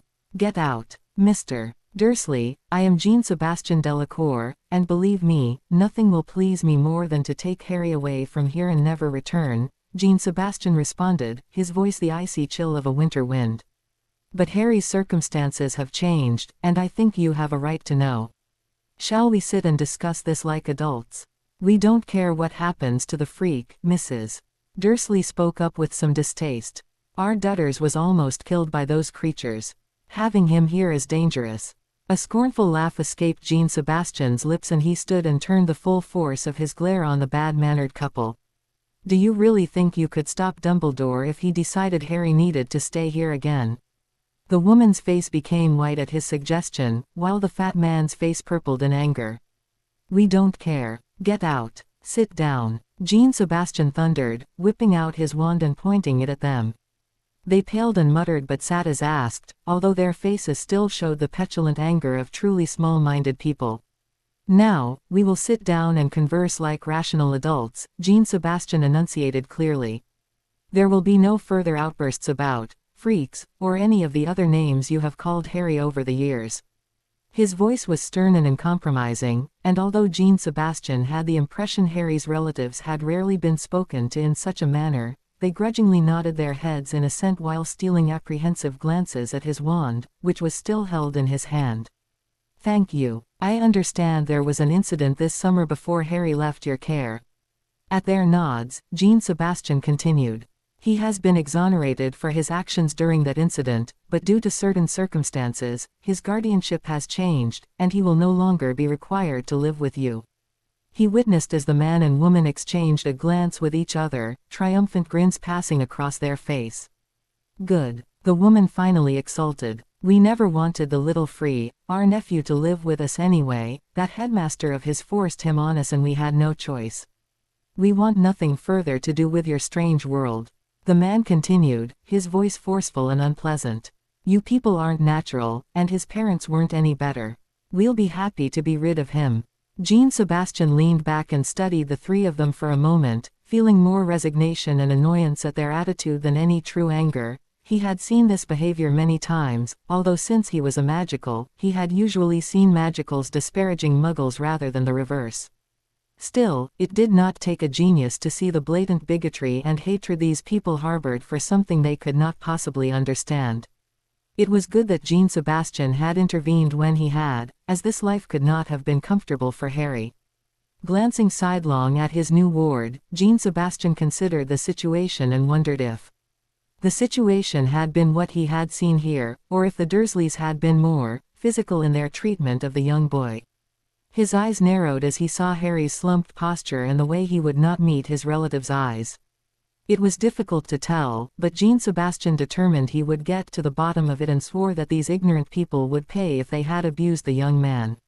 In the interim of Jean Sebastian's thoughts, silence had stretched on in the room, a silence which had clearly become uncomfortable for the couple sitting opposite. Although their son did not seem to mind, he was openly gazing at his cousin, as though he had never truly seen him before. It was petty, but Jean Sebastian took a perverse amount of pleasure in their unease, allowing the silence to continue as he merely gazed at the couple, his contempt showing in his expression which was tinged with distaste. "Should you not be thanking your nephew for his actions?" he queried at last. "If not for Harry's actions, your son would have been killed by those Dementors." And if he wasn't here, your freaky creatures would never have been here either, Mr. Dursley snarled in response. He's been nothing but trouble since he showed up, and we're well rid of him. He did save me, Dad, Dudley spoke up suddenly. From the looks Dudley received from not only his father and mother but also Harry, Jean Sebastian deduced that Dudley backing Harry up was an uncommon, if not unheard of, event. The young man, however, ignored the looks he was receiving from his parents and kept his gaze focused on Harry, an earnest and almost pleading expression on his features. Harry returned his gaze with a questioning one of his own, before finally relaxing and slumping slightly in his seat with a half-smile on his face. "Don't worry about it, Dud. It was no problem, Mr. Dursley's snort met Harry's statement, but Harry ignored it, seeming to be relieved and somewhat happier over the situation.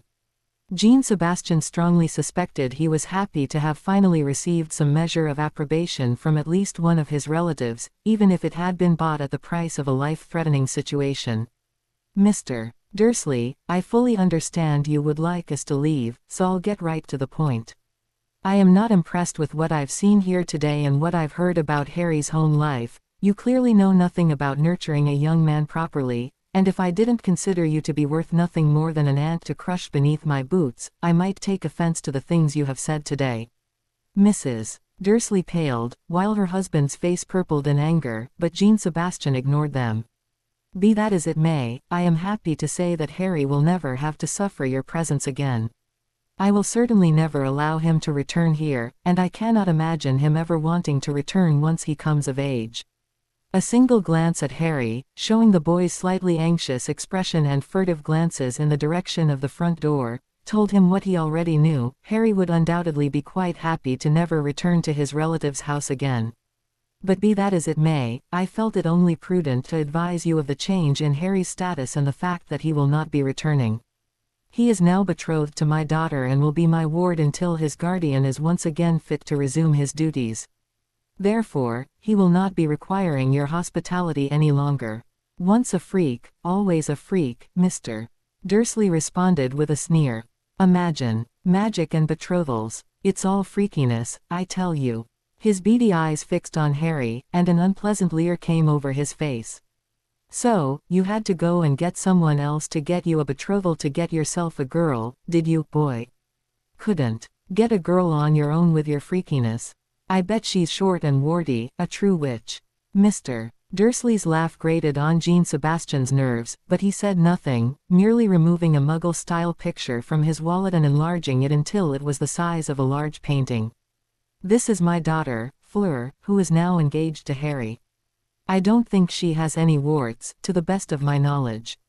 However, she may turn you into a toad if you were to suggest such a thing to her face, so I suggest you keep your opinions firmly to yourself."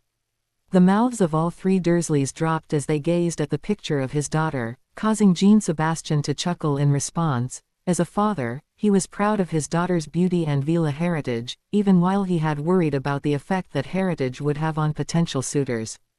Harry was truly a godsend to the French ambassador. After a moment, Mr.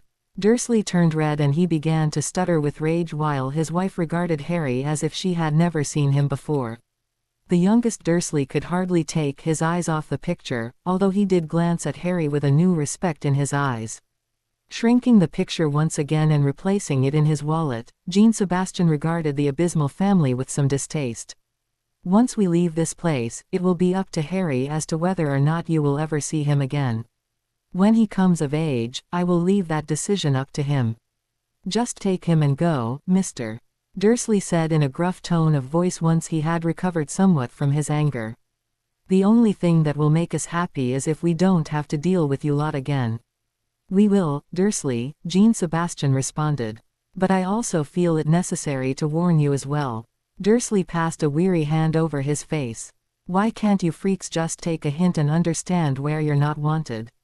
We didn't want to have anything to do with him." Dursley jabbed a finger at Harry, "but your headmaster wouldn't hear of anything else.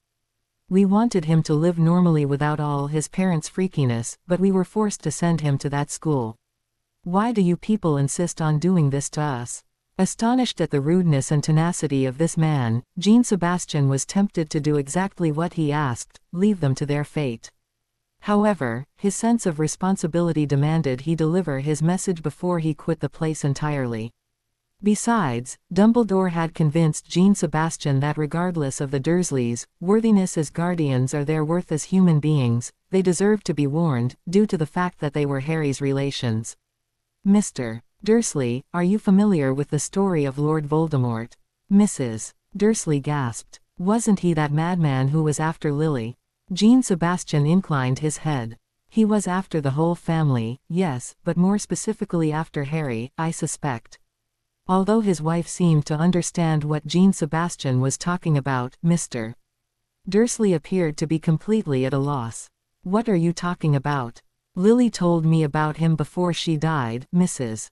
Dursley told her husband. He was after them for some reason or another, he's the one who killed them. With a grunt, Dursley glared across at the two wizards. What about him? He died back then, what does he have to do with anything now? Turning to Harry, Jean Sebastian raised an eyebrow at Harry.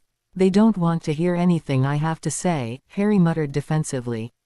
Even if I tried to tell them, they wouldn't have listened. Turning back to the Dursleys, Jean Sebastian sized them up. He suspected they might not give any weight to what he was about to tell them, but he decided it was on their heads if they did not. He could only warn them, they would need to do the rest.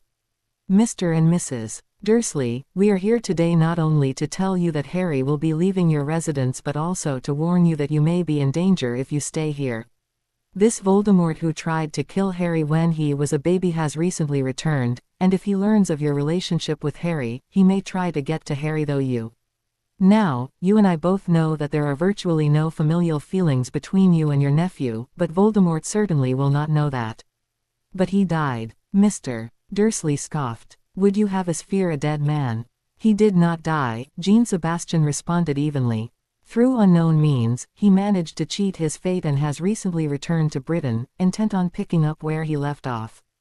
When he left Harry here as a baby, Dumbledore erected a set of protections which not only kept young Harry safe but also kept you and your family safe. But a condition of these protections is that he must be present for part of the summer for them to be effective. Harry will not be returning next year to reset the wards, which means they will fade away sometime next summer. Once that happens, this house will be visible once again to the magical world, and if Voldemort ever makes the connection between Harry and your family, you will all be in great danger. I'm sure we can reason with him if he does show up, Mr. Dursley claimed rather nonchalantly. If he hates the boy as much as we do, I'd think he would award us a medal for getting him out of the house. Vernon, I think we should consider the warning, his wife spoke up, her eyes bright with fear. Frankly, Mr. and Mrs. Dursley, it matters little to me if you heed the warning or not, Jean Sebastian replied with a shrug. I have done my duty. But I strongly suggest you listen to me and take steps to protect your family. Voldemort does not reason with or reward muggles, he kills them. It is your choice, but I urge you not to underestimate him. Harry and I will collect his remaining belongings and leave you now. Rising to his feet, Jean Sebastian motioned for Harry to precede him from the room, but they were interrupted by Dudley's fearful voice. There isn't anything of Harry's left here. After he left last week, Dad got rid of it all. Jean Sebastian's eyes flashed and he turned on Vernon. You discarded Harry's possessions. Vernon paled and seemed to sink back in his seat, his eyes darting from side to side. His fear would almost have been amusing if Jean Sebastian had not been so thoroughly disgusted with the man who had provided Harry with such a dismal childhood environment. It's okay, Harry said, his manner somewhat resigned. I make sure I take everything that means anything to me when I leave after summer halls. All I had left were a few old clothes and some odds and ends. Turning to regard his ward, Jean Sebastian searched his eyes, looking for some hint of anything other than the resignation which had been so evident in Harry's voice. If the boy had lost anything of value to Dursley's housecleaning, he would have it out of their hides. Once again, Jean Sebastian noticed the somewhat tattered and oversized state of Harry's clothes, which he had assumed was some Muggle fashion statement, but now he was not certain. Then, there was the single trunk of his possessions, which he clutched tightly in his hand. Whatever the Dursleys had or had not done to Harry, they had certainly not provided a suitably nurturing environment to the young man, and knowing that filled him with rage. but he checked his temper and glared down at the elder Dursleys with contempt. "Very well, we will be taking our leave now. I have never witnessed such complete disdain and criminal negligence in a couple responsible for the upbringing and well-being of a young man in my life. You, Mr. and Mrs. Dursley, should be in prison for what you have done. Do not ever attempt to contact Harry again, you will not appreciate the consequences." Motioning to Harry, Jean Sebastian swept from the room with Harry close on his heels. They had walked no more than a few steps when they heard a voice calling to them. Jean Sebastian turned and looked at the heavy-set bulk of Harry's cousin. Seeing with a glance that Harry was regarding his cousin curiously, he felt it would do little harm to let them speak before they left. Dudley shifted from foot to foot nervously while covertly watching Harry out of the corner of his eye. He seemed to want to say something, but for whatever reason was uncertain, or unwilling, to come to the point. "What is it, Dud?" The sound of the young man's voice seemed to startle him from his thoughts. "Harry, I wanted, oh, hang it all, I'm not very good at this." He closed his eyes and took a deep breath before visibly screwing up his courage and addressing his cousin. "I just wanted to say, I know I haven't treated you well, but, thanks for saving me from those ghost thingies." Harry smiled at his cousin, a smile which actually seemed to reach his eyes, somewhat surprising if half of what Jean Sebastian suspected about his time with his cousin was true. "It's okay, Dudley, I couldn't just leave you behind. Don't think anything of it." "I think a lot of it, Harry," Dudley contradicted. "The way I've treated you, I wouldn't have blamed you if you'd left me in the dust." Harry did not appear to know what to say. After a moment's thought, he again smiled. "You're welcome. And Harry, don't listen to what Dad says about you.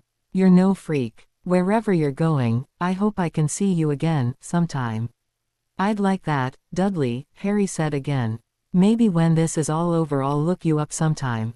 Although he was certain Harry would have denied it, he thought he detected the hint of tears in Harry's eyes. Obviously, finally being offered a hint of acceptance from one of his relatives was affecting Harry more than he was letting on. Dudley nodded his agreement to Harry's offer and then turned his attention to Jean Sebastian and ducked his head. "Please take care of my cousin, Mr. Delacour." Inclining his head, Jean Sebastian directed a smile at the young man. "I will. Thank you for your words here, Mr. Dursley. It takes a lot of courage to admit when you've been wrong. Please convince your father to take the warning seriously," he continued with a stern expression on his face. "If you don't, the consequences could be disastrous." Dudley nodded, and after shuffling forward and shaking Harry's hand awkwardly, he disappeared back into the house, leaving behind one bemused wizard and a confused young man whom Jean Sebastian suspected felt somewhat better about his relatives than he did before. They left the house, walking down the block back to the park, but instead of finding the secluded spot they had arrived in before, Jean Sebastian directed Harry to a bench, intent on getting some answers from him before they went any further.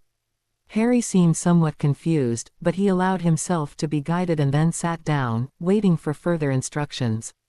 Jean Sebastian flicked his wand, setting up a few charms to ensure their privacy, before turning his attention on the young man.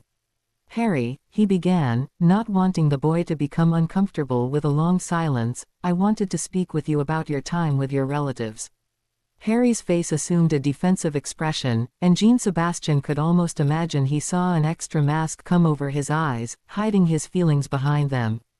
"I'd prefer not to talk about it, JS, he finally responded. "I'm never going back there, so there's no point. Harry, you may have come to believe such ill treatment was something that you deserved, but believe me, the Dursleys' behavior is just short of criminal. You don't have to tell me anything which makes you uncomfortable, but I want to know what things were like for you and take the appropriate actions if necessary." Silence reigned for the next few moments as Harry seemed to retreat into himself. The expression of anguish on his features and the way he wrung his hands nervously tugged at Jean Sebastian's heartstrings, but he was determined to give his young ward the space and time to discover his feelings on his own. If the situation was as Jean Sebastian suspected, he promised he would have the Dursleys' hides hung on his wall. "What's the point?" Harry finally asked as he glanced up. "It's done, and there's nothing we can do about it. I would prefer to just move on and forget about them." "And what good is that?" Jean Sebastian asked pointedly. Harry, you may not believe you're worth the effort, but I intend to take the time to convince you that you are. And if your relatives never pay the price for their crimes, are they really learning anything? What of their own son? Will they do the same to him? You don't have worry about their little Duddykins, Harry muttered.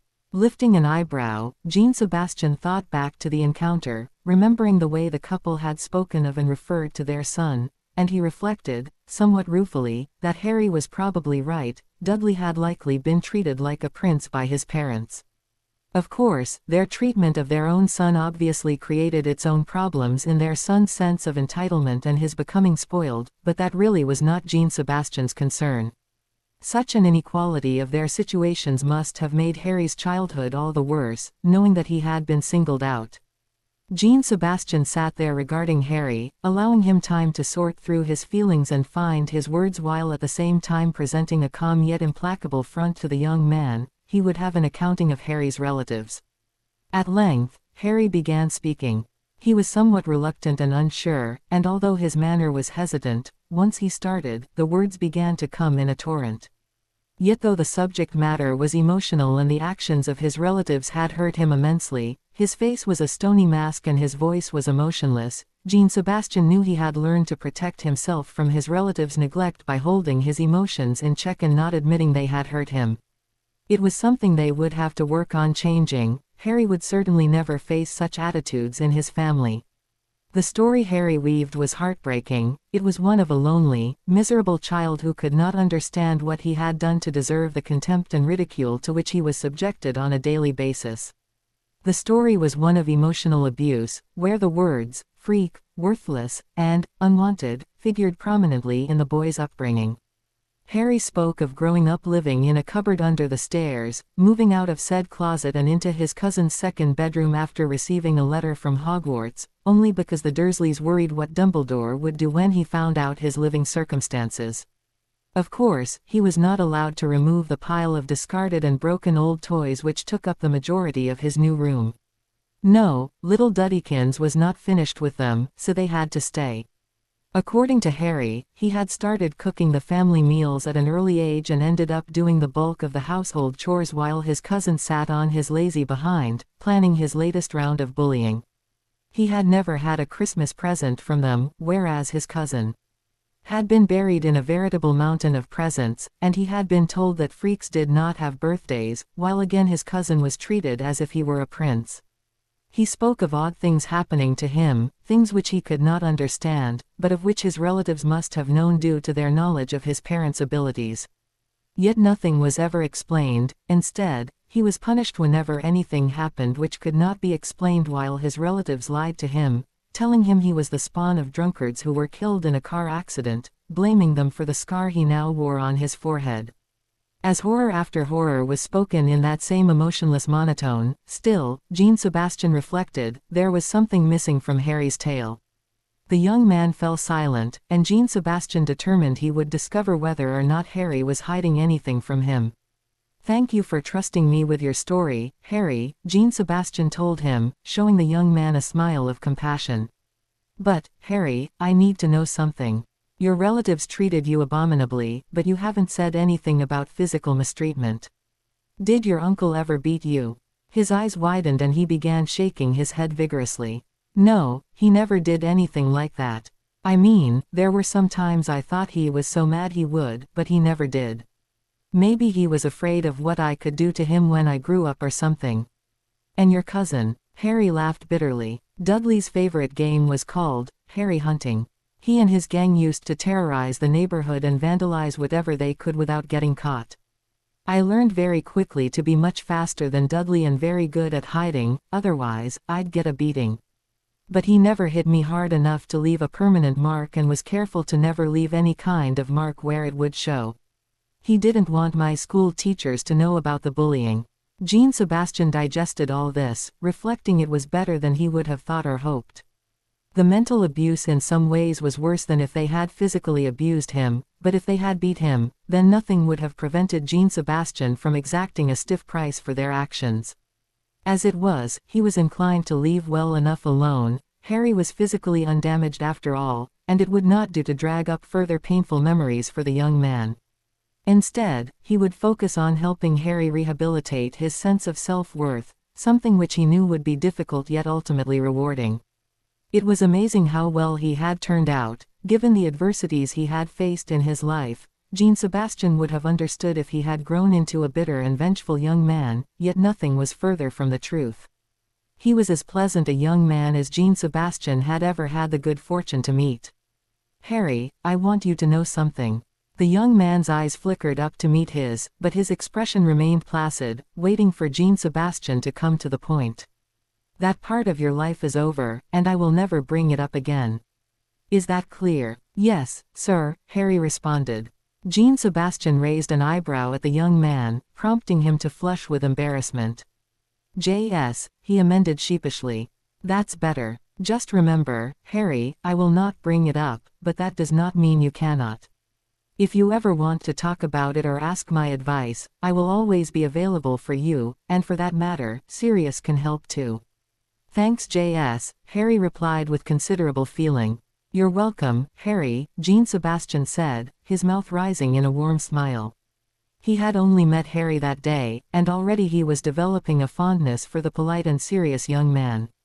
If the stories he had heard of Harry's time in Hogwarts to this point were any indication, life with Harry Potter certainly would not be dull. That evening, Hermione Granger was sitting on the bed in her room considering the events of the day when Ginny stepped into their shared bedroom. Knowing as she did Ginny's obsession with the boy who lived, Hermione was not surprised that the announcement from earlier that day had been a shock and a crushing blow for the young woman.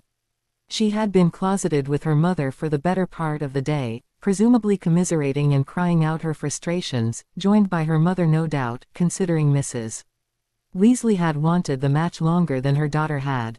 The Ginny who entered the room still had a hint of red around her eyes, evidence of the amount of mourning she had done for the loss of all her dreams. Still, as Hermione looked closer, she saw something she had not expected, a small inkling of hope. Although Hermione could not claim to be an expert on wizarding customs and laws, she did not know how Ginny could still hold out hope. The betrothal was a legal one, sealed by the magical power of the two families, therefore completely binding and unbreakable. "Hi, Hermione," Ginny said, her manner nervous and uncertain. Hermione smiled and returned to the open book on her lap, the book which she had opened over an hour earlier, but of which she had, as yet, not even read a single page. She was uncertain what she could do to help the young woman. Ginny's feelings, after all, were uncomfortably close to Hermione's, although unlike Ginny's, hers new and still somewhat raw. "Crazy day, wasn't it?" "Yes, but a good day, nonetheless," was the response. The room was silent for several moments until Hermione glanced up and saw tears glistening in the corners of Ginny's eyes. "Yes, a red-letter day," the redhead spat bitterly. "Harry's free," Hermione responded pointedly. "Would you have preferred the Ministry had snapped his wand?" Flopping down on her bed, Ginny sank down onto her back, spreading her arms out wide and allowing an explosive sigh to pass through her lips. "That's not what I mean, Hermione. I'm happy Harry was freed, but..." She was trying to be patient, but dealing with Ginny's fatalism and hopeless infatuation with Hermione's best friend was the last thing she wanted to think about. With her own thoughts and feelings as unsettled as they were, Hermione would have preferred a quiet, solitary room to herself to think and deal with everything which had happened. Not for the first time, she wondered why she was not in her own room. The house certainly had enough to provide everyone with their own privacy. "Of course, you don't care, do you?" Ginny spat bitterly when the silence had become oppressive. "You have never looked at him as anything other than a friend." Hermione was just able to check her reaction to Ginny's statement, knowing in her own mind exactly how untrue it was. Still, she felt somewhat ashamed of her thoughts about the young girl. This was a shock for her, and Hermione knew she had not exactly been supportive. "No, Ginny, I certainly don't know how you feel," Hermione replied, hearing the lie in her own voice but denying it all the same. Her friend did not need to know of Hermione's feelings.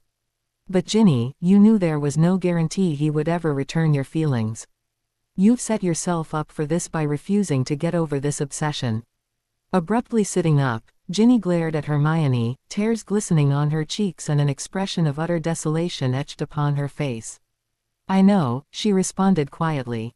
"But as long as he was unattached, there was always a chance, I could still hope." Reaching across, Hermione took one of Ginny's hands and squeezed it in a friendly, commiserating gesture. "I understand. It's got to be hard, Ginny, but you need to let it go. Maybe now you can just be his friend without this infatuation getting in the way."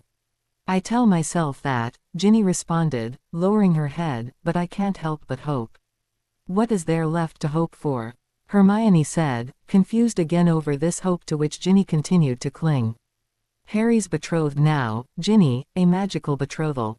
As I understand it, there's nothing you or I or anyone else can do to break it." The little redhead glanced up with a faint smile on her face which was incongruous with the tears which continued to sparkle on her cheeks. "Actually, there is a way to break it, but that takes the agreement of both heads of the houses, which I doubt they would ever do. Politically, this betrothal is far too important for Harry, the Delacours, and potentially our entire world. This could bring the French into the fight against you-know-who, which we badly need with Fudge at the controls." This was a condition of which Hermione had not been aware, but she still failed to understand how Ginny could still hold out hope to be with Harry when there was little to no chance he would ever be free of the contract. "You mean I finally knew something the great Hermione Granger didn't?" Ginny exclaimed with a small giggle. A mock glare met her declaration, which only caused the girl to descend further into her mirth. Hermione would have been happy that Ginny was able to laugh, if she had not detected a hint of hysteria in her voice. "I imagine there are many things about the magical world and pureblood traditions I don't know," Hermione responded, mock sternly. "That doesn't explain why you still hope to be with Harry even though he's essentially engaged." The laughter stopped and a pensive look stole over Ginny's face. "I guess you wouldn't know this either. You know the magical world is somewhat behind the Muggle world, as far as traditions go." At Hermione's impatient nod, she continued, "Well, in the magical world, there are no laws that state a man can only have one wife." A shocked Hermione stared back at her friend, her mouth open and working soundlessly. "It's more like the lack of a law, actually. Although multiple marriages are not exactly common, they do still happen on occasion, especially among old pureblood families which are in danger of dying out. The thought is that by having multiple wives, a man can father more children, expanding the bloodline and preventing the possibility of only having one child and risking the line dying out." Hermione was aghast, although a part of her was curious. "Really?" Nodding her head, Ginny chuckled at Hermione's reaction. "Apparently, your reaction is very common among Muggle-borns. For some families, such as the Zabinis, the problem is not serious. Blaise has several uncles, great-uncles, etc., all who have families of their own, making it unlikely Blaise will ever be involved in a multiple marriage. However, the Malfoys, although they may still have some relatives in France, do not have that luxury. Draco is the last scion of the Malfoy family in England, making him a prime candidate for eventually having more than one wife. As is Harry," Hermione breathed, understanding what her friend was saying. Ginny nodded vigorously. "Yes. The Potters were a larger family at one time and are related to several other families if you go back far enough, the Longbottoms and my own family, for example. If he had been brought up by his parents, Harry would have been taught by his parents that he may one day be a part of a multiple marriage. In fact, if he had lived, James might have eventually had more than one wife, as he had no siblings either. Not if what I have heard of Lily was true," Hermione murmured, feeling certain the headstrong witch would never have put up with another wife for her husband. Giggling again, Ginny nodded her head. "You're likely right. The first wife has to agree to the second marriage, so Lily could have vetoed any subsequent marriages." "What if there are multiple marriage contracts?" Hermione asked. "Then the first one has precedence, and any subsequent ones must be ratified by the first wife before they can become active. However, that would never happen, as the father would have to negotiate both. Why would he create two when there is no guarantee the first wife would agree to the second contract? For the political connections, possible, but there still is no guarantee. And negotiating such a contract would have inherent risks. The second family might be offended by their contract being cancelled, especially if they were not notified of the first contract's existence. It hardly ever happens. As she thought about it, Hermione wondered if Ginny was thinking this through properly. It certainly seemed as though there was a possibility there, but there were so many variables. I was not aware of this, she said, speaking slowly and carefully. But there are so many unknown factors, Ginny. Harry may not feel that way about you, and I'm sure his fiancée will not appreciate you dating him in order to try to become his second wife. I know, Ginny responded, her features once again assuming the desolate look they had had when she had first entered the room. So why do you continue to hope? Hermione asked her, trying to remain as kind and understanding as she could. And besides, are you certain you want to share your husband? If you really loved someone and the only way to be with them was to share, wouldn't you? Ginny challenged. I'm not certain I could, Hermione responded, confused as to her own feelings. Would she be willing to share Harry with Fleur, a woman she did not even really know? It would be one thing with someone like Ginny whom she knew and liked, but to do so with a near stranger would be difficult. Even if she could manage to reconcile herself to the idea in the first place. Ginny, don't take this the wrong way, but I'm not certain you love Harry. When the young girl began to protest, Hermione stopped her with an open hand. Ginny, you don't even know Harry, you've been too shy to get to know him. How can you say you love him? For the first time since she had known the young girl, Hermione's statement seemed to give Ginny pause where Harry was concerned. She did not know if Ginny was truly in love with Harry or just infatuated, but she felt it would be better for the girl to let this go. It was almost certain to cause her less heartache in the long run. I don't know, Ginny finally stated in a small voice. I've had this attraction to him for so long, and yet, I guess I really don't know him, do I? I just know the boy who lived. That can always be fixed, Hermione said with a smile. At Ginny's raised eyebrow, Hermione continued, be his friend, Ginny. Harry doesn't need another fangirl or a potential second wife right now, there will be time enough for that later. What he needs now are friends. You need to let go of your infatuation and get to know Harry as he is, not as you've pictured him all your life. Believe me, treating him as a friend is the best way for you to catch his eye. The thoughtful look which entered Ginny's eye caused a sigh of relief to the young witch. It appeared she was finally getting through to the younger girl. And one other thing, Ginny, I would recommend you give up on your hope, there are too many obstacles to be overcome. If some time down the road it does happen, it will be pleasantly surprising for you. But you're setting yourself to be crushed if it doesn't. Let it go. The clouded over eyes told Hermione all she needed to know about Ginny's reaction to her second piece of advice, but the girl smiled tremulously after a few moments and nodded bravely. It perhaps was not the best she could have hoped, but as long as the other girl had held on to her fantasy, giving it up would undoubtedly be difficult. Hermione lay back down on her bed and stared up at the ceiling. Now if she could only let it go herself. I know this is sudden and not what you wished for, ma chérie, but you know how I worry for you. It could be much worse, could it not? As the light of the afternoon gave way to the lengthening shadows of early evening, Fleur Delacour sat on the window seat in her bedchamber, peering out at the beautiful landscapes of the hills and valleys which comprised her home, the words of her father echoing through her mind. For once, the scene in front of her, the mass of verdant green trees and narrow streams amidst the rugged hills of her home, was not enough to distract her from her thoughts and worries. A small sigh escaped her lips and she pressed her forehead against the window, lost in thought. As every other young girl in the wizarding world, she had been well aware of the fact that her father could negotiate a marriage contract for her, although he had promised her he would only do it if he felt it was in her best interests and the best interests of the family. And of course, like any other girl, she had dreamed of a wonderful man sweeping her off her feet, carrying her away to life of love and laughter. Still, as her father said, it was not truly a bad situation. And though she was unsettled over the situation, thinking back on the conversation with her father did bring her some comfort. Fleur sat down heavily on the chair in front of the desk in her father's study, unable to believe what her father had just told her. Marriage contract, she breathed. I was not aware there was a marriage contract in existence for me. I found out about it just recently myself, her father responded with a kindly smile. I did not wish to worry you, so I did not say anything about it until I was certain we would be agreeing to it. Not knowing what to say, Fleur sat quietly in her chair, staring at the wood of her father's desk. Having reached the age of 17, she had assumed that as she had not yet been entered into a marriage contract, it was not likely to happen. Erroneously assumed, it appeared.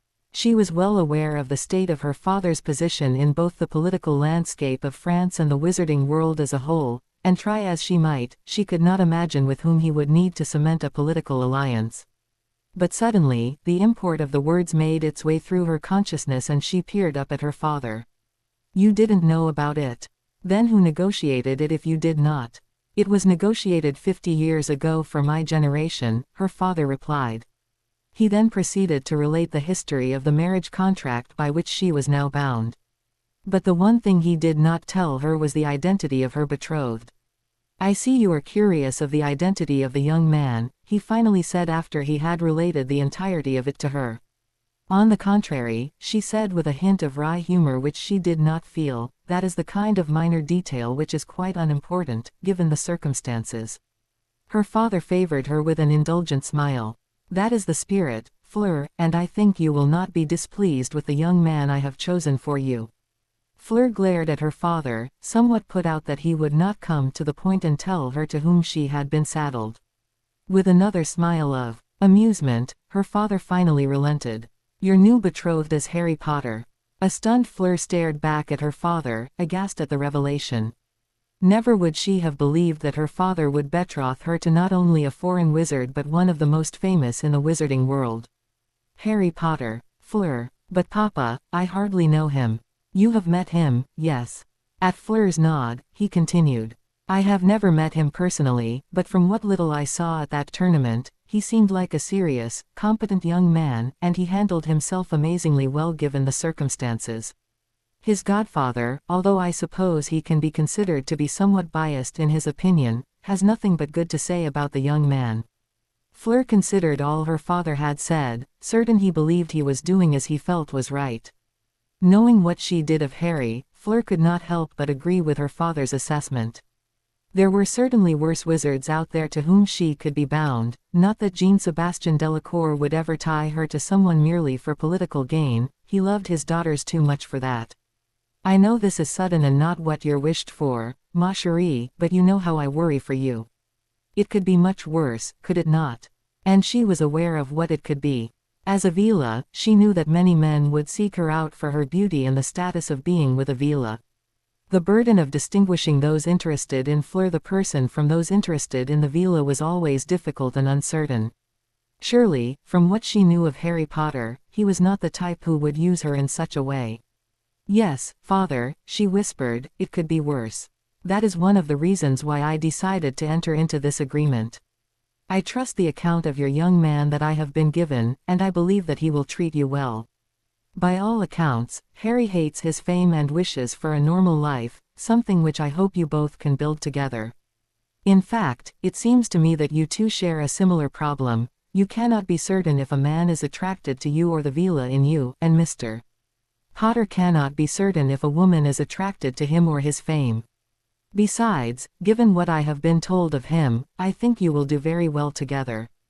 At the very least, it is much more than many purebloods have to look forward to when entering into an arranged marriage. Fleur flushed and smiled at her father. I understand, Papa, and I appreciate the fact that you look out for Gabrielle and me so well. I have only ever wanted for you and your sister to be happy, Fleur, Mr. Delacour said, leaning forward and resting his elbows on his desk while fixing his daughter with a serious look. All I ask is that you keep an open mind about your betrothed and give him a chance. I think you will be pleasantly surprised. Although still somewhat shocked and uncertain about the situation, Fleur nevertheless agreed that at this point it was the only thing she could do. Besides, after she had gotten over her initial impression of Harry, she had been intrigued by his heroism and bravery. I shall give him every chance, Papa, Fleur agreed. She was still unsettled 2 days after the conversation with her father. She had undergone several opinion shifts since she had met the young man, From the irritation and condescension she had felt toward the young man when he had unexpectedly entered the anteroom after the goblet incident, to the respect she had grudgingly felt when he had outflown his dragon, to the grateful admiration she had felt when he had appeared from the waters of the lake, Fleur's emotions toward the young man had been in a state of constant flux from the time she had met him. And now she was all but engaged to him. It was unsettling. Yet she knew her father was right about Harry. He was not happy with his fame and wanted nothing more than to leave it behind. The young man who had saved her sister and helped her in the maze when he had every reason to ignore her in pursuit of the prize would never mistreat her or hold her up as a trophy. The other part of her changing circumstances was the prospect of her spending her last year of schooling at Hogwarts, leaving the familiar halls of Beauxbatons and entering the hallowed halls of the oldest school in Europe as a student rather than a visitor.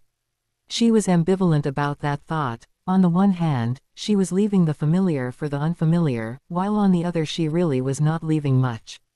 She had a few friends at Beauxbatons, and none of them were particularly close, a result of her heritage, unfortunately. In some ways, Hogwarts might even be better, as there she would potentially have at least the friendship and support of her betrothed. Yes, it was certainly better to look forward to the future and hope for the best rather than mope at her sudden change in status. A small pop startled her from her musings. Looking away from the window, she saw the small creature that had joined her in the room. "Mistress Fleur, the master comes with his guest. You is being wanted in the drawing room." Fleur smiled at the house elf. "I will be right there." "Thank you, Cappy." The elf grinned and then popped away, leaving Fleur to look at herself one last time in the mirror before making her way from the room. It was time to meet with her betrothed. The journey back to Grimmauld, and subsequently through the flow connection to the Ministry and ultimately to France, was uneventful, a fact for which Harry was extremely grateful. Due to the lateness of the hour, the Ministry building had been far less populated than it had been earlier in the day, meaning that although the few people who were still there would stop and stare at Harry as he passed, he was free from the scrutiny of scores of curious magicals all at once. Jean Sebastian, after seeing Harry arrive to the Ministry building in a heap on the floor, had taken him in hand, showing him the proper way to exit a flow. The trick was to keep moving. Harry's mistake had been to stop, for he had not realized that transportation magic assumed that a person entered the connection moving and would end it moving. His momentum had always caused him to pitch forward onto his face whenever he exited. Simply walking into the flow and continuing to walk should be enough to keep a magical on his feet. Wondering why no one had ever seen fit to share this pearl of information with him, Harry was nevertheless eager to put his new knowledge to the test. His first attempt through the international flow was somewhat successful. He did stumble, but he was able to maintain his balance and not fall, a huge accomplishment for the young man. The French Ministry building was as quiet as the British one had been, but the difference between the two was palpable. Whereas he was an object of curiosity in his homeland, here people continued on their business without a second glance. Those few who did recognize him, and from their reactions, he could tell who did, merely looked at him curiously, perhaps wondering why he was in France, before continuing on their way. Likely, word of what had happened in the Wizengamot courtroom that morning had not made its way to the general populace of France. For now, Harry reveled in the anonymity. There would undoubtedly be a time later when he would become an object of much more scrutiny in this country, as well, due to Jean Sebastian and the marriage contract. The French Ministry was a whirlwind tour for Harry. Jean Sebastian took him to the main administrative offices of the building, introducing him to some of his acquaintances who were still in the building, before taking him to the minister's office and introducing him to the French minister. The French minister was a short and balding man, heavy-set, but with a jovial smile and a welcoming attitude. Harry liked him immediately, not only for the welcome he received, but also for the sense he received of the man. Although this man was friendly and outgoing, Harry sensed that he was not another Fudge. His questions and observations were keen and to the point, yet not intrusive. Their conversation was short and mainly consisted of pleasantries and the minister's personal welcome to France, after which Harry and Jean Sebastian made their way to the main flow connections of the building and used the flow network to go to Château Delacour. After stepping through the connection, Harry found himself in a large entry hall in an old stone building. It was largely unfurnished, decorated only with a few chairs along the walls and a large area carpet spread out in front of the fireplace through which he had just arrived. Halfway along the walls at right angles to the wall with the fireplace stood two opposing doors. The one on the left was massive, and he suspected it led to the outside of the castle, while the other was a large double door which, standing open, swung outward toward the entry hall. In all, the fireplace looked incongruous in the long entry hall, and he wondered if it had been built after the fact. Seeing his expression, Jean-Sebastian smiled at the young man, his words making it appear as though he had guessed the contents of Harry's thoughts. "Looks a little odd, does it not? I don't think castle builders were in the habit of putting fireplaces in entry halls." Jean-Sebastian laughed. "No, I don't suppose they were. One of my ancestors added it soon after the flow was developed as a main entry into the castle. I also have a private flow in my study, but its existence is known only to a few, and it is heavily warded. Here, we can control who has access to the rest of the building, and the room is always watched by one of our house elves." As though on cue, a small pop was heard, and a house elf stood gazing up at the two of them. He was dressed in a forest green, one-piece pantsuit with gold stripes down the legs and along the lapels and cuffs, and shiny black shoes on his feet. It looked very much to Harry like it was a uniform. The elf bowed low. "Master Delacour, I is welcoming you home." Harry stood there in surprise as the small elf spoke in much the same flawed English as his friend Dobby had spoken. "Thank you, Matty. Can you please call Sirius to greet us?" "Of course, master," the small elf replied. "I be taking young master's trunk up to young master's room." And then he disappeared with another small pop, taking Harry's belongings with him. "Do you normally speak English here as well?" Harry asked with a glance at his guardian. "We have always tried to ensure our girls spoke English as well as French, but ever since we found out about the tournament last summer, we have spoken English at home. The only way to learn how to speak in another language is to use it, after all." Harry pondered that for several moments, thinking his words made sense, but still not understanding about the house elf. But what about the house elves?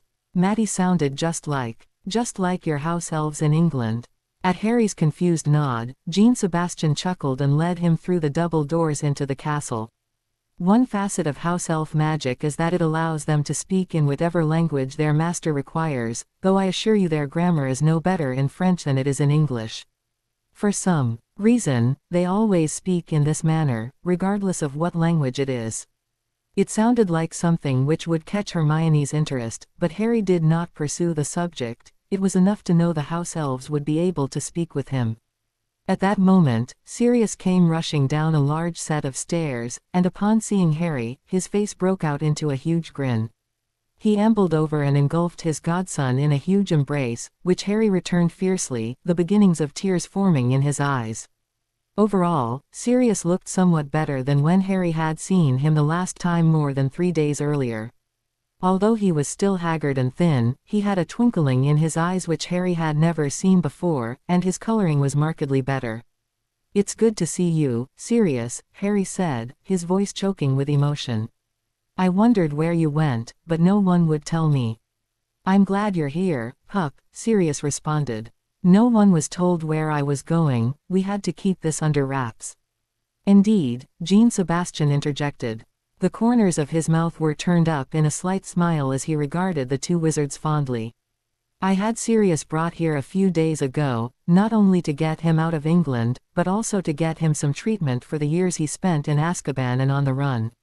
We had to do it in secrecy, of course." "Thank you," Harry said with some feeling. "I was hoping Sirius would get some help, but I didn't know what to do." "You are very welcome. I think I've become quite attached to you all. And then, there is certainly some benefit in this arrangement for us all, not to mention the danger we are all in from your Voldemort. But that is a topic for another day. I assume you would like to do come catching up." Harry glanced at Sirius and, catching the smirk on his face, grinned in response. "Well then, I think you could use my office for a private conversation," Jean-Sebastian continued, apparently not requiring an answer. "I'll have Matty call you for dinner, it should be served in about another hour." With a companionable hand on each of his companion's shoulders, Jean-Sebastian walked away, leaving the two to their privacy. They walked the halls in silence until they came to an ornate door which opened into a large comfortable study with a wooden desk and several comfortable chairs. The walls held several bookcases along with several tapestries and wizard photos of the Delacour family. On the far wall away from the desk stood the other fireplace of which Jean Sebastian spoke. It was lit with a cheery, yet small, fire. It was roomy and welcoming and spoke of a level of comfort which Harry had not experienced frequently in a home setting. Sirius directed Harry to 2 chairs situated in front of the fireplace, and they sat down, neither one commenting for the moment, both content in being again with the other. Although he had only known Sirius for a little over a year and had yet to spend much time in his company, Harry was amazed at how comfortable he felt with the older wizard. They had a natural connection between them, one which Harry felt transcended the bond between them due to Harry being James's son. "So, I suppose you have some questions for me," Sirius broke the silence. He supposed correctly, yet Harry hardly knew where to start. This day had been so sudden that he had not had time to come to terms with what had happened. It would take some time before he had it all sorted out in his mind. "You're getting treatment. The best healers in France," Sirius said with a laugh. "Although I don't know I'll ever be truly free of the specter of Azkaban, I feel better now than I have in years." "I'm happy," Harry responded quietly. "I had wondered where you went. It seemed a little unfair that Ron and Hermione got to spend more time with my own godfather than I did." "I understand, Harry, I'd love to spend more time with you. Unfortunately, it will have to wait until next summer. You'll be going to England with the Delacours next week, while I will have to stay in France and continue my treatment." "I guess," Harry said, somewhat despondent that his godfather would be taken away from him again. "It will be all right. You will be back for Christmas and Easter breaks, and I'll make sure to be here so we can spend time together." Somewhat mollified, Harry fixed his godfather with questioning look. "So, how did you get to France? I imagine you couldn't just walk through the international flow." "No, there you would be correct," Sirius said with a laugh. "Actually, Moony brought me here. Most wizards are so arrogant in their belief in the superiority of magic that they completely discount muggles. Moony has spent considerable time in the muggle world due to his difficulty in finding work in the wizarding world. It has to do with his furry little problem, you see. He purchased a rail ticket through the Channel to France, and I went with him in my dog form. Once here, it was a simple matter to make our way to the Ministry building, where I was formally granted asylum." Such a simple yet effective plan, Harry mused. Not only would the local authorities have no way to detect him in his animagus form, but the magical world would have no way of knowing he was using Muggle transportation. Most magicals used magical transportation, with the notable exception of the Hogwarts Express. "And the marriage contract. Care to explain to me how it came about?" Laughing, Sirius slapped Harry on the shoulder. "I had imagined you would like to hear about that." The story was short, but Sirius did his best to explain the circumstances. And although Harry was still somewhat ambivalent about the whole thing, the situation made sense from Sirius' point of view. He even understood why they accelerated their plans after the incident with Dementors in Little Whinging. When Sirius fell silent, Harry thought for several moments before making any comments. "So, you did this for my benefit?" "Yes, Harry," Sirius responded, looking somewhat embarrassed to Harry's eyes. "The marriage contract seemed like a godsend when I found it. By then it was much too late to get you out of the tournament, but knowing Voldemort had been after you for some time, I felt it was the best way to ensure your safety and cement some alliances." "But wasn't there some other way?" Harry complained. "I mean, I know you did your best and all, but now I've got to marry someone I hardly know." A mischievous expression came over Sirius' face. "Come on, Harry, I don't think it will be that much of a sacrifice. After all, if the rumors are anything to go by, the lady is not too repulsive." Harry snorted. "More like bloody stunning, if you ask me. But that's not the point." "I know it isn't. But you have to consider the advantages, Harry. With this contract, you are forging an important political alliance which will only help with your insane Dark Lord problem. The French can be very helpful in the coming war, and you can't discount the value of friends who love you and want to protect you." "I know, Sirius," Harry replied with a sigh. It seems like my whole life has been decided for me. I've never made any decisions on my own. This is just another example of someone deciding something important for me without my input." Sirius' almost playful expression sobered immediately, and he stared at Harry. "I'm sorry, Harry. I was desperate to help you. I felt so useless sitting there in Grimmauld while you were in danger. I truly believe this is a very big step for you. It is in your best interest, Harry." "I believe you," Harry responded, his voice almost inaudible. "Look, I'm grateful you care, Sirius. Merlin knows that's been in short supply in my life. But don't expect me to be ecstatic about this betrothal. It's too much, too soon. I need some time to think about it, to figure out how I feel about all this. I would not have expected anything else. Just promise me one thing, don't shut Fleur out. She is a wonderful young woman, and if I'm any judge of character, I think you will get along famously with her. Get to know her, Harry." "I will, Sirius," Harry affirmed. "She's in the same boat as I am. I certainly wouldn't hold this against her." "Great," Sirius said, slapping Harry on the back. "That's all I can ask for. I think it's almost time for dinner. Would you like to see your room first?" When Harry replied he would, Matty was called and the two of them separated, Harry to go to his bedroom, and Sirius started to pour himself a drink. Harry suspected he was now feeling guilty over his actions regarding the betrothal, and although Harry did not want to accuse Sirius of anything or make him feel the guilt, he wanted his feelings to be known. He would talk to Sirius later that night and tell him. A quick walk through the castle and they had arrived at the family apartments, Matty chattering away at his side, telling him about how the family had been excited about his arrival and how it was an honor for him to be housed in the family wing rather than the guest wing. Harry smiled indulgently at the loquacious little fellow, reflecting that he reminded him of Dobby, not as hyper, but certainly eager to please and talkative. The room was several times larger than the small room at Privet Drive which the Dursleys had allowed him to inhabit. It was dominated by a large four-poster bed, while a large fireplace stood on the opposite wall. No flow access, though, thought Harry, nor could he expect to find many of things which had been present in his aunt and uncle's home. It was a castle, after all, and the home of a wizarding family, which meant the normal necessities of a Muggle house, such as electricity and central heating, would not be present. The light switch on the wall and the large dome light above his head disproved that fact, and as he flicked it on, light flooded into the room. Wondering why they had lights, Harry set out to search the room for any other Muggle items, but he was unable to find anything else. It was another question to ask the Delacours.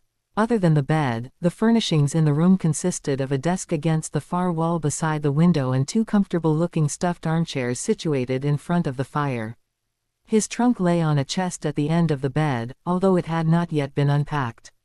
Harry pondered doing some unpacking for a moment before deciding not to bother. Jean Sebastian had said they were moving into the ambassador's manor in England very shortly, after all, so his stay here would likely be very short in nature. Lying down on the bed, Harry spread his hands and legs out wide, luxuriating in the softness of the mattress and the overall comfort of the suite, something of which he had not known much in the past.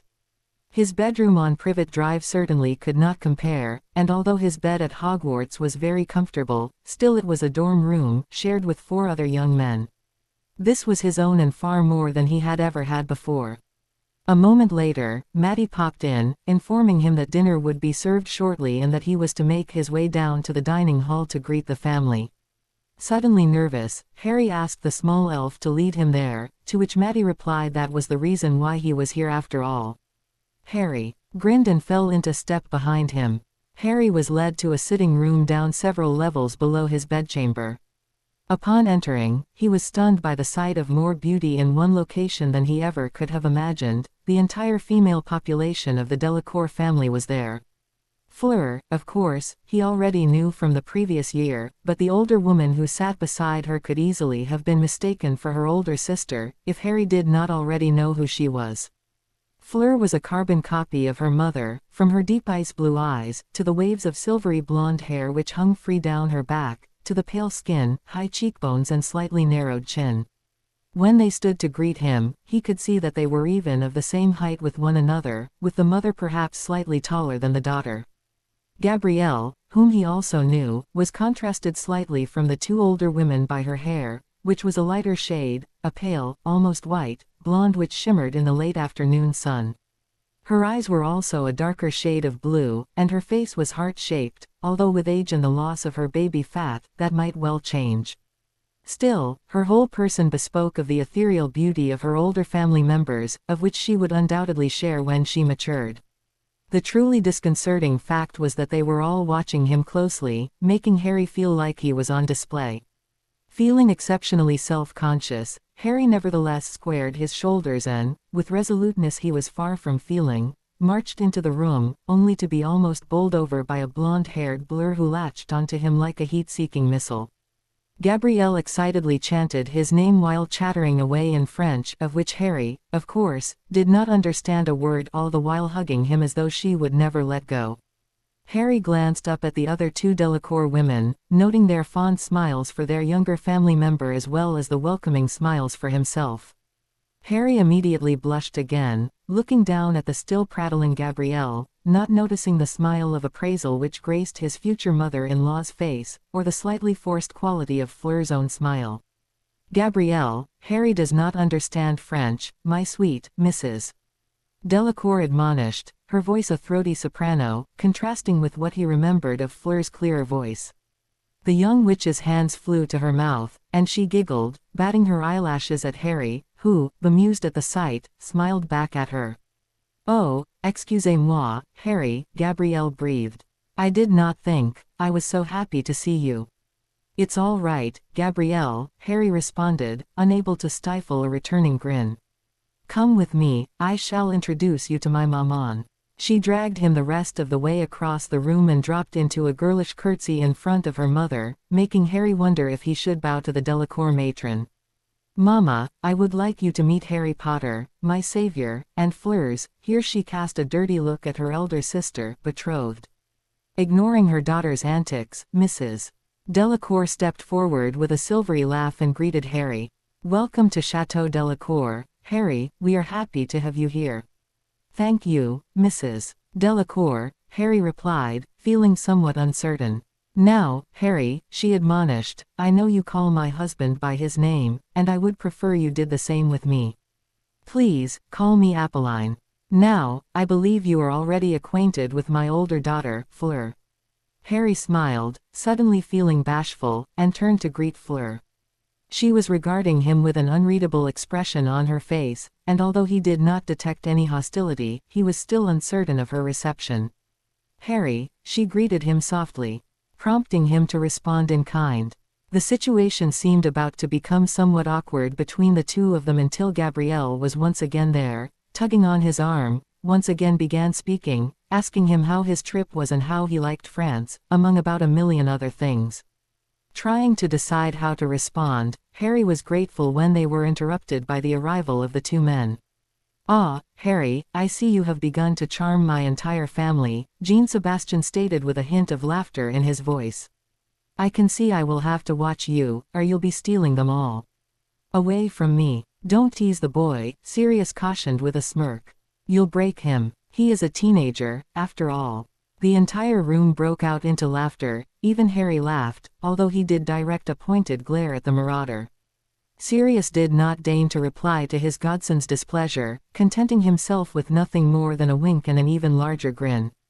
"Well, if we are all finished, I think we can proceed to the dining room for dinner," Apolline interjected. She closed the remaining distance between Harry and herself and smiled brightly at him, interlocking one of his arms in hers. "Besides, Harry is such a handsome, charming young man, I think my husband could stand to take a few pointers from him." She directed a mock-arch look at her husband and then began sashaying from the room, pulling a completely nonplussed Harry along with her. He could feel his cheeks burning in embarrassment, but Apolline merely smiled at him and directed him into the dining room, making certain to seat him beside her. Over his shoulder, he could hear Jean-Sebastian's good-natured grumbling, along with Sirius' open laughter, as each of the other men chose one of the sisters and escorted them into the room. Whatever Harry had expected from the family, this was certainly not it, prompting him to wonder if he could manage to survive not only Sirius but also the entire Delacour family. Dinner that evening was nothing like Harry had ever experienced at a dinner table, at least, nothing like any family he had ever eaten with. Hogwarts was another story altogether. At the Dursleys, his residence from the time he had arrived as a child until after his 11th birthday and his summers since then, dinners had not been an occasion for much conversation. While Dudley and Vernon had typically spent every meal trying to stuff everything they could in their mouths, his Aunt Petunia had eaten sparingly and daintily, almost as though trying to make up for the atrocious table manners and gluttony of her male family members. And to Harry, whose presence was merely tolerated at the best of times, actually speaking to any of his family members of inconsequential nothings was just as incomprehensible. His usual practice was to eat as quickly as possible and leave their presence, a circumstance which was undoubtedly as welcome to the Dursleys as it was to Harry himself. By contrast, the other family with whom he had frequently dined, the Weasleys, had a tendency toward garrulity, as they were, as a family, quite boisterous and outgoing. Their mealtimes were generally filled with chatter, each family member loudly and confidently stating their opinions and generally having a good time.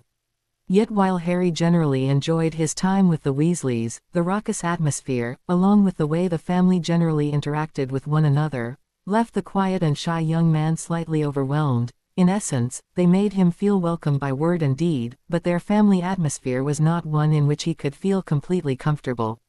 He just was not certain he fit in. Dinner with the Delacours was, by contrast, quiet and subdued. They quite clearly adored each other, the parents.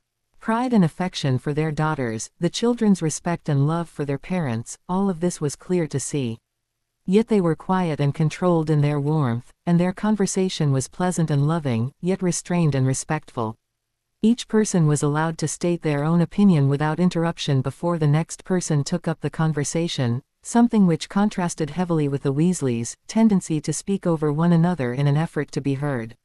Harry did not think any less of the Weasleys for the way their family unit worked, but he found himself thankful for the Delacours' quiet camaraderie. It was certainly more suited to his own somewhat quiet and thoughtful demeanor. The food was delicious, as good or better than anything he had eaten at the Weasley table or even Hogwarts, and Harry, as famished as he was due to the length of time which had passed since breakfast, was able to do a credible impression of Ron's legendary ability to pack away his food, much to the amusement of his hosts. The conversation generally revolved around the events of the day, with Sirius and the Delacour women literally hanging on every word of what had happened in the courtroom.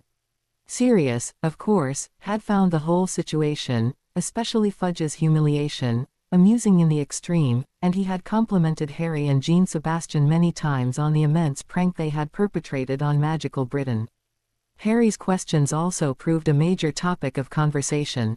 Anything regarding the situation and the specifics of the marriage contract, and what was expected of them was deferred by tacit consent by each of the diners. Now was the time for dinner and pleasant conversation. Such weighty discussion could wait for another time. However, Harry did learn a few things of interest. First, when he asked about the lights in his room, Jean Sebastian chuckled and informed him that although the light switch and dome in his room gave the appearance of electricity, it was in reality a clever manipulation of magic paired with certain Muggle ideas. Unless heavily shielded, electricity and electronics were almost inoperable when a certain level of ambient magic was present, and of course, with the presence of the house elves, Chateau Delacour far exceeded those limits. The lights in his room were actually a permanent charm which cast a Lumos spell in the dome of his room and which was controlled by the runes set into the switch in the dome where the Lumos spell was cast. Similarly, the temperature in each room, the water in the taps and toilets, and a number of other ideas taken from Muggle devices could all be controlled by similar magical ingenuity. Harry was astonished, not having seen its like before. When questioned, Jean Sebastian and Sirius led a new discussion of the lives of magicals in Britain and other lands, conversing about what the rich could afford in comparison to those of a more modest financial stature. Essentially, the gist of the conversation was that although such devices were certainly not banned, for many of the poorer classes, it was prohibited due to the sheer cost they incurred. Thus, the Delacours, who were quite wealthy in their own right, were able to afford such luxuries, while the Weasleys, who were notorious for their limited means, could not. When further questioned, Harry discovered that political leanings and prejudices also affected the presence of such devices in their homes.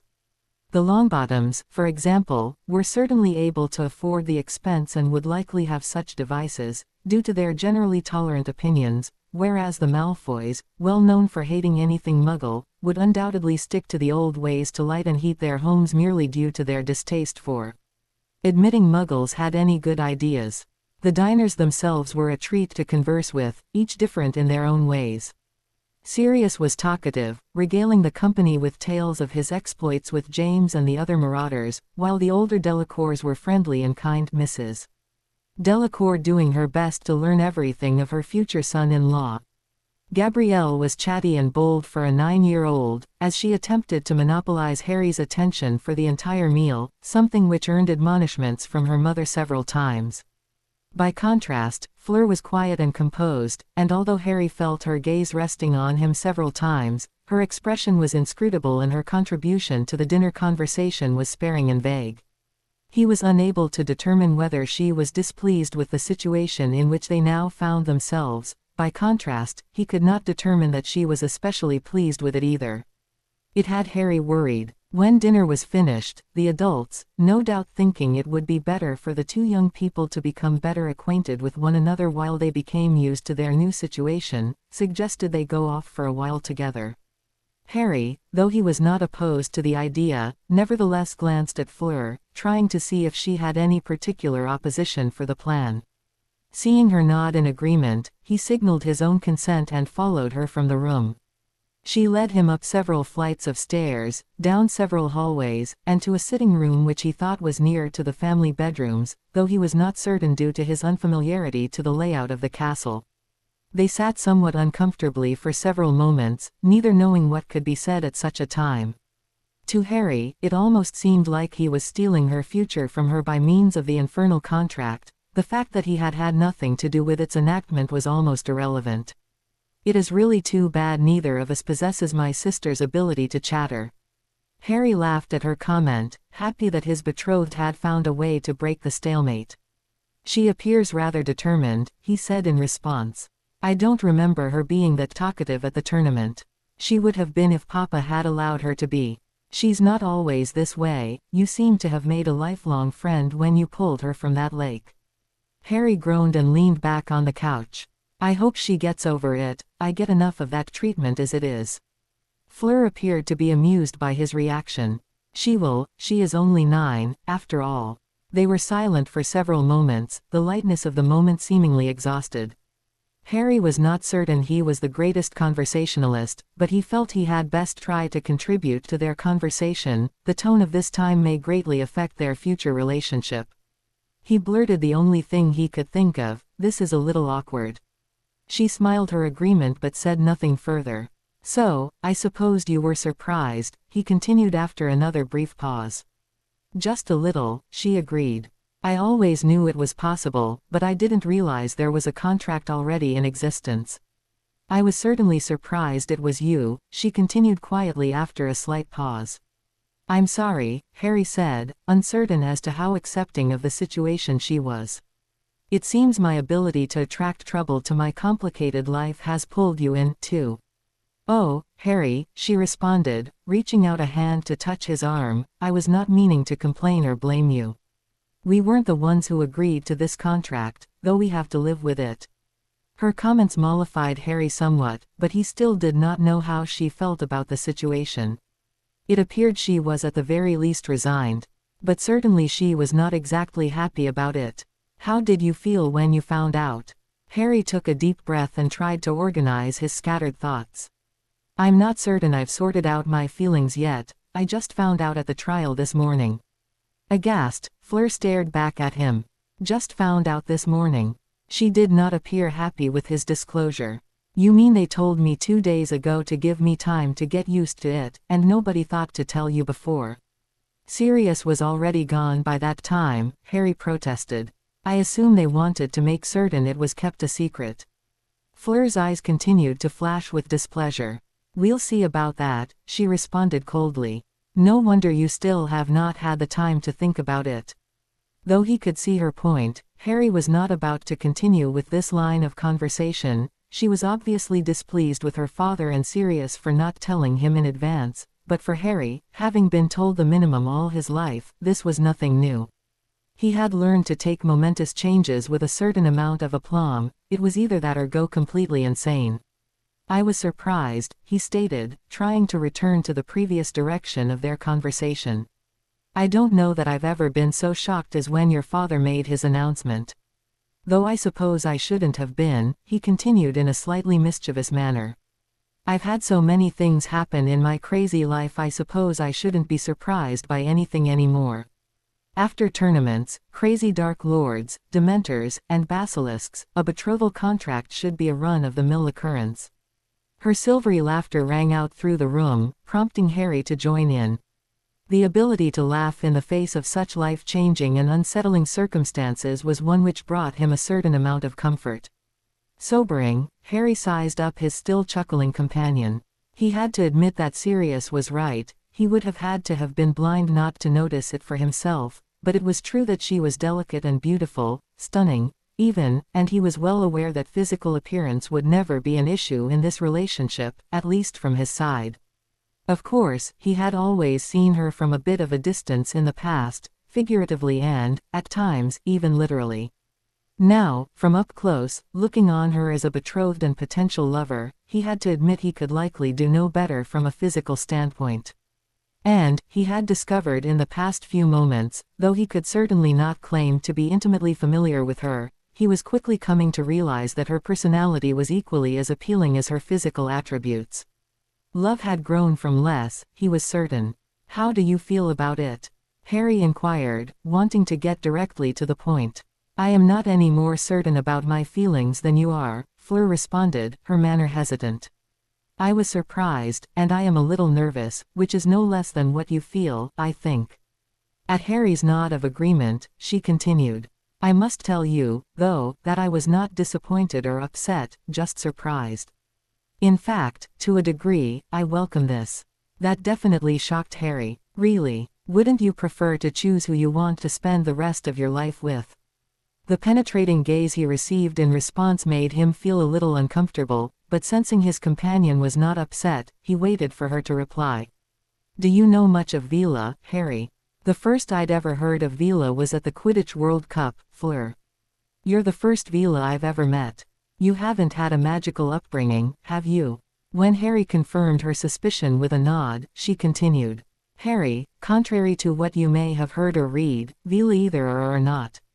I am a Vila, I am not a quarter Vila, or part Vila, or anything of the sort. Vila always breed true. If a Vila gives birth to a girl, that girl is a Vila, and if she gives birth to a boy, then that boy is just a boy, although it could be said that that boy will likely be especially handsome. The Vila powers I possess are not any different from what my grandmother possessed. I didn't know that. Everyone talked about you being the granddaughter of a Vila. Fleur shook her head in exasperation.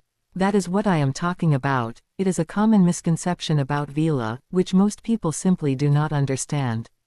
It is true that my grandmother was the first Vila to marry into my mother's family line, but that is the extent of the truth about what is commonly known about me. You should also know that Vila almost always give birth to girls and that Vila find it very difficult to become pregnant. Most Vila give birth to only one child, and two is generally about the limit. Harry was puzzled, uncertain of what this had to do with their present conversation. So, we are likely to have only girls? He queried. Yes, but that is not why I bring it up. I'm merely trying to point out that much is assumed or completely misunderstood about Vila. As for your question, I should explain in greater depth. Other things which you may have heard about Vila also have a grain of truth to them. I can, generally when I am angry or afraid, turn into a large bird-like creature and cast balls of fire, although I can control it to a degree. We are generally taught to control it as much as possible. As to Vila, losing oneself in one's emotions enough to undergo the transformation is considered to be a failing and one to be avoided assiduously. Because of this ability, I cannot become an animagus. Of course, you have heard about a Vila's looks. All Vila are hereditarily born with great beauty, which is passed down from our predecessors. The final thing which you may know about is the Vila allure. Tell me, Harry, have you ever seen the effects of the allure? When I was at the World Cup, Harry began thoughtfully, a group of Vila came out and danced in front of the crowd, causing most of the men to go a little crazy. Yes, that's it, Fleur confirmed, while looking at him with a speculative eye. A little intimidated by her gaze, and guessing her thoughts, Harry became somewhat defensive. I wasn't affected much by it. Not like Ron and his brothers. Hermione shook my shoulder, and I was fine. A warm smile lit up her face. I see my father was right about you, she murmured. Harry, it takes great strength of mind to resist the allure of a Vila, and the fact that you were able to throw it off, especially when there were many Vila exerting their powers, is a testament to your strength of will and mind. A blushing Harry ducked his head, embarrassed at the praise, but a quick look at Fleur merely showed her amusement. Do not be uncomfortable, Harry, there is no quality which is more highly sought after by Vila than the ability to resist the allure. Harry simply nodded, not wishing to continue the conversation any further. It was just another example of his being different from everyone else when all he wanted was just to be normal. So, would it surprise you to learn that I have difficulty making friends? Though his first instinct was to gawk at her, other thoughts intruded, and the impact of what he had been told, both by Fleur and her father, brought him up short. I suppose the allure makes having friends difficult, he ventured. Fleur laughed. A little. I'm impressed, Harry, most would not know what I am speaking of.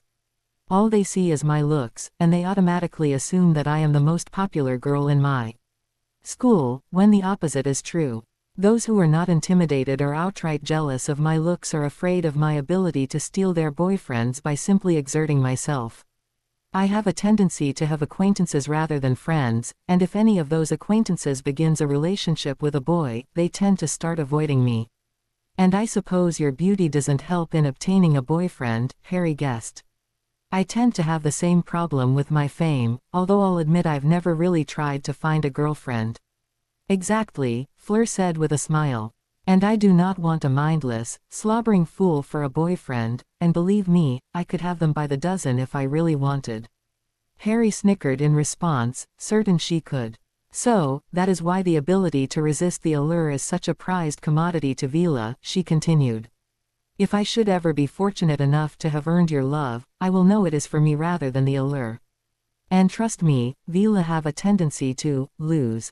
Fleur blushed furiously and trailed off before visibly screwing up her courage and looking Harry in the eye. What I mean to say is that Vila lose control of the allure when being intimate with a man. It tends to turn the man into a gibbering idiot. With your ability to resist the allure, I never need to worry about that, and it will help make our encounters much more satisfying.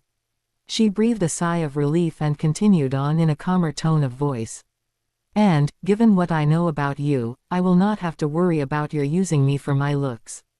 That is why, although this has been a shock and not entirely welcome, when I found out it was you, I knew that it could be much worse. I am willing to do whatever it takes to make sure our relationship works. With those quiet words, Harry finally understood what the situation meant to her and how she viewed their future. It was humbling to know that she trusted him to the extent she did, and though he still did not feel like he knew her well, he was willing to ensure her future was everything she could ever hope it would be. He smiled at her and reached across to give her a hug, an action which surprised her no more than it surprised himself. He normally was not one to initiate much body contact. Fleur, though, was pleased, if the beaming smile which adorned her face was anything to go by. It gave Harry a warm feeling inside to know he could be the means of making her happy. I understand, Fleur, he finally responded, trying to inject every bit of warmth he felt at that moment into his voice. I think we have common goals and desires in a companion. I hope we can work it out between us. I am certain we can, she assured him. We will have lots of time this year to work everything out. I am to attend Hogwarts for my last year of schooling. Now Harry was confused. Last year? I thought you were in 7th year during the tournament. You were 17, weren't you? Yes, but I turned 17 in October, so I was just within the rules. If you recall, all the headmaster said was that contestants needed to be of age by the start of the tournament, and I was. And Harry did see, after all, if they had been 2 years older, Hermione would have been eligible to enter the tournament due to the same circumstance. I understand, he responded with a smile. I have a friend who was born in September, so although she's in the same year as I am, she is almost a full year older. That brown-haired witch that Krum rescued under the lake. Yeah, that's her. Hermione is great, my best friend. Fleur cocked her head to the side and peered at him with curiosity. Then why was she not your hostage during the task? For that matter, if she is your best friend and you did not have a girlfriend, why did you not take her to the ball? Hello, what do you see here? Male, teenager, clueless. His irreverent statement caught Fleur by surprise, and she descended into a fit of giggles while Harry grinned at her. I know I should have asked her, but I was too worried about being on display for all the school to see, not being able to dance, and I was afraid I would be rejected by anyone I asked. Harry was silent for several moments, thinking about the events around the ball. Knowing what he knew now about his relationship with his closest friend, he knew he had been a fool to have let the opportunity slip away. Not that it mattered now. I should have asked her, he repeated quietly. Hindsight is a wonderful thing, is it not? Said Fleur, breaking him out of his introspection. I suppose so, he replied with a sigh before visibly shaking himself out of his thoughts. This was his betrothed, and it would not do for her to see him pining over another woman. So, is there anything else you wanted to know about me? The twinkle in her eyes was reminiscent of a certain headmaster. Many things, I should imagine. They laughed together, and Harry was struck by the thought that just as the Delacour family had not been what he had expected, neither was Fleur personally. Regardless of the way she had acted when he had originally met her, she was very friendly and personable now. Harry was becoming more accepting of the way things had turned out and was hopeful life with her would be all he had ever hoped for. Upon spending some hours talking and laughing together, Fleur and Harry left the sitting room to rejoin her family, both still somewhat uncertain about the situation yet confident in the fact that they had begun to take steps to get to know one another. They were greeted by the other family members, particularly by one young blonde girl who had been sitting rather impatiently with the adults, eagerly awaiting Harry's return. His attention was immediately commandeered, and she led him over to a sofa and proceeded to chatter away at him, completely oblivious to the fond looks directed at her by the rest of the family. Fleur was amused at her sister's antics, reflecting that from the time she had emerged from the lake and discovered the identity of her savior, the only subject which held any interest for her was Harry Potter. She appeared to have come down with a serious case of hero worship for the young man, and Fleur knew that although she was close as ever to her sister, Gabrielle was envious of the betrothal contract. Fleur was certain that if possible, Gabrielle would have traded places with her in an instant. Knowing the benefits of the betrothal and having come to know Harry better by means of their conversation that evening, Fleur was beginning to feel better about the circumstance in which she found herself. She was by no means reconciled to it and was still somewhat anxious about what the future held for them, but she could see now why her father had acted the way he had, and she knew her chance for happiness was as good as any. She had put on a brave face for Harry, and suspected he had done the same for her, but hoped that everything would work out for the best. The Delacour family, along with Sirius and Harry, who Fleur already knew were considered part of their extended family by her parents, discussed the upcoming week, noting that there was much to be done. First, her father brought up the fact that Harry had very few possessions, particularly clothes, and suggested the entire group go out on a shopping trip the next day to buy Harry some new things.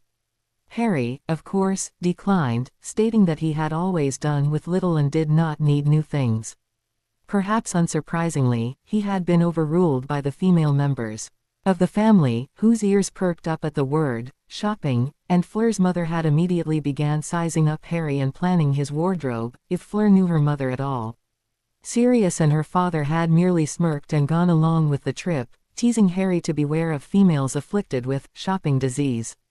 It had not taken much for her mother to quell their joking, merely a glare at Sirius along with an upraised eyebrow at her husband which promised a long, unpleasant discussion later if he continued to bait the young boy. When Harry grudgingly agreed to the excursion on the condition that he would be allowed to pay for his own clothes, her father had once again stepped in and told him that the Delacours were quite well off and that he could consider the new clothes a gift from his new family. His reaction to that had been rather surprising, as he had colored, disbelieving it and ultimately having to be convinced that his hosts were in earnest. Fleur had heard stories of his upbringing by what she was rapidly coming to think of as nasty muggles, but she had not thought it to be as bad as it now appeared. She was left thinking that perhaps someday she would have to pay a visit to the reprehensible family and explain a few things to them. Then they began discussing the impending move to the ambassador's manor in England, which, her father had informed the family, was to take place over the next several days. The house elves would begin to move the family's belongings over to their new home the next day and would have it completed by Sunday at the latest. This would allow the family time to prepare and move at their leisure and perhaps even take Harry and Sirius to a few of the more famous sites in France. Needless to say, Harry was once again taken aback and embarrassed by the attention shown to him by his new family. It was not until the talk turned to Harry's experiences that it really became interesting and Fleur began to truly understand exactly what life in the wizarding world had been like for the young man. And of course, it was her father who broached the subject. "Harry," he stated into a lull in the conversation, "I would like to ask you about the return of this Dark Lord and the things I have heard about you over the past few years." Harry shyly ducked his head, mumbling about how he had not really done anything special. But her father was not amused. "Really, Harry, there is no need to be overly modest or ashamed of your successes. You have had a remarkable life thus far, and you should be proud of all that you have accomplished. Do not be afraid to take credit for the things you have done well." Fleur watched her betrothed very carefully, wondering how he would react to her father's admonition. He was a very modest young man, to be certain, but beyond that, Fleur was certain that his upbringing was a major contributor to his self-effacing attitude and inability to take praise. Her father was right, the ability to be proud of one's accomplishments without being overly arrogant was an important life skill, and Harry's inability to see any good in his experiences bespoke a disturbing lack of confidence, especially if, as rumored, he was to be at the forefront of the struggle against the Dark Lord. At length, Harry gave a tentative smile back at his new guardian. "I will try, J.S. Good. Now, please tell us about your adventures, and there will be no holding back." The next 2 hours were incredible in the description of the sheer number of dangerous escapades in which Harry Potter had been embroiled throughout the course of his first 4 years at Hogwarts. The family listened as he described his experiences with the Philosopher's Stone in his first year, shuddered in stunned disbelief when he told them about fighting the huge basilisk, and were awed by the story of the rescue of Sirius and the pure power of Harry's Patronus which had driven off dozens of the foul Dementors. And although Fleur herself had lived through much of his 4th year herself, bar the duel in the cemetery, of course, hearing Harry detail the events from his own perspective brought Fleur new understanding, giving her an even greater respect for the young man. He had truly undergone an incredible number of challenges in his short life, and with the Dark Lord's unhealthy interest in him, Fleur felt certain it was only a matter of time until his next escapade. Her future with him, at least in the short term, would be anything but boring. "That is a truly remarkable story, Harry," Jean-Sebastian said at length, once Harry had finished his narration. "I do not know that I have ever heard of such heroism in an adult, let alone a teen such as you." Harry blushed in response but had the presence of mind to murmur a quiet thank you to his host. "I had the help of my friends." "I am sure you did, Harry, but you were obviously the catalyst for these events as well as the main participant. There are a few things I would like to clarify, though." At Harry's nod, he continued. "In your 2nd year, you say you fought a basilisk under the castle. Just how large was this basilisk?" "I was a little too busy to take measurements," Harry responded cheekily. Sirius let out a guffaw among the Delacour's laughter and slapped his godson on the back. "Spoken like a true marauder." When the laughter had died down, her father said nothing, he just raised his eyebrow at Harry and waited for him to continue. "My guess would be about 50 to 60 feet, Harry finally responded after a moment's thought. "At the end, I was standing about 20 feet up on Slytherin's statue when the basilisk reared up and faced me, and I'm guessing that as much or more of it was still on the ground." A stunned silence met Harry's declaration. Fleur did not know much about basilisks, they were incredibly rare and illegal to breed, after all, but she did know that the bigger they became, the older and more deadly they were. One over 50 feet long would have to have been several centuries old. It was obvious, though, that Harry himself did not know anything of them beyond that which he had experienced firsthand. That was probably enough for him. It would be enough for anyone. Sirius whistled in awe. I knew it had been a nasty piece of work there, pup, but I didn't know the full extent. You really don't know what you have done, do you? At Harry's blank look, Jean-Sebastian took up the discussion. Harry, not much is known about basilisks beyond the obvious and their abilities. They are illegal to breed, and as the circumstances of their birth are specific, it is almost impossible for one to have been born naturally. You are aware of how they are bred. Hermione researched in second year, Harry confirmed. Of course. Then you must realize that in order for a basilisk to exist, they almost had to have been created specifically by one with the knowledge, the will, and the reason to do so.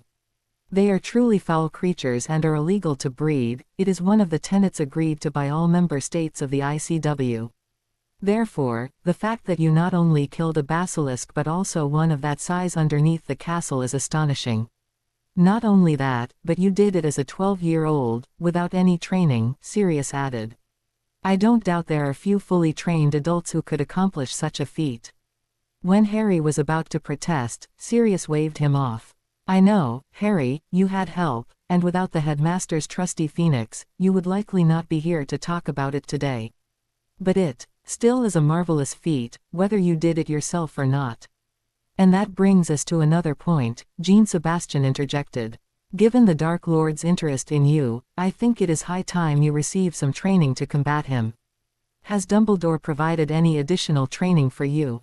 Harry shook his head no.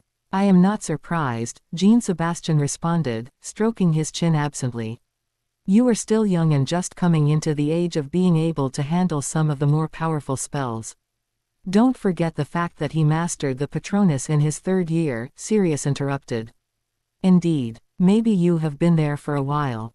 But the point is that it is generally about 15 when a young person's magic is deemed stable and powerful enough to handle truly powerful curses and hexes, and you will start learning them during this school year. Still, I think we need to accelerate your learning so you can be ready for Voldemort the next time he comes after you. You may not be able to defeat him yet, but knowing some spells and having some dueling skills may just be enough to keep you alive until you can escape.